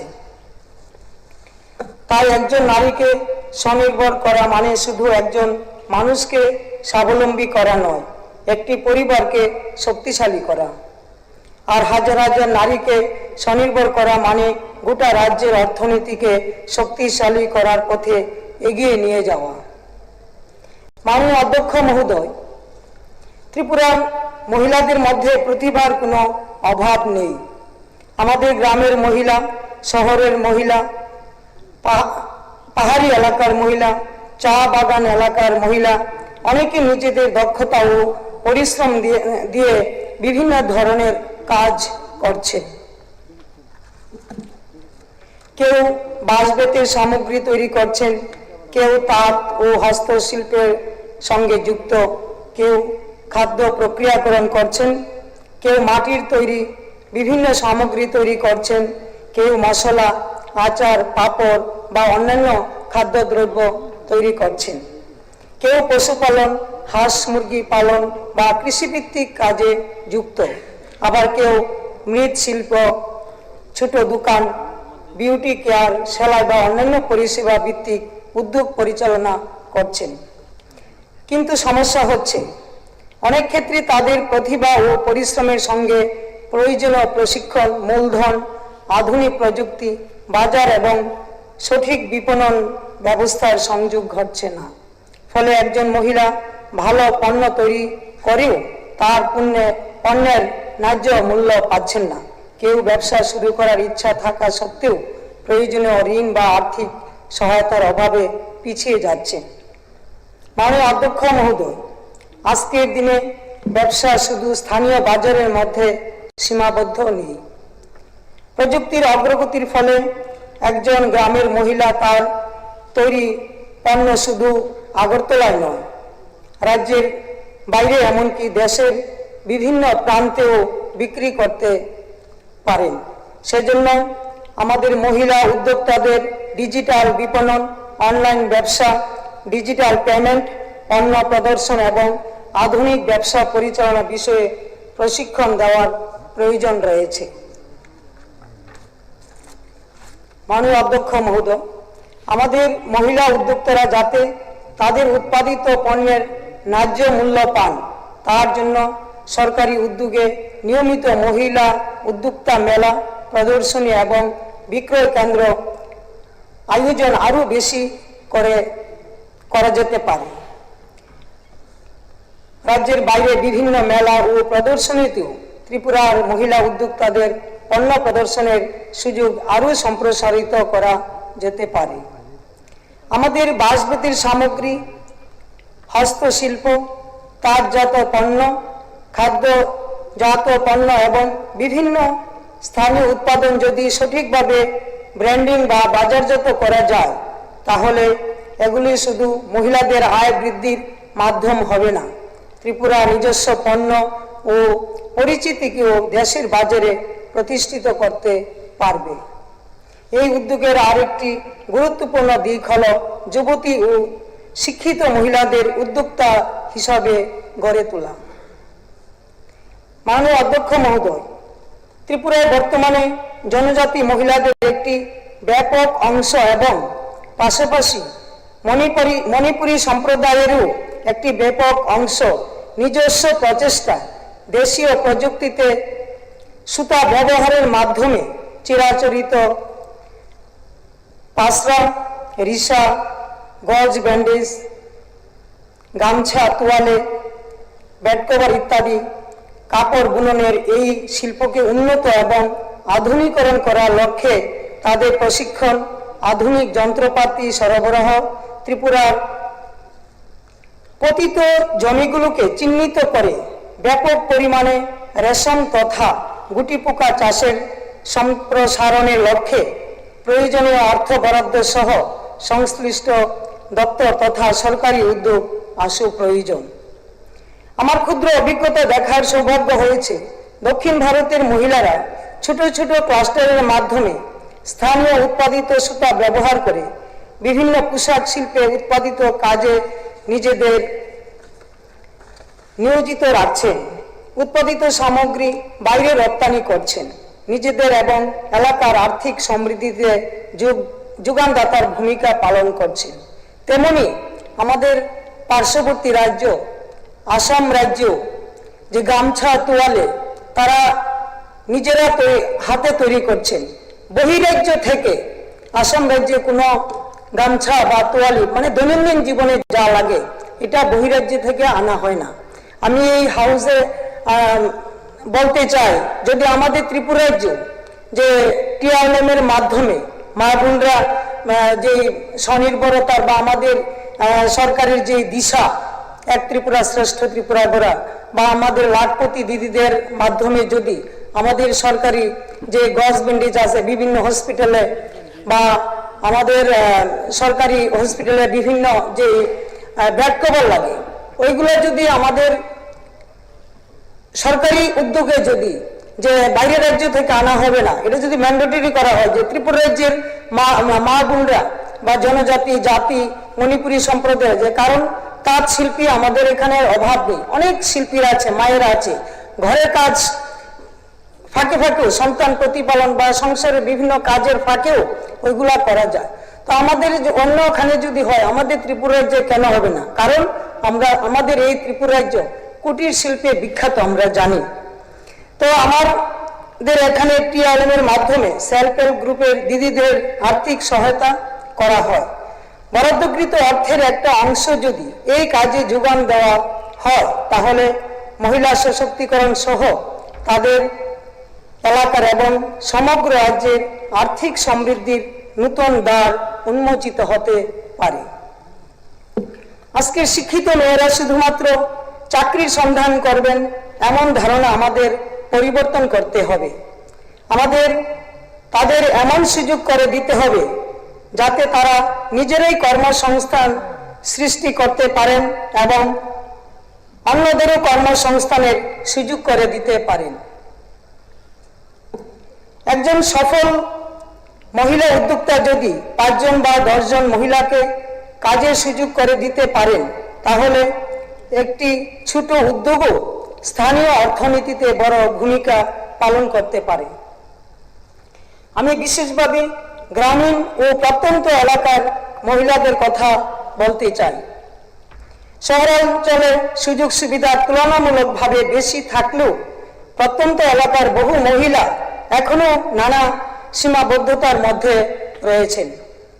তাদের নিজেদের বাড়ির দায়িত্ব রয়েছে, সন্তান প্রতিপালনের দায়িত্ব রয়েছে এবং অনেক ক্ষেত্রে যাতায়াতের সমস্যাও রয়েছে। তাই মহিলা উদ্যোগ উন্নয়ন কর্মসূচিকে এমনভাবে পরিকল্পনা করতে হবে যাতে স্থানীয় পর্যায়ে প্রশিক্ষণ, উৎপাদন এবং বিপণনের সুযোগ তৈরি হয়। এতে তারা তাদের পারিবারিক দায়িত্ব পালন করার পাশাপাশি আয় করার সুযোগ পাবেন। মাননীয় অধ্যক্ষ মহোদয়, এই প্রস্তাবের আরেকটি গুরুত্বপূর্ণ উদ্দেশ্য হল পারিবারিক অর্থনীতিকে শক্তিশালী করা। আমরা অনেক সময় অর্থনীতি বড় বড় পরিসংখ্যান নিয়ে আলোচনা করি, কিন্তু একটি পরিবারের মাসিক আয় যদি একজন মহিলার উদ্যোগের মাধ্যমে 5,000, 10,000 বা 15,000 টাকা পর্যন্ত বৃদ্ধি পায়, সেই পরিবারের জীবনযাত্রায় তার প্রভাব অত্যন্ত গুরুত্বপূর্ণ। সন্তানের পড়াশোনা, পরিবারের চিকিৎসা, পুষ্টি, বাড়ির প্রয়োজনীয় খরচ সব কিছুতে সেই অতিরিক্ত আয় গুরুত্বপূর্ণ ভূমিকা পালন করতে পারে। অর্থাৎ মহিলা উদ্যোগ মানে শুধু ব্যবসা নয়, মহিলা উদ্যোগ মানে পরিবারের আর্থিক নিরাপত্তা, মহিলা উদ্যোগ মানে সন্তানের ভবিষ্যৎকে আরো নিরাপদ করা, মহিলা উদ্যোগ মানে সমাজে নারীর আত্মবিশ্বাস ও মর্যাদা বৃদ্ধি করা। মাননীয় অধ্যক্ষ মহোদয়, আমাদের মনে রাখতে হবে নারীর ক্ষমতায়ন শুধু নারীর বিষয় নয়, এটি পুরুষেরও বিষয়, এটি পরিবারেরও বিষয়, এটি সমাজেরও বিষয় এবং এটি রাজ্যের ও দেশের সামগ্রিক উন্নয়নের বিষয়। তাই এই প্রস্তাবকে কোনো রাজনৈতিক দৃষ্টিকোণ থেকে দেখার প্রয়োজন নেই। এটি এমন একটি বিষয় যেখানে সরকার এবং বিরোধী দল উভয়েরই একসাথে দাঁড়ানোর সুযোগ রয়েছে। আমরা রাজনৈতিক আদর্শে ভিন্ন হতে পারি, সরকারের কাজের মূল্যায়ন নিয়ে আমাদের মত পার্থক্য থাকতে পারে, কিন্তু ত্রিপুরার মা বোনদের স্বনির্ভর করে তোলার প্রশ্নে আমাদের মধ্যে কোনো বিভাজন থাকা উচিত নয়। মাননীয় অধ্যক্ষ মহোদয়, তাই এই পবিত্র বিধানসভার অধিবেশনে উপস্থিত সমস্ত সম্মানীয় সদস্য ও সদস্যবৃন্দের কাছে আমার বিনীতভাবে আবেদন জানাচ্ছি, দলীয় রাজনীতির ঊর্ধ্বে উঠে এই প্রস্তাবটিকে পূর্ণ সমর্থন করুন। মাননীয় অধ্যক্ষ মহোদয়, আমি বিশ্বাস করি এই সভা যদি আজ সর্বসম্মতভাবে এই প্রস্তাব গ্রহণ করে, তাহলে এর একটি অত্যন্ত গুরুত্বপূর্ণ বার্তা গোটা রাজ্যে পৌঁছাবে। ত্রিপুরা নারীকে আমরা শুধু সহায়তার প্রাপক হিসাবে দেখতে চাই না, আমরা তাকে একজন উদ্যোক্তা, একজন উৎপাদক, একজন কর্মসংস্থান সৃষ্টিকারী এবং রাজ্যের অর্থনীতির একজন গুরুত্বপূর্ণ অংশীদারি হিসাবে দেখতে চাই। মাননীয় অধ্যক্ষ মহোদয়, শেষে আমি আবারও বলতে চাই, এই প্রস্তাব ত্রিপুরার প্রতিটি মা, বোন, কন্যা এবং মহিলা উদ্যোক্তাদের ভবিষ্যতের পক্ষে। আমি চাই আজকের এই সভা থেকে আমরা একটি শক্তিশালী ও ইতিবাচক বার্তা দিই। ত্রিপুরার মহিলারা পিছিয়ে থাকবেন না, তাদের প্রতিভা শুধুমাত্র ঘরের চার দেওয়ালের মধ্যে সীমাবদ্ধ থাকবে না। তাদের শ্রমের ন্যায্য মূল্য নিশ্চিত করার জন্য আমরা কাজ করব। তাদের উদ্যোগকে পুঁজি, প্রশিক্ষণ, প্রযুক্তি ও বাজারের সঙ্গে যুক্ত করব এবং তাদের হাত ধরে আমরা গড়ে তুলব আরও শক্তিশালী পরিবার, আরও সমৃদ্ধ সমাজ এবং আরও আত্মনির্ভর ত্রিপুরা। মাননীয় অধ্যক্ষ মহোদয়, আমি আশা করি এই সম্মানীয় সভার শাসক ও বিরোধী উভয় দলের সমস্ত মাননীয় সদস্য ও সদস্যবৃন্দ দল মতের ঊর্ধ্বে উঠে আমার এই বেসরকারি প্রস্তাবটির প্রতি তাদের পূর্ণ সমর্থন জানাবেন এবং সর্বসম্মতিক্রমে প্রস্তাবটি গ্রহণ করার জন্য এই সভাকে সহায়তা করবেন। আজ যদি আমরা সর্বসম্মতিক্রমে এই প্রস্তাব গ্রহণ করতে পারি, তাহলে তা শুধু বিধানসভার কার্য বিবরণীতে একটি প্রস্তাব হিসাবে লিপিবদ্ধ হবে না, এটি ত্রিপুরার নারী সমাজের প্রতি আমাদের সম্মান, আস্থা এবং দায়বদ্ধতার একটি গুরুত্বপূর্ণ দলিল হয়ে থাকবে। এই প্রত্যাশা এবং বিশ্বাস নিয়ে আমি আমার প্রস্তাবটির সমর্থনে আলোচনা শেষ করছি। ধন্যবাদ মাননীয় অধ্যক্ষ মহোদয়, ধন্যবাদ এই সভায় উপস্থিত মাননীয় সদস্য ও সদস্যবৃন্দকে। বন্দে মাতরম, ভারত মাতা কি জয়, জয় হিন্দ। নারী নির্ভরতা ও পারিবারিক অর্থনীতি উন্নত করার লক্ষ্যে যে ত্রিপুরা মহিলা উদ্যোক্তা উন্নয়ন, এসব এই বিষয়ে আলোচনা রাখবেন এখন রঞ্জিত দেববর্মাজি। মাননীয় স্পিকার স্যার, শ্রীমতী অন্তরা সরকার দেব মহোদয়া প্রাইভেট রেজুলেশনের মাধ্যমে নারীর স্বনির্ভরতা ও পারিবারিক অর্থনীতি উন্নত করার লক্ষ্যে ত্রিপুরায় মহিলা উদ্যোক্তা উন্নয়ন প্রকল্প সম্প্রসারণের জন্য ত্রিপুরা সরকার উপযুক্ত পদক্ষেপ গ্রহণ করুক, এটা আমি সমর্থন করে আমি কিছু বলতে চাই। আমি ধন্যবাদ দিতে চাই শ্রীমতী অন্তরা সরকার দেব মহোদয়াকে, তিনি নারীদের উন্নয়নে স্বনির্ভর করার ক্ষেত্রে যে প্রস্তাবটা এখানে এনেছেন, এটা সময় উপযোগী এবং এটা সমর্থনযোগ্য। আমি বলবো,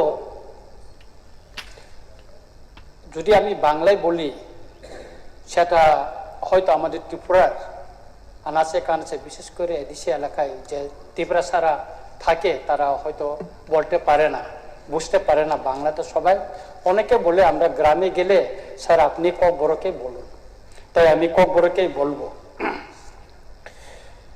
চিনি বিধায়িকা অন্তরা সরকার দেব যে প্রস্তাব তুখা মবুরি রং নিজেनि याकंग बुसानानि ताई नुखुं हामारिनो खालायनानि बागैनो अमब्लाय कायसा प्रस्ताब काहाम तामनि हिंगाखाय उकलगो उसुरि तंनाय चिनि गोबां मा जे बुरि रंनि बिसिंग बिशेष करे जों पाहार जार तंनाय बुरिर जतनि साय उकलगो जतन साय लांचित बंचित अबहेलित जों उङै दंगो तिनि मासाव सरकारनि गोबां स्किम ग्राम अंचल सेल्फ हेल्प ग्रुप TRLM नि माध्यमे बरंनो याकंग बोसानानि बागै चेष्टा खालायजागौ किन्तु चिनि बररक ताबुकबो नानानतान सरकारिनि जे सुजुग सुबिदा मानानि क्षेत्रआव गोबां मा केबें मुं दंमानि बागै चिनि बररक ताबुकबो याकंग बोसावै माया प्रति बছর गोबां मा स्किम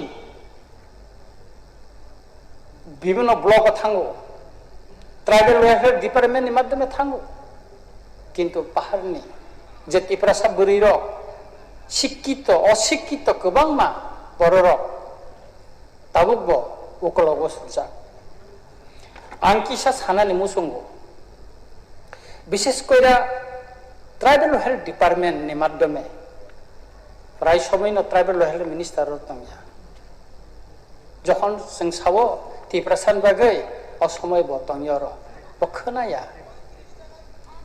आं नुखा जे सरकार फाइमानि परेबो गोबां मा स्कीम निनि ट्राइबेल हेल्थ डिपार्टमेंटनि माध्यमे तिख्राय जाखा आबोनि बिसिङाव बुरै रंनि बागै बोसोक दं बोसोक खालाय जाखा तामुक खालाय जा बिनिके कोनो दाता दङ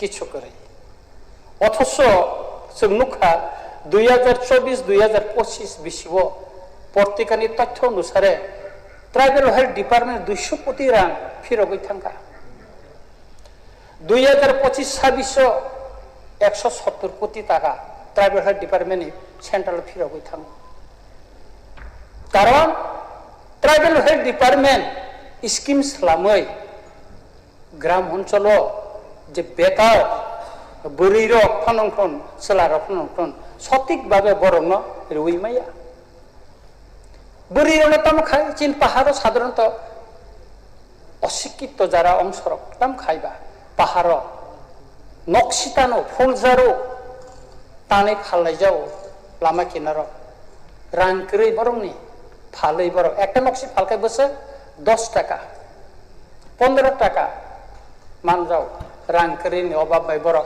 संरक्षण खाय बायरो शहर तो बै फालै मैया किछु व्यवसाय रंनि थांगो किन्तु जुदि तिनि ट्राइबेल हेल्थ डिपार्टमेंट ने हयतो स्कीम सालामै बा प्रोजेक्ट सालामै बा जे कोनो कारणे बरनो जुदि सहयोगिता गायखाय ओ नक्सितानि फालनाय बर याखौ बसाय मा खामो तिनि हाईवे आगरतला तो आम्बासाव थांगाखाय जों लामा किनारो आम्बासानि लामा किनारो जे एडिसिटिनि तरफ থেকে जे आरो जे मार्केट सेट तांगै रिजाखा आरो गोबां मा बुरै रक ताबो विशेष करे रियां हदानि बुरै रक ताबो तामो खाय आरो निने व्यवसा खायै माइरु मुया गोबां मा बर फालै ताबो निजेनि परिबार न नखुंनो हामारि खाय माखा याखौ बसाय माखा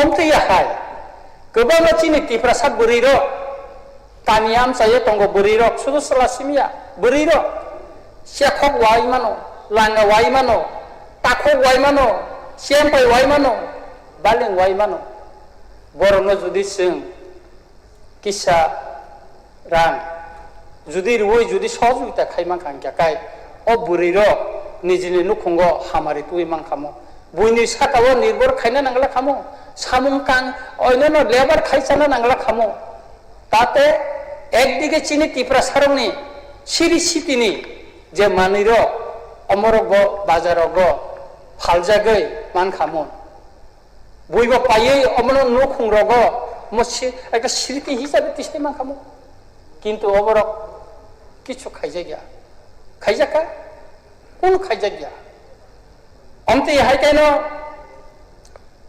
যদি লামা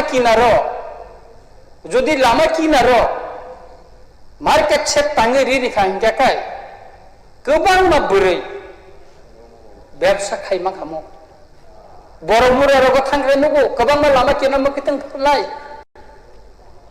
से 18 मुरा से लंत्राय मुरा लामा किनारो पुदरी कानजाक थरे बारे चारे बोसा बामजाक मखितों फालु बंनि नुखुं सागाव करै आरो जात्रि सेट जुदि खायरेखाय बुरै र याखौ बसाय मा खामो असुजुग दंगो दिनै जों अमननो साननानै मुसुंगो गोबां मा जों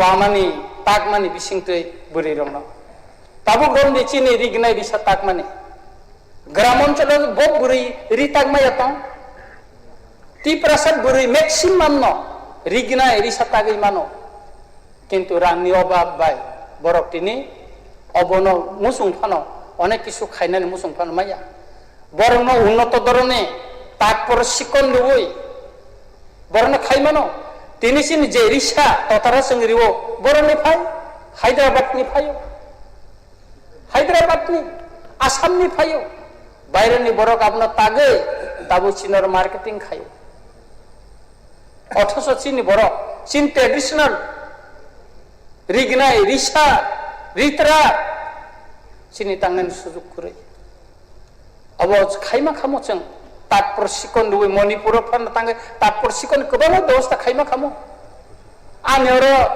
5 जन आं मणिपुर ट्रेनिंग दितुफा आं चेष्टा नाखाय आंनि स्किम बाय आंनि एमएलए फान बायनि बागै आं चेष्टा खालायका किन्तु अब जे एमएलए फाननि जे स्किम अब बाय आबनो अमिसिन पाइरिमिया मिसिन बिसिन दामिया माननीय स्पीकर सर 3.5 लाख टाका अमिसिन बायखाय रिगनाय रिसा जेता मणिपुरी रक बरं रिगनाय रिसा तागो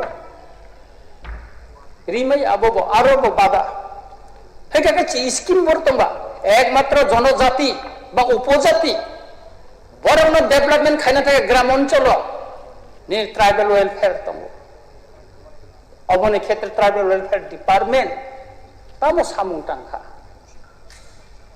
बरं तामो सामुं थाइका एबो दुखनि को माननीय स्पीकर सर आं ननो सावन चिनि आनि रामचंद्र गातो गोबां कोचिं सेंटर दङ आरो बुरिर गर्ल्स स्टूडेंट गोबां दङ बर' स्टार्टे नबाब बाय बर' परिमैया जों लकेल एमएलए चिन्तानिफ्राय सार आं कोचिं परिमानि बेतन निमाया अथच आं चेलेन्जनि सायाव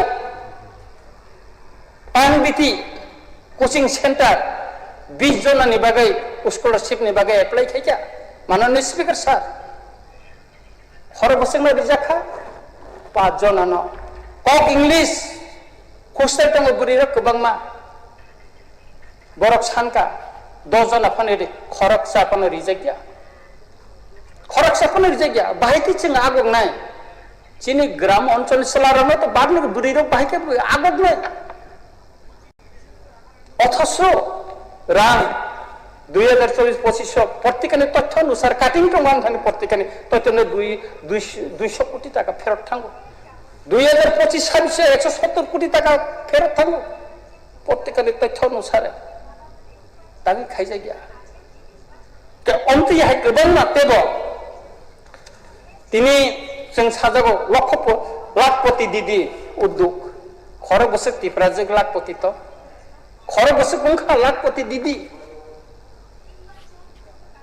लेखायनायदि आंनि रामचंद्रका तो गोबां प्रग्राम थांगो लाखपति दीदिनि आं खोनायाखौ अबुरिन किसुलु निजागो बर किन्तु लाखपति दीदी उदां हां साइमिया आं थानि कोन तथ्य करे लुकेल एमएलए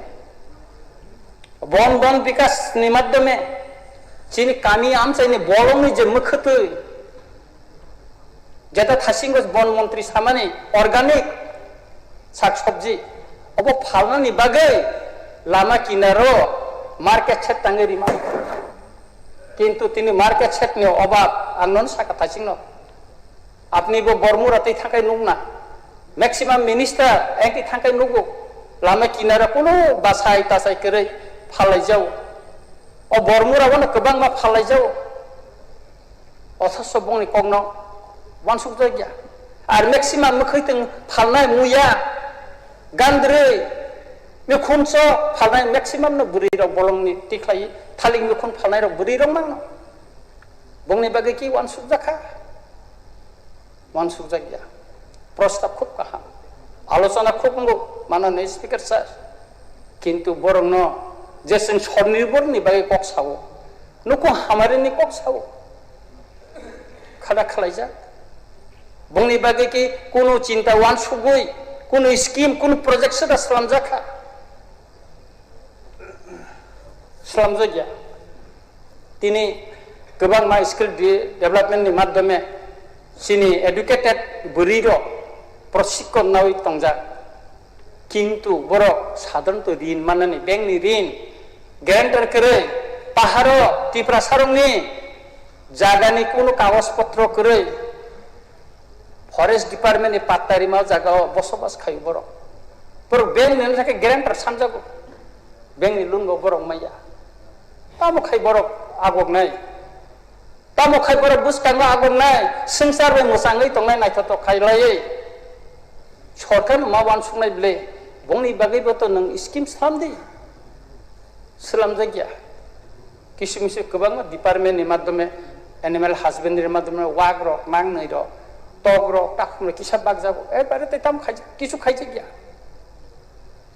बरंनि बागैबो जों वान सुना नांनाय के आबुनि बागै आं सानाय बरंनि बागैबो वान सुकदि अन्यान्य शहर ओनसोलनि दा विभिन्न जरा उनको तलाव जर तंनाय अन्यान्य जनगोष्ठी जे रिरंनि जे डेभलपमेन्ट उन दङ बंनि जे तरक तरक खाय जे स्टेप बाय स्टेप बर कसाय तंमान हाय सिनि गामि आमसायनि तिपरा सब रिरक बो उकलक उकलक बंनि उकलक उकलक कसाय मानथुन अ लामानो स्लामथुन अ लामानो स्लामै रिदिनै आनि कयमुं दङ माननीय स्पीकर सर गोबां मा स्कीम दं सानाखै गोबां मा कक सायमानो देखो कि शॉर्ट खायजारि जेमन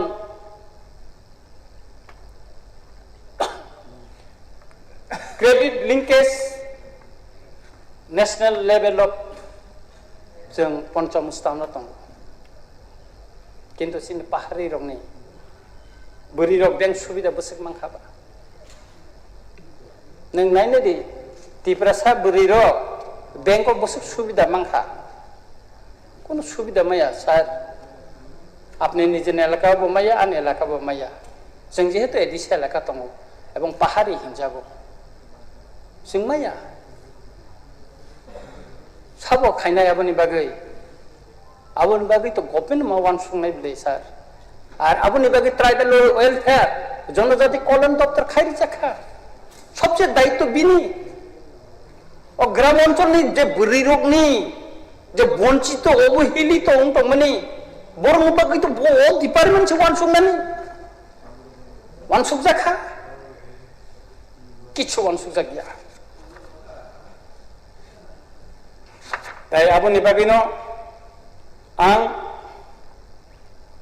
सानाय बायथ गोबां दङ साजांनाय अर तथ्य गोबां आं दुइ फायजा तबे आं सानाय जे आनि कासे कयमुं दंनाय सिनी बरगनो विशेष कइरा हस्तताঁত शिल्पने माध्यमे रिगनाय रिसा तांगनानि अबनो उन्नत धरन ताबो मिसिन नखरका अमरनो जाहाते के सरलीकरण खालायो बेंक लोन मानानि बा सरकारनि रां रिउइ बरनो रिगनाय रिसा तांगनानि रेजिस्ट्रार तांगनानि सिनी कालचार न मोथाङै नारंनानि अबनो एकटा व्यवस्था खायनाय नंथन अबनो तिनि आनि कयमुं दंनाय ताई सिनी बोरि रक जारा लामा किनार मोखैतों फालित जाजानाय नखं जारा अबनो मामानै फालै नखंनो जारा हामारि खाय तंनाय नखंनो तै तंनाय बरनि बागैबो लामा किनारावगो मार्केट सेट द खलायै वातै पामतियो जाहाथे बर सातुं द मानजायथों अ व्यवस्था खायरितों ताई बरंनो একটা লোনनि व्यवस्था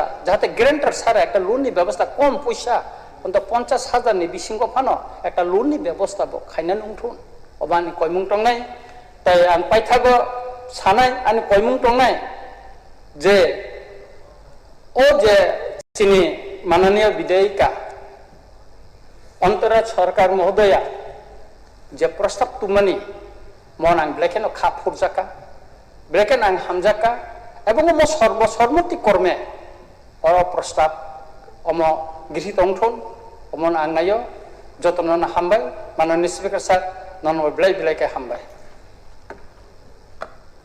পরবর্তী এখন আলোচনা অংশগ্রহণ করবেন মাননীয় স্পিকার স্যার বলতে চাইছিলাম ঠিক আছে গোপালবাবু বলুক এরপর আপনি বলবেন মাননীয় অধ্যক্ষ মহোদয় ধন্যবাদ আমাকে সময় দেওয়ার জন্য আমি প্রথমেই আমাদের মাননীয় সদস্যা অন্তরা সরকার মহোদয় কর্তৃক সরকার দেব মহোদয় কর্তৃক আনিত নারী স্বনির্ভরতা এবং পারিবারিক অর্থনীতি উন্নত করার লক্ষ্যে ত্রিপুরায় মহিলা উদ্যোক্তা উন্নয়ন প্রকল্প সম্প্রসারণের জন্য ত্রিপুরা সরকার উপযুক্ত পদক্ষেপ গ্রহণ করুক। এটাকে আমি সমর্থন করে কয়েকটি কথা বলবো। স্যার, আমাদের সর্বজন বিদিত মহান মনীষী স্বামী বিবেকানন্দ বলে গিয়েছিলেন যে একটা অমৃত বাণী দিয়ে গেছিলেন যে সমাজে পাখির দুটি ডানার মতো মহিলা এবং পুরুষ আছে। দুইটি ডানা যদি শক্ত না হয়, একটি যদি ভঙ্গুর বা অচল হয়ে যায়, কোনো পাখি উঠতে পারে না। তাই উনি বলেছিলেন যে সমাজের মহিলা এবং পুরুষ দুইটাই সমানভাবে দুইটা পাখা চলতে হবে, তাহলে সামাজিক এবং অর্থনৈতিক সব দিক আমরা উপকৃত হব, আমার স্বনির্ভর হব। এখানে নারী শক্তির কথা বলা হয়েছে, আমি এই জন্যেই সমর্থন জানার জন্যই আমি দাঁড়িয়েছি। আমি একটি কথা বলবো স্যার, যেমন আমরা এখানে একে অপরকে দোষারোপ করলে চলবে না, we should be in practically, আমরা প্র্যাকটিক্যাল জিনিসটা আমরা চিন্তা করতে হবে। কারণ এখানে নারী শক্তি আমাদের আরো মজবুত করার জন্য, স্বনির্ভর করার জন্য আমরা শুধু বললেই চলবে না। আমার কাছে ফার্স্ট আওয়ারে যেখানে আমাদের এই কলিং অ্যাটেনশনে আমাদের আরেকজন সদস্যা, মাননীয় সদস্যা শ্রীমতী স্বপ্না দেব বর্মন মহোদয়া, উনি এনেছিলেন কি, ওই যে ডন বস্কো স্কুলের সামনে বাজারে, সেখানে এই এলাকার সংলগ্ন সামনে ও বাজারে উচ্ছেদ করা হয়েছে। সেখানে মহিলারাও ছিল, আমার জনজাতির মহিলারাও ছিল। কিন্তু আমি বলবো তাদেরকে বিকল্প না করে কেন করা হলো? যদি নারী শক্তিকে আমরা মজবুত করতে চাই, আমরা যদি শ্রদ্ধা করতে চাই, যদি মনের দিক থেকে আমরা মানতে চাই যে নারী শক্তিতে আমরা শ্রদ্ধা করব, সেটাকে স্বয়ংবর করার জন্য আমরা চেষ্টা করব। এবং নারীদের পরিবারে একটা বিশেষ ভূমিকা আছে, এটা আপনি মাননীয় উপাধ্যক্ষ মহোদয় আপনি নিশ্চয়ই জানেন যে ত্রিপুরাতে জনজাতি বলেন, জাতি বলেন, এসসি এসটি বা মাইনরিটি বলেন, সবখানে গরিব লোক আছে, বিলো পভার্টি লাইন আছে। তাদের অবস্থাটা কি হচ্ছে আমি বলবো, এখানে যাই বলুক না কেন, এই যে আমাদের রঞ্জিত বাবু যে প্রস্তাবটা এনেছিলেন, আমরা সর্বসম্মতিক্রমে হতে পারিনি।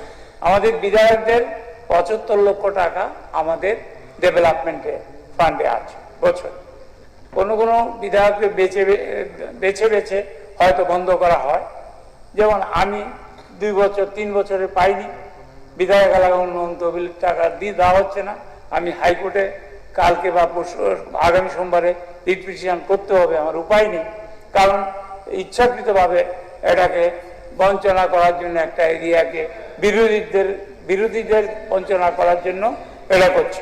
আমি যেটা বলবো, যেমন রঞ্জিত দেববর্মন মহোদয় যেটা এনেছিলেন, যদি আমাদের নারী মায়েরা বা আমাদের অভিভাবকরা শেষ বয়সে অসুস্থ হয়ে যায়, যদি 10 লাখ টাকা এমএলএ ফান্ড থেকে দেওয়া হয় এই চিকিৎসার জন্য, যে নারী শক্তিদের হেল্প করা যায়, এটা বাস্তব। আমি ওনার বক্তব্যটা রিপিট করলাম এই জন্যে, যেদিন উনি প্রপোজাল রেখেছিলেন এদিন আমরা কিন্তু আন্তরিকভাবে ওনাকে সম্মতি জানাতে পারিনি। এটা আমাদের ব্যর্থতা সবার। আমি এখানে বলবো যে আমি বেশি সময় নেব না স্যার। আপনারা জানেন কিছুদিন আগে এপ্রিল মাসের শেষের দিকে পশ্চিমবাংলা নির্বাচন হয়েছিল। আমাদের প্রধানমন্ত্রী মহোদয় এসেছিলেন, আমাদের স্বরাষ্ট্রমন্ত্রী এসেছিলেন। কি বলেছিলেন? যদিও পশ্চিমবাংলায় লক্ষ্মীর ভান্ডার ছিল 1700 টাকা এসসিদের, জেনারেলদের 1500 টাকা, এখানে প্রধানমন্ত্রীজি বলে গিয়েছিলেন, স্বরাষ্ট্রমন্ত্রী বলেছিলেন, মুখ্যমন্ত্রী যিনি আছেন এখন শুভেন্দু অধিকারীজি, উনিও বলেছিলেন, সব নেতা বলেছিলেন আমাদেরকে ভোট দিন, বিজেপি নেতৃত্বে যদি সরকার আসে আমরা 1500 টাকাকে 3000 টাকা করা হবে। এটা অন্নপূর্ণা ভান্ডার। আমরা ধন্যবাদ জানাই পশ্চিমবাংলার গভর্নমেন্টের প্লিজ প্লিজ প্লিজ বলতে দিন। আমি পশ্চিমবাংলার মুখ্যমন্ত্রীকে আমি ধন্যবাদ জানাই। উনি 4th মে রেজাল্টের পরে বলেছেন 9th মে শপথ নিয়ে উনি পশ্চিমবাংলায় অন্নপূর্ণা ভান্ডার চালু করেছেন। আসামে এটা আছে আসাম অন্নপূর্ণা আচনি, এটা নাম দিয়েছে আচনি। ওখানেও অগাস্ট থেকে আপনার 3000 টাকা দেওয়া হচ্ছে। যেহেতু ডাবল ইঞ্জিন সরকার, পশ্চিমবাংলায় হয়েছে, আসামের সাইডে হয়েছে, অন্য মণিপুরে হয়েছে, অন্যান্য রাষ্ট্রে হয়েছে, রাজ্যে হয়েছে, তাইলে আমি অনুরোধ করব এই সরকারকে পশ্চিমবাংলার দিকে তাকান, আসামের দিকে তাকান। আপনাদের অন্যান্য রাজ্যে যেখানে ডাবল ইঞ্জিন আছে সব জায়গায় নাম বিভিন্ন হতে পারে, কিন্তু মহিলাদের স্বনির্ভর হওয়ার জন্য মাসে মাসে নিজের থেকে ব্যয় করার জন্য, বাচ্চাদের জন্য, রোগীদের জন্য, বিভিন্ন মঙ্গল কাজের জন্য, নিজের অসুস্থতার জন্য, নিজের খাওয়ার জন্য 3000 টাকা যদি হয়, এখানে সর্বসম্মতিক্রমে যদি আমরা সিদ্ধান্ত নেই যে আমরা ত্রিপুরাতেও পশ্চিমবাংলার ন্যায়, আসামের ন্যায়, আমরা অন্যান্য রাজ্যের ডাবল ইঞ্জিন সরকারের ন্যায় ত্রিপুরাতেও নারী শক্তিকে আমরা স্বনির্ভর করার জন্য, নারী প্রতিনিধিদের আমরা আরো উন্নতি করার জন্য ত্রিপুরাতে যে কোনো নামই হোক, এটা আপনাদের ঠিক করবেন, আপনাদের ক্যাবিনেট। কিন্তু যদি আন্তরিকভাবে আমরা চাই নারী শক্তির ডেভেলপমেন্ট আমরা চাই, তাহলে এখানে আজকে সিদ্ধান্ত নেওয়া উচিত যে আমরা মহিলাদের জন্য যারা 25 বছরের উপরে, যেটা পশ্চিমবাংলা একটা বয়স নির্ধারণ করেছে, আসামেও করেছে, এখানে যাতে নারীদের, মায়েদের, বোনদের যারা বিজনেস করে বা বয়ন শিল্প করে, তারা কুটির শিল্প করে, তারা স্ব অর্থ দিয়ে, নিজের অর্থ দিয়ে কাজ করতে পারবে, তারা কুটির শিল্প করতে পারবে। সুতরাং আমার মনে হয় ট্রেজারি বেঞ্চ যদি এখানে ঘোষণা করেন যে অগাস্ট মাস থেকেই নারী শক্তিকে আরো স্বাবলম্বী করার জন্য, স্বনির্ভর করার জন্য আমরা 3000 টাকা করে যে কোনো ভান্ডার, এটা আপনাদের নাম হোক, আপনারা যে কোনো ভান্ডার করে এটা যাতে অগাস্ট থেকে চালু হয়, এই দাবি আমি রাখছি। মুখ্যমন্ত্রী মহোদয় এসছেন, আপনার কাছে আমি বলবো নারী শক্তির স্বনির্ভরতার জন্য, আরো উন্নতি করার জন্য, ডেভেলপমেন্ট করার জন্য, এখন তো রতনবাবু তো চলে গেছেন, আমি বুঝলাম না, এখানে নারী শক্তিকে শক্তিশালী করার জন্য আমরা একদিন স্পেশাল আমরা সিটিং এখানে হয়েছিল গত 30শে এপ্রিল বৃহস্পতিবার আমরা এখানে বসেছিলাম সকাল 11টা থেকে 5টা অবধি। তাইলে এটা সার্থক হবে তখনই। এখন যদি মাননীয় মুখ্যমন্ত্রী দায়িত্ব নিয়ে যে আমরা পশ্চিমবাংলা করেছে, আসাম করেছে, ডাবল ইঞ্জিন সরকার অন্য জায়গায়ও করেছে, সুতরাং আমরা আজকে অন্নপূর্ণা ভান্ডার বলেন, লক্ষ্মীর ভান্ডার বলেন, বা আপনার ত্রিপুরা সুন্দরী ভান্ডার বলেন, নারী শক্তির ডেভেলপমেন্টের জন্য প্রতি মাসে 3000 টাকা করে ঘোষণা করা হোক, এই দাবি রেখে আমার বক্তব্য শেষ করছি। সবাইকে ধন্যবাদ জানাচ্ছি, আপনাকেও ধন্যবাদ জানাচ্ছি। ধন্যবাদ মাননীয় সদস্য গোপাল বাবু। এখন আমি সিপিআইএম থেকে বলার জন্য অনুরোধ করছি। মাননীয় উপাধ্যক্ষ মহোদয়, আজ মাননীয় সদস্য শ্রীমতী অন্তরা সরকার দেব যে বেসরকারি প্রস্তাবটি এই পবিত্র বিধানসভায় এনেছেন, নারীর স্বনির্ভরতা ও পারিবারিক অর্থনীতি উন্নত করার লক্ষ্যে ত্রিপুরা মহিলা উদ্যোক্তা উন্নয়ন প্রকল্পে সম্প্রসারণের জন্য ত্রিপুরা সরকার উপযুক্ত পদক্ষেপ গ্রহণ করুক, আমি এই প্রস্তাবের মূল উদ্দেশ্যের সঙ্গে একমত। নারী অর্থনৈতিক স্বাধীনতা শুধু একটি পরিবারের আয় বাড়ায় না, এর সঙ্গে সন্তানের শিক্ষা, পরিবারের স্বাস্থ্য, পুষ্টি এবং সামাজিক মর্যাদাও সরাসরি যুক্ত।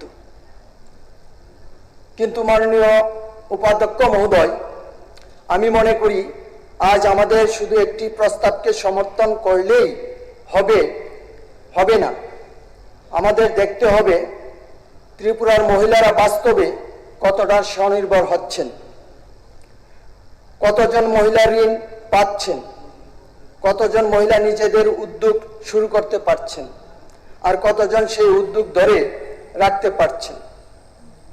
কারণ কাগজে প্রকল্প থাকা আর মানুষের জীবনের প্রকল্পের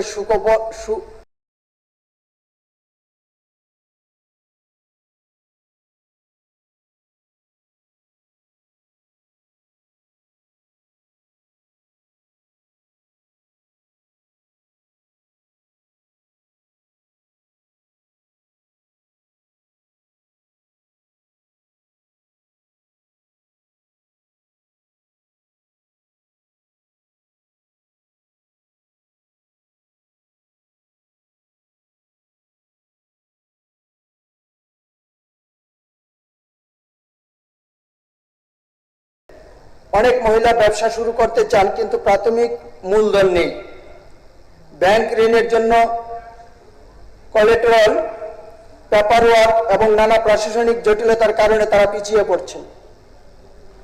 তাই আমি সরকারের কাছে জানতে চাই, মহিলা উদ্যোক্তাদের জন্য ঋণ দেওয়া হচ্ছে, আর কত শতাংশ বাস্তবে নতুন ব্যবসা তৈরি করতে যাচ্ছে এবং কত শতাংশ এক্সিস্টিং অ্যাক্টিভিটিতে সীমাবদ্ধ থাকছে।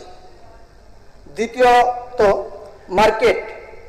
একজন মহিলা যদি বালু, আচার, মশলা, বাঁশের সামগ্রী বা হস্ততাঁত শিল্প তৈরি করেন, তাহলে তার উৎপাদন করলেই হবে না। সে কিনবে কোথায়, কোথায় বিক্রি করবেন, কিভাবে অনলাইন মার্কেটিংয়ে পৌঁছাবেন? সরকার যদি মহিলা উদ্যোক্তাকে 50,000 বা 1 লক্ষ টাকা ঋণ দেয়, কিন্তু তার উৎপাদিত পণ্যের বাজার তৈরি না করতে পারলে, তাহলে সেই ঋণ এক সময় তার কাঁধে বোঝা হয়ে দাঁড়াবে।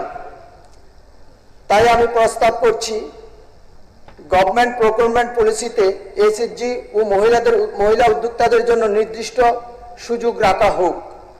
সরকারি দপ্তর, স্কুল, কলেজ, হাসপাতাল, পর্যটন দপ্তর এবং বিভিন্ন সরকারি অনুষ্ঠানে যে সমস্ত পণ্য কেনা হয়, তার একটি নির্দিষ্ট অংশ যোগ্য মহিলা উদ্যোক্তা ও এসএইচজির কাছ থেকে কেনার ব্যবস্থা করা হোক।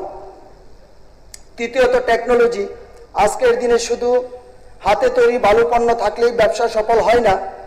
Packaging, branding, digital payment, e-commerce, social media marketing এবং অনলাইন ডেলিভারি, এসবের সঙ্গে মহিলা উদ্যোক্তাদের যুক্ত করতে হবে। আমি চাইছি প্রতিটি জেলায় ওমেন এন্টারপ্রেনারশিপ ফ্যাসিলিটেশন সেন্টার তৈরি করার হোক, যেখানে মহিলা উদ্যোক্তারা training, bank linkage, GST, accounting, assistant, packaging, branding এবং ডিজিটাল মার্কেটিংয়ের সহায়তা পাবেন। মাননীয় উপাধ্যক্ষ মহোদয়, রাজ্যের নিজস্ব সম্পদ ও সম্ভাবনা রয়েছে। রাবার, ব্যাম্বু, পাইনাপেল, জ্যাকফ্রুট, টি, হ্যান্ডলুম, হ্যান্ডিক্রাফটস, ফুড প্রসেসিং এবং ট্যুরিজম, এই প্রতিটি ক্ষেত্রে হাজার হাজার মহিলা উদ্যোক্তা তৈরি করা সম্ভব। উদাহরণস্বরূপ, আমরা যে ত্রিপুরা পাইনাপেল এবং ব্যাম্বুকে শুধু র মেটেরিয়ালস হিসেবে বাইরে পাঠাই, তাহলে ভ্যালু এডিশন এর বড় অংশ অন্য রাজ্যে চলে যায়। কিন্তু সেই পাইনাপেল থেকে juice, jam, squash, bread, fruit তৈরি করা এবং ব্যাম্বু থেকে ফার্নিচার, হ্যান্ডিক্রাফটস এবং মডার্ন ফ্যাসিলিটেশন প্রোডাক্ট তৈরি করে যদি আমাদের মহিলা উদ্যোক্তারা বাজারজাত করতে পারেন, তাহলে এই পণ্য থেকে অনেক বেশি ইনকাম এবং এমপ্লয়মেন্ট সৃষ্টি হবে। আমি জানতে চাই, কতগুলি এসএইচজি গ্রুপ আজও সক্রিয়, কতগুলি এসএইচজি নিজেদের পায়ে দাঁড়িয়েছে, কতজন মহিলা নিয়মিত ইনকাম করছে, কতজন মহিলা নতুন কর্মসংস্থান তৈরি করেছে, গত 5 বছরে মহিলা উদ্যোক্তাদের আয় বাস্তবে কতটা বৃদ্ধি পেয়েছে। আমাদের হিসাব হওয়া উচিত নাম্বার অফ বেনিফিশিয়ারিজ দিয়ে নয়, number of sustainable women led entrepreneurship দিয়ে। আরেকটি গুরুত্বপূর্ণ বিষয়, ঋণ নয়, সম্পূর্ণ ইকোনমি সিস্টেম। মহিলা উদ্যোক্তাকে শুধু লোন দিলে হবে না, তার দরকার training, credit, technology, raw materials, production, packaging, branding, market, digital platform. এর সম্পূর্ণ ভ্যালু চেইন তৈরি করতে হবে। আমি সরকারের কাছে দাবি রাখছি, ত্রিপুরা ওমেন্স এন্টারপ্রেনারশিপ মিশন নামে একটি দীর্ঘমেয়াদী কর্মসূচি গ্রহণ করা হোক। এর অধীনে প্রতিটি জেলায় ওমেন এন্টারপ্রেনারশিপ সেন্টার, মহিলা উদ্যোক্তাদের জন্য সহজ শর্তে low interest loan, collateral free credit guarantee ব্যবস্থা, বিশেষ স্টার্টআপ, আধুনিক skill development, packaging, branding, supporting, e commerce, digital marketing training, সরকারি ক্রয়ে মহিলাদের উদ্যোক্তার জন্য পারফরমেন্স দেওয়া, ডিস্ট্রিক্ট লেভেল কমন প্রোডাকশন ও প্রসেসিং সেন্টার এবং সর্বোপরি উৎপাদিত পণ্যের অ্যাসুরেন্স মার্কেটিং লিঙ্কেজ নিশ্চিত করা, মহিলা উদ্যোক্তাদের জন্য একটি বিশেষ ফান্ড ব্যবস্থা করা। আমি আরো একটি নির্দিষ্ট প্রস্তাব রাখতে চাই, রাজ্যে ওমেন এন্টারপ্রেনারশিপ ফান্ড তৈরি করা হোক। যে মহিলা নতুন ব্যবস্থা শুরু করতে চায় তাকে শুধু ব্যাংকের দরজা দাঁড়িয়ে দায়িত্ব শেষ করা যাবে না, সরকারকে হ্যান্ডলিং করতে হবে। প্রজেক্ট প্রিপারেশন থেকে লোন, ট্রেনিং, প্রোডাকশন এর মার্কেটিং এর ব্যবস্থা করতে হবে। বিশেষ করে গ্রামীণ এলাকা, দরিদ্র পরিবার, single women, young women entrepreneur এবং প্রথম প্রজন্মের মহিলা উদ্যোক্তাকে অগ্রাধিকার দেওয়া উচিত। মাননীয় উপাধ্যক্ষ মহোদয়, আমি আজকের প্রস্তাবকে সমর্থন করছি, কিন্তু সরকারের কাছে আমার আবেদন, এই প্রস্তাব যেন শুধু একটি রাজনৈতিক রেজুলেশন হয়ে না থাকে। নারী আমরা সুরক্ষা বেনিফিশিয়ারি হিসেবে দেখতে চাই না। আমরা চাই women and entrepreneur, women as producer, women as employer and women as economic decision maker. ত্রিপুরার মহিলারা দয়া চায় না, তারা সুযোগ চায়। তাদের হাতে শুধু রেলের টাকা তুলে দিলে হবে না, সুযোগ, বাজার, প্রযুক্তি, সিদ্ধান্ত নেওয়ার ক্ষমতা দিতে হবে। আর সরকার যদি সত্যি নারী স্বাবলম্বিতার কথা বলে, তাহলে আমি দাবি করছি আগামী বাজেটে মহিলা উদ্যোক্তাদের জন্য নির্দিষ্ট অর্থ বরাদ্দ, নির্দিষ্ট কর্মসংস্থানের লক্ষ্যমাত্রা এবং প্রতিটি বছর বিধানসভায় আউটকাম রিপোর্ট পেশ করা হোক। তাহলে আজকের এই বেসরকারি প্রস্তাব বাস্তব অর্থে ত্রিপুরা মহিলাদের অর্থনৈতিক মুক্তির একটি কার্যকর পদক্ষেপ পরিণত হবে। তার জন্য আমি এই প্রস্তাবকে সমর্থন জানিয়ে মাননীয় বিধায়ক মহোদয় যে প্রস্তাব এনেছেন, আমি তাকে সমর্থন করে আমার আলোচনা এখানে শেষ করছি। ধন্যবাদ মাননীয় সদস্য। আমি এখন মাননীয় মন্ত্রীকে এই ব্যাপারে বলার জন্য। মাননীয় উপাধ্যক্ষ মহোদয়, এই বিষয়ের উপর আমি একটু আলোচনা করতে চাই। আচ্ছা, যদিও আমি ওইভাবে প্রস্তুত না, তারপরেও মাননীয় বিধায়ক গোপাল চন্দ্র রায় এবং মাননীয় বিধায়ক সুদীপ সরকার যে বিষয়ের উপর বক্তব্য রেখেছেন, আমাদের প্রাইভেট মেম্বার্স রেজুলিউশন যেটা বিধায়িকা শ্রীমতী অন্তরা দেব সরকার এনেছেন, তাকে সমর্থন করে আমাদের বিধায়িকা শ্রীমতী অন্তরা সরকার দেব যে প্রস্তাবটি এনেছেন, নারী স্বনির্ভরতা, পারিবারিক অর্থনীতি উন্নত করার লক্ষ্যে ত্রিপুরার মহিলা উদ্যোক্তা উন্নয়ন প্রকল্প সম্প্রসারণের জন্য ত্রিপুরার সরকার উপযুক্ত পদক্ষেপ গ্রহণ করুন। এই প্রস্তাবকে আমি সর্বান্তকরণে সমর্থন করে আমার বক্তব্য আমি রাখতে চাইছি। আমাদের সরকার, সেটা ভারত সরকারই হোক, আমাদের রাজ্য সরকারই হোক, দেশ এবং রাজ্য চাইছে এই দেশের মহিলারা এগিয়ে আসুক। যেটা গোপালবাবু বলতে চেয়েছিলেন যে স্বামী বিবেকানন্দের কথা, স্বামী বিবেকানন্দ বলেছিলেন যে bird cannot fly with a single wing, অর্থাৎ একটি পাখি শুধুমাত্র একটি ডানার উপর ভর করে উঠতে পারে না, তার দুটো পাখার প্রয়োজন হয়। ঠিক তেমনি এই সমাজ নারী এবং পুরুষকে নিয়ে এগিয়ে যায়, যেখানে নারী এবং পুরুষের সমান অধিকার, সমান সুযোগ প্রয়োজন হয় এই সমাজকে এগিয়ে নিয়ে যেতে হলে।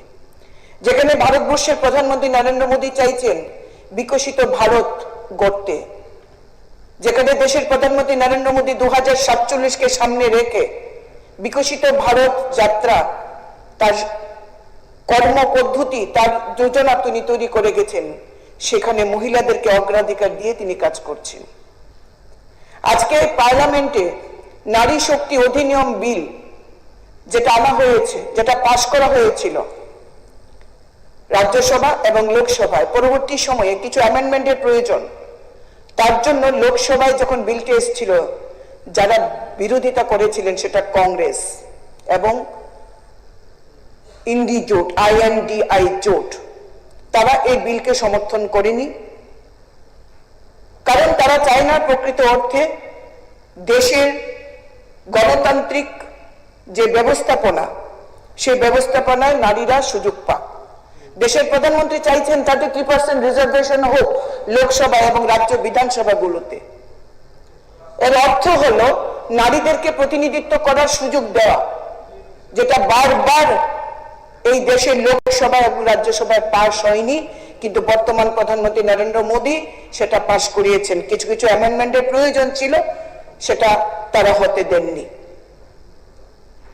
আজকে এখানে যে আলোচনা চলছিল সেটা হলো যে মহিলাদেরকে অর্থনৈতিকভাবে স্বনির্ভর করা। তার জন্য গোপালবাবু কি বলেছেন? ভাতার কথা, 3000 টাকা বৃদ্ধি করা হোক। সেটা দিয়ে তো আত্মনির্ভর হয় না, ডিপেন্ডেন্সি বাড়ে। ওই ভাতার উপর ডিপেন্ডেন্সি বাড়ে। মহিলাদেরকে সত্যিকারের অর্থে যদি স্বনির্ভর করতে হয়, তাহলে সুদীপ বাবু কিছু প্রস্তাব রেখেছেন, যেগুলি রাজ্য সরকার এবং ভারত সরকার অলরেডি এগুলির উপর কাজ করছেন। আজকে আমাদের দেশের প্রধানমন্ত্রী নরেন্দ্র মোদী যে আমাদের মহিলাদের জন্য কতখানি চিন্তা করছেন, সেলফ হেল্প গ্রুপ থেকে শুরু করে আজকে দ্রোণ দিদি, কৃষিক্ষেত্রে দ্রোণের ব্যবহার, তার এই দ্রোণ দিদি, দ্রোণের জন্য দিদিদেরকে সিলেক্ট করা হচ্ছে। আজকে দিদিরা দ্রোণ দিদি হিসেবে কাজ করছেন। আমাদের রাজ্যের মাননীয় মুখ্যমন্ত্রী প্রফেসর ডক্টর মানিক সাহা মহিলাদেরকে কতখানি গুরুত্ব দেন। বিগত সরকারের সময় 15,000 সেলফ হেল্প গ্রুপ ছিল, খুব কঠিন ভাবে কায়ক ক্লেশে 15,000 করতে পেরেছিলেন। আজকে আমাদের সরকারের সময় 56,000 সেলফ হেল্প গ্রুপ রয়েছেন, যেখানে 4.5 লক্ষ দিদিরা কাজ করছেন সেলফ হেল্প গ্রুপে। কিছুক্ষণ আগে আমাদের মাননীয় মন্ত্রী সুধাংশু দাস বলেছেন তার ARDD ডিপার্টমেন্টের মাধ্যমে কিভাবে সেলফ হেল্প গ্রুপের মহিলাদেরকে সুযোগ করে দেওয়া হচ্ছে। যারা মহিলারা হাঁস, মুরগি, শূকর প্রতিপালন করে, মৎস্য চাষ করে আত্মনির্ভর হওয়ার সুযোগ। আজকে জনজাতি অংশের মহিলারা শূকর প্রতিপালন করে, হাঁস মুরগি প্রতিপালন করে, ছাগল প্রতিপালন করে, গরু, কিষাণ সম্মান নিধি যেমন দেশের প্রধানমন্ত্রী নরেন্দ্র মোদী দিচ্ছেন কিষাণদের সম্মান করার জন্য, আজকে আমাদের রাজ্যের মাননীয় মুখ্যমন্ত্রী পশুপালন নিধি চালু করেছেন। গ্রামের মহিলারা যদি যারা পশুপালন করেন তাদেরকেও বছরে 12,000 টাকা পশুপালন নিধি আমাদের রাজ্য সরকার সেটা চালু করছেন।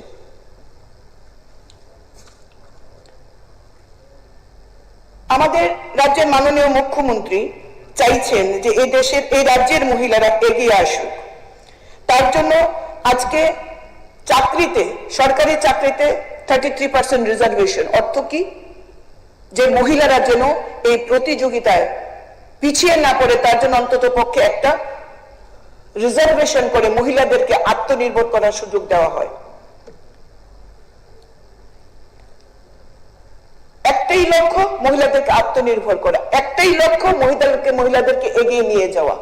কারণ আমরা বিশ্বাস করি যে একজন মা যখন এগিয়ে যায়, শুধু তার পরিবার নয়, গোটা সমাজ, গোটা রাজ্য, গোটা দেশ এগিয়ে যায়।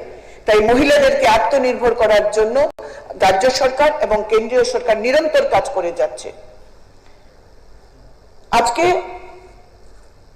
আমাদের মাননীয় বিধায়ক যে কথাগুলি বলেছেন, সুদীপ বাবু যে কথা বলেছেন, যে এন্টারপ্রেনিয়রশিপের জন্য রাজ্যের মাননীয় মুখ্যমন্ত্রী প্রফেসর ডক্টর মানিক সাহা মহিলাদেরকে আর্থিকভাবে স্বনির্ভর করার জন্য ব্যাংক লোন দেওয়ার কাজ করছেন এবং নিরন্তর এই কাজগুলি আমাদের ক্যাবিনেটের যারা সম্মানীয় মন্ত্রীগণ আছেন তারা এই একই লাইনে তারা কাজ করছেন। কি বলবো, কৃষি মন্ত্রী থেকে শুরু করে আমাদের ARDD minister, tribal welfare minister, প্রত্যেকেই একই লক্ষ্যকে সামনে রেখে কাজ করছে।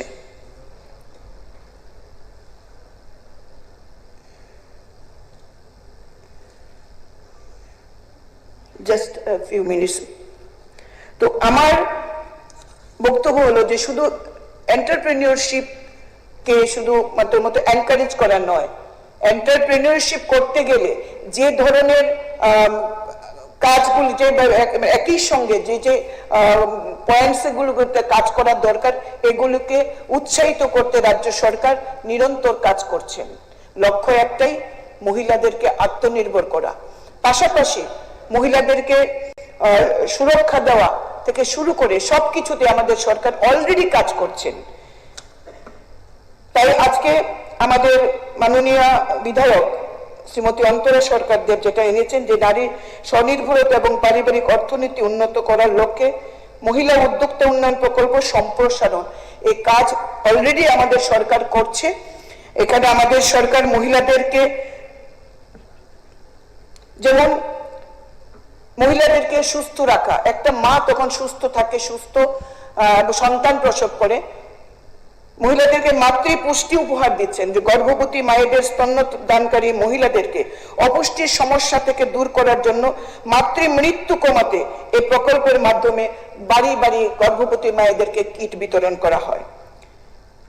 টিআইজিসি অর্থাৎ Tripura incentive two girl child BPL পরিবারের কন্যা সন্তানের জন্ম এবং কল্যাণ উৎসাহিত করতে এবং বাল্য বিবাহ রোধে মায়েদের আর্থিক সহায়তা প্রতি মাসে 300 টাকা পর্যন্ত নির্দিষ্ট অনুদান দেওয়া হচ্ছে। এসএইচজি দিদিদেরকে কিভাবে ঋণ সহায়তা করছে আমাদের সরকার, গ্রামীণ মহিলাদেরকে অর্থনৈতিকভাবে শক্তিশালী করতে স্বনির্ভর গোষ্ঠীগুলির মাধ্যমে 10 লক্ষ টাকা পর্যন্ত ব্যাংক ঋণ, রিভলভিং ফান্ড এবং জীবিকা সহায়তায় অনুদান দেওয়া হয়। লাখপতি দিদি উদ্যোগ, দেশের প্রধানমন্ত্রী বলছেন যে ভারতবর্ষের দিদিরা লাখপতি দিদি, এবং আমাদের রাজ্যের মাননীয় মুখ্যমন্ত্রীর স্বপ্ন যে আজকে দিদিদেরকে লাখপতি করা। স্বনির্ভর গোষ্ঠীর সঙ্গে যুক্ত মহিলাদের বিভিন্ন জীবিকার ভিত্তিক কাজের মাধ্যম 2028-29 সালের মধ্যে বার্ষিক আয় অন্তত 1 লক্ষ টাকায় উন্নীত করার পরিকল্পনা রাজ্যের মাননীয় মুখ্যমন্ত্রী নিয়েছেন। ওমেন এন্টারপ্রেনিয়রশিপ পলিসি নারী উদ্যোক্তাদের ব্যবসায় উৎসাহিত করতে এবং বিশেষ করে গ্রামীণ ও স্বনির্ভর গোষ্ঠীর নারীদের জন্য নতুন নীতি ও সুযোগ তৈরি করা হয়েছে। মহিলাদের জন্য সামাজিক পেনশন, দুস্থ ও অসচ্ছল নারীদের জন্য বিভিন্ন সামাজিক সুরক্ষা পেনশন যেমন মহিলা গৃহকর্মী পেনশন ইত্যাদি আমাদের রাজ্যে চালু রয়েছে। তো এমন অনেক পলিসি ইতিমধ্যে রাজ্য সরকার অলরেডি নিয়েছেন যাতে করে এই রাজ্যের মহিলারা মাথা উঁচু করে বাঁচতে পারেন, স্বনির্ভর হতে পারেন, এন্টারপ্রেনিয়রশিপ চালু করে নিজেদেরকে আর্থিকভাবে স্বাবলম্বন করে তাদের পরিবারকে প্রতিপালন করতে পারেন। তার জন্য অলরেডি আমাদের সরকার, আমাদের রাজ্যের মাননীয় মুখ্যমন্ত্রী এবং ওনার ক্যাবিনেট মিনিস্টার যারা রয়েছেন তাদের নিজস্ব দপ্তরের মাধ্যমে অলরেডি উদ্যোগ নিয়েছেন। এমন অনেক যোজনা রয়েছে যেখানে আলোচনা ইতিমধ্যে বিভিন্নভাবে হয়েছে। তো আমি আমাদের মাননীয় বিধায়িকা অন্তরা সরকার যে প্রস্তাবটি এনেছেন এটাকে সর্বান্তকরণে সমর্থন করে সরকার করছে আরো বেশি উদ্যোগ নেওয়ার জন্য, আরো বেশি যাতে আরো উদ্যোগ নেওয়া যায় সেই জন্য আমাদের সরকার নিরন্তর কাজ করছেন। এবং যে বিষয়গুলির উপর আমি একটুখানি আলোকপাত করতে চাইছি এগুলি কিন্তু এর আগে যে সরকার ছিল তার সরকারের সময়ে কিন্তু এই রাজ্যের মহিলারা বা মেয়েরা এর সুবিধাগুলি থেকে বঞ্চিত ছিল। আগে আমাদের রাজ্যের বিভিন্ন শিক্ষা দপ্তরের পরিচালিত বিদ্যালয়গুলিতে আগে শুধুমাত্র এসসি এসটি এবং আর্থিকভাবে পিছিয়ে পড়া বালিকাদের বাইসাইকেল দেওয়া হতো। আমাদের ভারতীয় জনতা পার্টি সরকার প্রতিষ্ঠিত হওয়ার পর 2018-19 থেকে 2024-25 শিক্ষাবর্ষ পর্যন্ত 1,64,309 জন ছাত্রীকে বিনামূল্যে সাইকেল দেওয়া হয়। এখানে এসটি এসসি এবং শুধুমাত্র আর্থিকভাবে পিছিয়ে পড়া বর্গ নয়, প্রত্যেকটি মহিলা মেয়ে যারা দূরত্ব যেন তাদের শিক্ষার ক্ষেত্রে কোনো বাধা না দাঁড়ায়, তার জন্য তারা যেন ড্রপ আউট না হয়, তাদের শিক্ষিত করে তোলার জন্য, শিক্ষা সম্প্রসারণের জন্য, বালিকা শিক্ষাকে উৎসাহিত করার জন্য প্রত্যেকের জন্য বাইসাইকেল আমাদের রাজ্যের মাননীয় মুখ্যমন্ত্রী সেটা চালু করেছেন। মুখ্যমন্ত্রী কন্যা আত্মনির্ভর যোজনায় দ্বাদশ মান পরীক্ষা উত্তীর্ণ 140 জন মেধাবী ছাত্রীদের বিনামূল্যে স্কুটি প্রদান করা হচ্ছে। এর আগে এই রাজ্যের গার্ল স্টুডেন্টরা এটা স্বপ্ন দেখতে পেত না যে তাদেরকে ভালো রেজাল্ট করার জন্য তাদেরকে স্কুটি দেওয়া হয়। এটাই মানসিকতার পার্থক্য, দুটি সরকারের মধ্যে ডিফারেন্স এখানেই। রাজ্য সরকার স্নাতক এবং স্নাতকোত্তরে পাঠরত ছাত্রীদের ভর্তি ফিস, কলেজ উন্নয়ন ফিস এবং পরীক্ষা সংক্রান্ত সমস্ত ফিস মুকুব করে দিয়েছেন। অর্থাৎ আজকে আমাদের রাজ্যে স্ত্রী শিক্ষা সম্পূর্ণ অবৈতনিক। আগরতলা ওমেন্স কলেজকে রাজ্য সরকার মহিলা বিশ্ববিদ্যালয় হিসেবে উন্নীত করার সিদ্ধান্ত কার্যকরী করার লক্ষ্যে উদ্যোগ নিয়েছেন। এর আগে মহিলা বিশ্ববিদ্যালয় এই রাজ্যে হবে বা করা উচিত এই চিন্তাটা পর্যন্ত আমরা করতে শুনিনি, কিন্তু আজকে রাজ্যের মাননীয় মুখ্যমন্ত্রী, যিনি এডুকেশন শিক্ষা দপ্তরের ভারপ্রাপ্ত মন্ত্রী, তিনি কিন্তু সেই উদ্যোগ নিয়েছেন। পাশাপাশি টিআইটি-কে ত্রিপুরা টেকনিক্যাল ইউনিভার্সিটিতে উন্নত করার সিদ্ধান্ত কার্যকরী করার লক্ষ্য নেওয়া হয়েছে। নতুন নলছড় সরকারি মহিলা সাধারণ ডিগ্রি কলেজ চলতি শিক্ষাবর্ষ থেকে চালু করা হয়েছে। মহিলা সাধারণ ডিগ্রি কলেজ। মাননীয় উচ্চশিক্ষা দপ্তরের মাননীয় মন্ত্রী কিশোর বর্মনকে আন্তরিকভাবে ধন্যবাদ জানাই এই রাজ্যের একজন মহিলা হিসাবে, একজন মা হিসাবে। কর্মজীবী মহিলাদের জন্য নিরাপদ ও সাশ্রয়ী আবাসনের ব্যবস্থা নিশ্চিত করতে রাজ্যে বর্তমানে 4টি সখী নিবাস অর্থাৎ ওয়ার্কিং ওমেন হোস্টেল কার্যকর হয়েছে। মাননীয় মন্ত্রী টিঙ্কু রায়কে অসংখ্য ধন্যবাদ। মহিলাদের জন্য এভাবে আলাদা করে চিন্তা করার যে চিন্তা আপনি করেছেন এবং তাকে বাস্তবায়িত করছেন, তার জন্য আপনাকে আন্তরিকভাবে ধন্যবাদ জানাই। পাশাপাশি কর্মজীবী মহিলাদের আবাসন সুবিধা সম্প্রসারণের লক্ষ্যে প্রায় 114 কোটি টাকা ব্যয়ে 10টি ওয়ার্কিং উইমেন হোস্টেল নির্মাণের কাজ দ্রুত গতিতে এগিয়ে চলছে। কি বলবেন এই রাজ্যের মহিলারা কিভাবে এগিয়ে চলছে এবং বর্তমান সরকার এই মহিলাদেরকে এগিয়ে নেওয়ার জন্য কি সংকল্প নিয়েছে, এই যোজনাগুলি থেকে আমরা পরিষ্কার হতে পারি।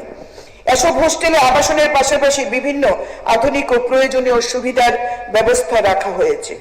রাজ্যে মহিলাদের সুরক্ষার বিষয়টিকে প্রাধান্য দিয়ে প্রতিটি জেলায় পুলিশ মহিলা থানা স্থাপন করা হয়েছে। রাজ্যে বর্তমানে 9টি মহিলা পুলিশ থানা চালু হয়েছে। এটাই আমি বলতে চেয়েছিলাম যে মহিলাদের শুধুমাত্র কর্মোপযোগী করে তোলা নয়, শুধু এন্টারপ্রেনিয়রশিপ করে তোলা নয়, শুধু সেলফ হেল্প গ্রুপ চালু করা নয়, মহিলাদের সুরক্ষা দেওয়া সরকারের যেমন দায়িত্ব, বর্তমান সরকার রাজ্যের মাননীয় মুখ্যমন্ত্রী কিন্তু সেই দিশায় কাজ করছেন এবং নতুন 9টি মহিলা থানা বিভিন্ন ডিস্ট্রিক্টে তিনি চালু করেছেন। রাজ্যের প্রধান হাসপাতাল তথা জিবিপি হাসপাতালে 100 শয্যা বিশিষ্ট মা ও শিশু ইউনিট নির্মাণ করা হচ্ছে। মহিলাদের সুবিধার জন্য পিঙ্ক টয়লেটের ব্যবস্থা করা হয়েছে। এমনকি আজকে আগরতলা শহর এবং আমাদের বিভিন্ন বিধানসভা কেন্দ্রে আমরা কিন্তু পিঙ্ক টয়লেট দেখতে পাই, যেখানে মহিলাদের সুবিধার কথা চিন্তা করা হয়েছে। এমনকি আমাদের এই বিধানসভা ভবনে, এই বিধানসভায় আমাদের তৎকালীন যিনি অধ্যক্ষ ছিলেন স্বর্গীয় শ্রী বিশ্ববন্ধু সেন, এখানে মায়েদের সন্তানের কথা চিন্তা করে যারা বিধায়িকা যারা তাদের সন্তান যাতে সুস্থ সুন্দর থাকতে পারে তাদের জন্য আলাদা করে একটা বেবি রুম করা হয়েছিল। কিভাবে এই সরকার মহিলাদের প্রত্যেকটি বিষয়ে মহিলাদের জন্য চিন্তা করেন। বাল্য বিবাহ পণ প্রথা রোধে অন্তঃদয় পরিবার কন্যার বিবাহে মুখ্যমন্ত্রী কন্যা বিবাহ যোজনার মাধ্যমে 50,000 টাকা আর্থিক অনুদান দেওয়া হচ্ছে। গত 25-26 অর্থ বছরে মোট 45 জনকে এই স্কিমের আওতায় সহায়তা করা হয়েছে। মুখ্যমন্ত্রী বালিকা সমৃদ্ধি যোজনার আওতায় অন্তঃদয় পরিবারের 1 এপ্রিল 2025 এবং তারপরে জন্মগ্রহণকারী কন্যা শিশুর নামে 50,000 টাকার ফিক্সড ডিপোজিট প্রদান করা হচ্ছে, যা 18 বছর পূর্ণ হওয়ার আগে ভাঙানো যাবে না। এ পর্যন্ত 105 জন কন্যা শিশুর নামে ফিক্সড ডিপোজিট প্রদান করা হয়েছে। বর্তমানে 4,95,000 গ্রামীণ মহিলা 55,000-এরও বেশি স্বনির্ভর গোষ্ঠীর সঙ্গে যুক্ত হয়েছেন। ইতিমধ্যে 1,08,000-এরও বেশি মহিলা লাখপতি দিদি হিসাবে আত্মপ্রকাশ করেছেন।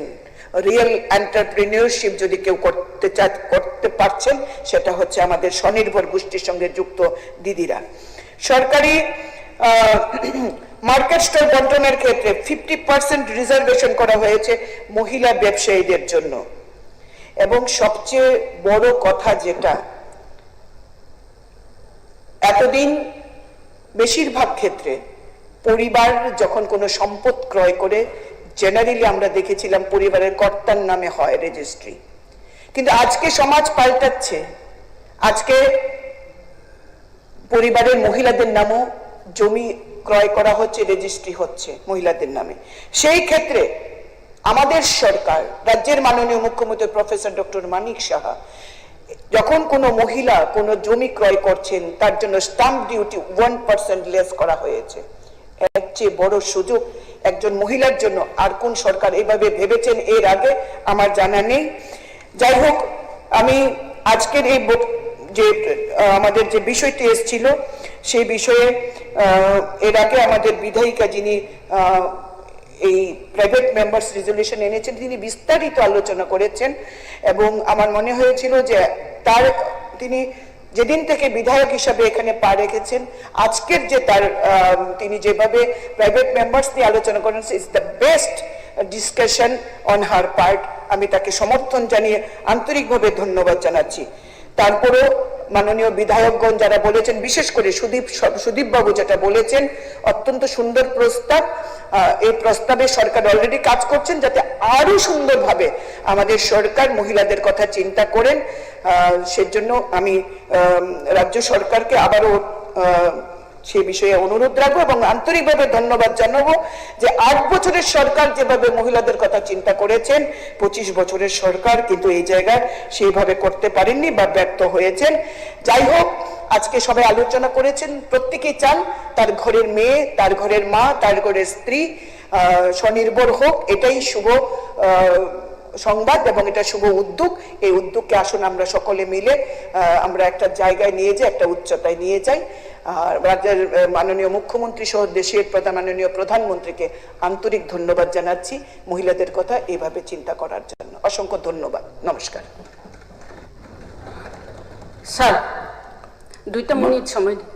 হ্যাঁ, 2 মিনিট সময় বলবেন কিছু? হ্যাঁ হ্যাঁ, তাড়াতাড়ি বলেন। आं क'क्राझार सानै बिधायिका जे अंतरा सरकार दे जे बिल प्राइवेट मेम्बर रेजुलेशन न तुई जे बुरी रकनी नुखुंगनी रां पैसा आजिनानि बागै जे कक्ति सामानि आं अबनो सम्पूर्ण भाबे आं सापर्ट खालायै आं किसा कक सानै आं बासन दिगला শুধু এক খাইনানি বাগै ঠিক ন দङ যে আচারनि কক সামানি মুয়া আচারबो खालायमानो फियाबा যারা আচার खालायमाया बरग पारा आमचायै दंनाय र बरग ताबु नग दंतै रि तागो रि वासाबाय याक बाय तागो आबु मेसिन बाया अबो कानि बरग व्यवसाय नु खुंरक चलि दङ बुरि रक्न माने কক वानजेबे सागाय अब गरे बसे रोजगार अब बरफ नग तंतुतै न बा हाजिरा खांमानि परेब हर एकेबा फुङा श्री श्री आइचुक बसाय अमाहिके बुरिर रितागै फालायो अरिगनाय रिसा ताकनानि बागै याकबाय अपनो कायसा तिनिनि ओ private member resolution bill pass खाइतनि अपनो कायसा बिल पास खाइदिनि नाय आं आनि कयमन अरो नारनाय तै कैसा हंगांगाय चीनी बुरी रो अमहाके रां आजिओ जे चीनी मामी हांगार नि जूस अब शुद्ध जूस या अब बिथि हिसाबै बो व्यवहार उंगो बहक सातानि खेंजर खितानि बखा सातानि अब बो व्यवहार उंगो थै खितानि रगो गे ओ मामी हांगार नि जूस नबो तिनिनि ओ प्राइवेट मेम्बर रेजुलेशन पास खलाइतानि अब अबनो कायसा पास खालायदिनि नाय आनि कबमु अबनो तंनाय कायसा गांगाय रिगनाय रिसा या बैताकनानि ते कायसा गांगा मामी हांगारनि जुस नामनानि आबो कायसा तिनिनि ओ बिल पास खायदिनि आनि अनुरोध हामबाय। ধন্যবাদ মাননীয় সদস্য। এখন আমি মাননীয় মন্ত্রী সাহেবকে বলছি। माननीय उपाध्यक्ष महाशय, আজকের এই গুরুত্বপূর্ণ অধিবেশনে নারী স্বনির্ভরতা ও পারিবারিক অর্থনীতি উন্নয়ন করার লক্ষ্যে ত্রিপুরায় মহিলা উদ্যোক্তা উন্নয়ন প্রকল্প সম্প্রসারণের জন্য ত্রিপুরা সরকারের উপযুক্ত পদক্ষেপ গ্রহণ করুক। এই মর্মে মাননীয় সদস্যা শ্রীমতী অন্তরা সরকার দেব কর্তৃক উত্থাপিত বেসরকারি প্রস্তাবটির জন্য আমি ওনাকে ধন্যবাদ জ্ঞাপন করছি। তার পাশাপাশি এখানে আলোচনা রেখেছেন মাননীয় সদস্য রঞ্জিত দেববর্মা মহাশয়, আলোচনা রেখেছেন মাননীয় সদস্য গোপাল রায় মহাশয় এবং আলোচনা রেখেছেন সুদীপ সরকার মহাশয় এবং স্বপ্না দেববর্মা মহাশয় এবং বিশেষভাবে বিস্তারিতভাবে আলোচনা রেখেছেন আমাদের সিপিউইপ কল্যাণী রয়। আমি ওনাকেও অনেক অনেক ধন্যবাদ জ্ঞাপন করছি বিস্তারিতভাবে আলোচনা করার জন্য। মাননীয় উপাধ্যক্ষ মহাশয়, আমি বিশ্বাস করি নারী ক্ষমতায়ন শুধু নারীর উন্নয়নই নয়, এটি একটি পরিবার, একটি সমাজ এবং একটি রাজ্যের অর্থনৈতিক উন্নয়নের ভিত। আমাদের মাননীয় প্রধানমন্ত্রী নরেন্দ্র মোদীজির নারী শক্তি থেকে জাতীয় শক্তির ভাবনাকে সামনে রেখে ত্রিপুরা সরকারের মাননীয় মুখ্যমন্ত্রী প্রফেসর ডক্টর মানিক সাহাজির নেতৃত্বে নারী উদ্যোক্তাদের আর্থিকভাবে স্বনির্ভর করে তোলার একাধিক গুরুত্বপূর্ণ পদক্ষেপ আমাদের সরকার গ্রহণ করেছে। এই লক্ষ্যে গত 17 নভেম্বর 2025 থেকে আগামী 5 বছরের জন্য ত্রিপুরা নারী উদ্যোগ নীতি 2025 ঘোষণা করা হয়েছে। এই নীতির মূল উদ্দেশ্য হল মহিলা উদ্যোক্তাদের জন্য একটি সহায়ক, নিরাপদ ও অনুকূল ব্যবসায়িক পরিবেশ তৈরি করা এবং তাদের আর্থিকভাবে স্বাবলম্বন করে তোলা।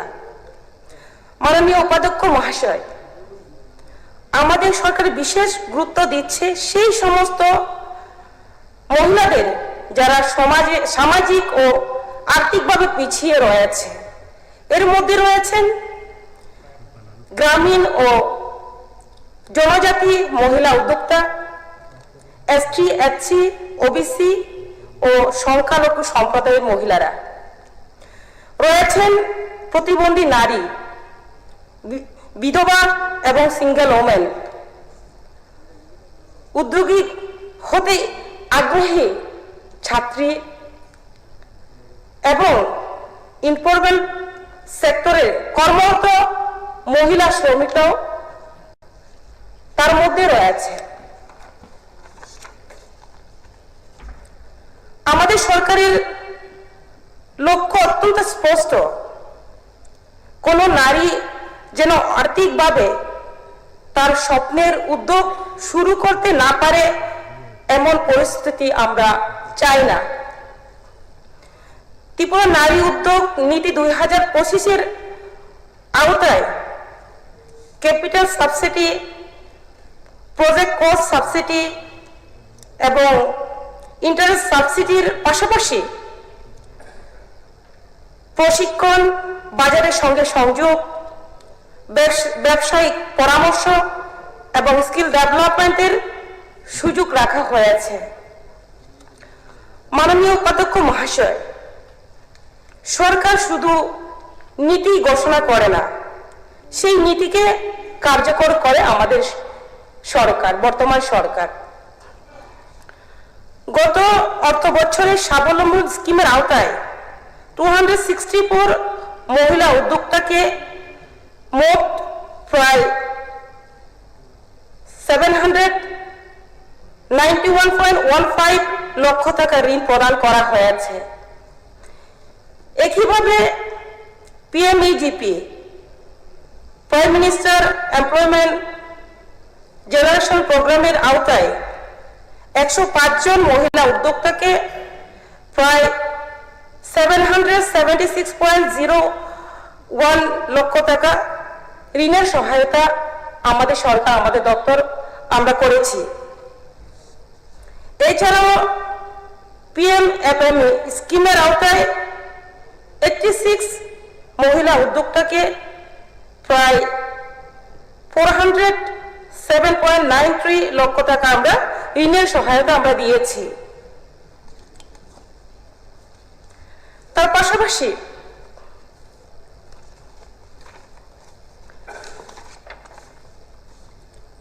আমাদের র্যাম্প স্কিমের মাধ্যমে আমরা মহিলা উদ্যোক্তাদের আমরা ট্রেনিং করিয়েছি। 9,227 জন মহিলাকে আমরা প্রশিক্ষণ দিয়েছি। তার পাশাপাশি এন্টারপ্রেনিউর নলেজ প্রোগ্রাম এবং এন্টারপ্রেনিউর গ্রোথ প্রোগ্রামের মাধ্যমেও আমরা 7,762 জন নারী উদ্যোক্তাদের সক্ষমতা বৃদ্ধির জন্য আমরা তাদেরকে সহযোগিতা করেছি। তার পাশাপাশি অ্যাক্সেস টু মার্কেট, তার জন্য কিন্তু আমরা MSME যে রিভার্স বায়ার সেলার মিটের মাধ্যমে আমরা সহযোগিতা করেছি। সেটাও কিন্তু নারী যারা, সেই নারীদের 28 জনকে আমরা সহযোগিতা করেছি। তার পাশাপাশি যদি আমরা লক্ষ্য করি, বললে অনেক কিছু বলা যাবে। তো আমি যেমন আমাদের যে স্কিম একটা রয়েছে PM বিশ্বকর্মা, তার মধ্যেও কিন্তু মহিলারা 3,933 জন মহিলা কিন্তু কারিগরি দক্ষতা উন্নয়নের প্রশিক্ষণ নিয়েছে এবং তার মধ্যে 766 মহিলাদের কিন্তু লোনের অনুমোদন করা হয়েছে। তো সেই লক্ষ্যমাত্রাকে নিয়ে কিন্তু আমাদের বর্তমান ত্রিপুরা সরকার কাজ করছে। তার পাশাপাশি আমি বলতে চাই যে আমাদের এই পরিসংখ্যানের মাধ্যমে আপনারা বুঝতে পারেন যে আমাদের ত্রিপুরার নারীরা শুধুমাত্র সাহায্যের অপেক্ষায় থাকেন না। আজকের আমাদের ত্রিপুরার নারীরা কর্মসংস্থান সৃষ্টি হোক এবং ত্রিপুরা রাজ্যের অর্থনৈতিক এগিয়ে নিয়ে যাওয়ার ক্ষেত্রেও কিন্তু অগ্রণী ভূমিকা মহিলারা রেখেছে। মাননীয় উপাধ্যক্ষ মহাশয়, আমি আবারও বলতে চাই, ক্ষুদ্র খাদ্য প্রক্রিয়াকরণ শিল্পে মহিলাদের অংশগ্রহণ বাড়াতে সরকার বিশেষ পদক্ষেপ নিয়েছে। PMFME অধীনে SHG 1,186 জন সদস্যকে সিড ক্যাপিটাল সহায়তা দেওয়া হয়েছে। তার মোট 471.97 লক্ষ টাকা ক্ষুদ্র খাদ্য প্রক্রিয়াকরণের শিল্প স্থাপনের জন্য সেটা করা হয়েছে।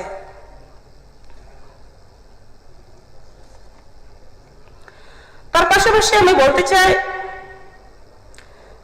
যে আমাদের সর্বোচ্চ প্রতি সদস্যকে কিন্তু 40,000 টাকা পর্যন্ত সিড ক্যাপিটাল সহায়তা প্রদান করা হচ্ছে।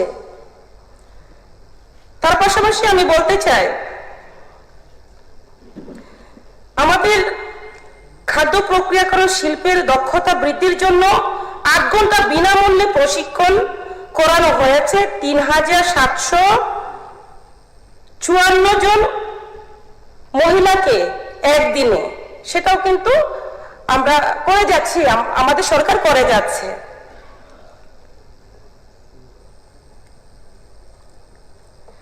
তার পাশাপাশি আমি বলতে চাই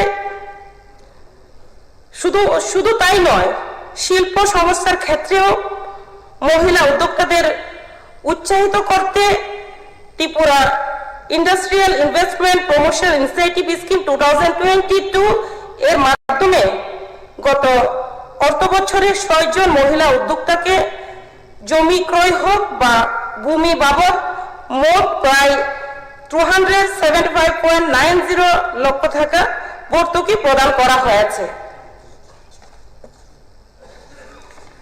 মাননীয় উপাধ্যক্ষ মহাশয়, যেহেতু এখানে অনেকেই আলোচনা রেখেছেন মাননীয় সদস্যগণ, যেটা আমার ডিপার্টমেন্ট নয়, তবু আমি সেই বিষয়ে বলতে চাই। সেটা হচ্ছে আমাদের রাজ্যে যেটা আমাদের তাঁত, হস্তশিল্প ও রেশম শিল্পের সঙ্গে বহু মহিলা কিন্তু প্রত্যক্ষভাবে যুক্ত রয়েছে। তাদের অর্থনৈতিকভাবে আরো শক্তিশালী করার জন্য কিন্তু একটি কর্মসূচি, একটি 2024-25 সালে নেওয়া হয়েছে। সেই নাম হচ্ছে মুখ্যমন্ত্রী উপজাতি নারী তাঁত উন্নয়ন কর্মসূচি। এই কর্মসূচির মাধ্যমেও কিন্তু উপজাতি মহিলাদের বিনামূল্যে সুতা বিতরণ করা হয়েছে। পাশাপাশি এই রাজ্যের যে নারী তাঁতিদের মধ্যে প্রত্যেক বছর জনপ্রতি 1.25 কেজি হারে কিন্তু সুতো বিতরণ করা হচ্ছে।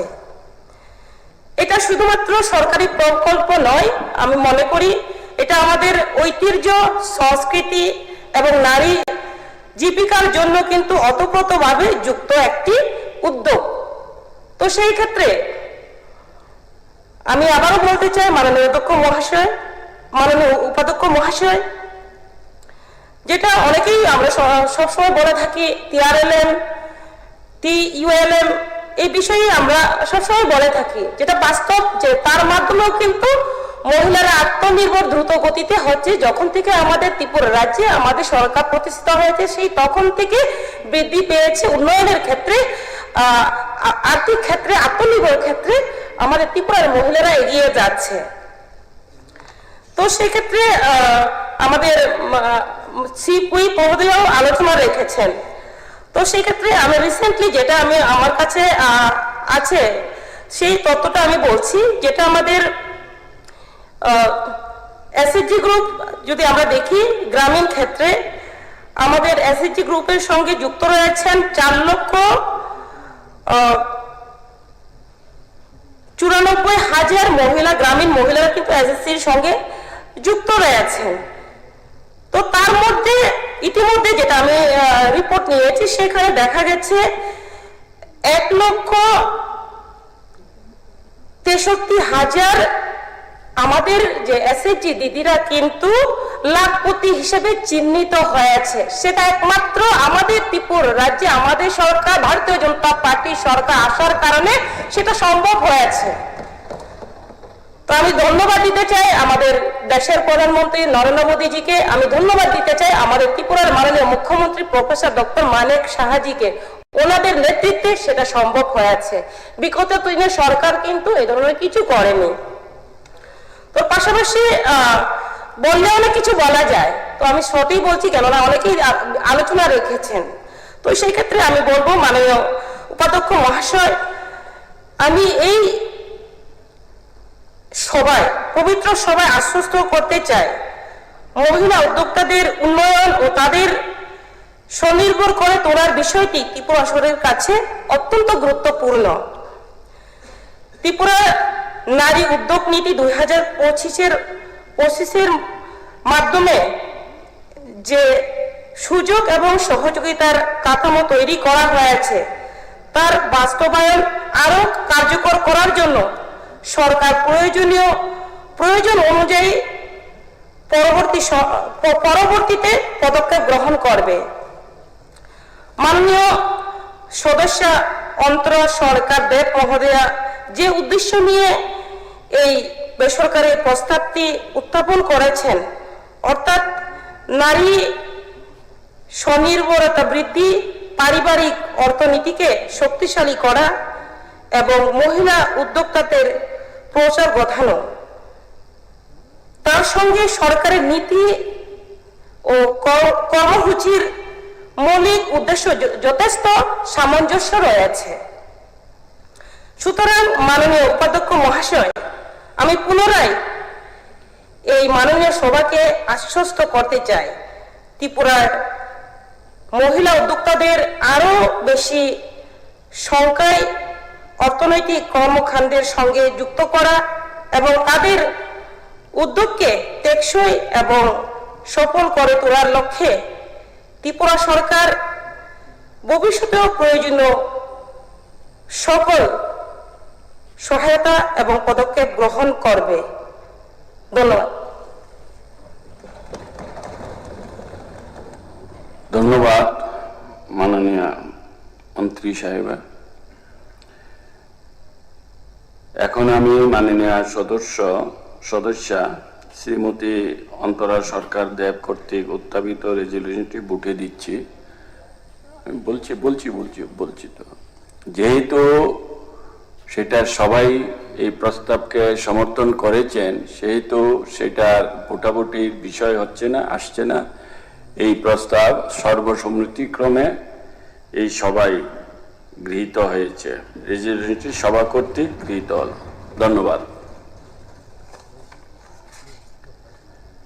এই সভা আগামী 31শে আগস্ট 2026 তারিখ সোমবার বেলা 11 ঘটিকা পর্যন্ত মুলতবি ঘোষণা রইল। ধন্যবাদ সকলকে।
স্পিড চালা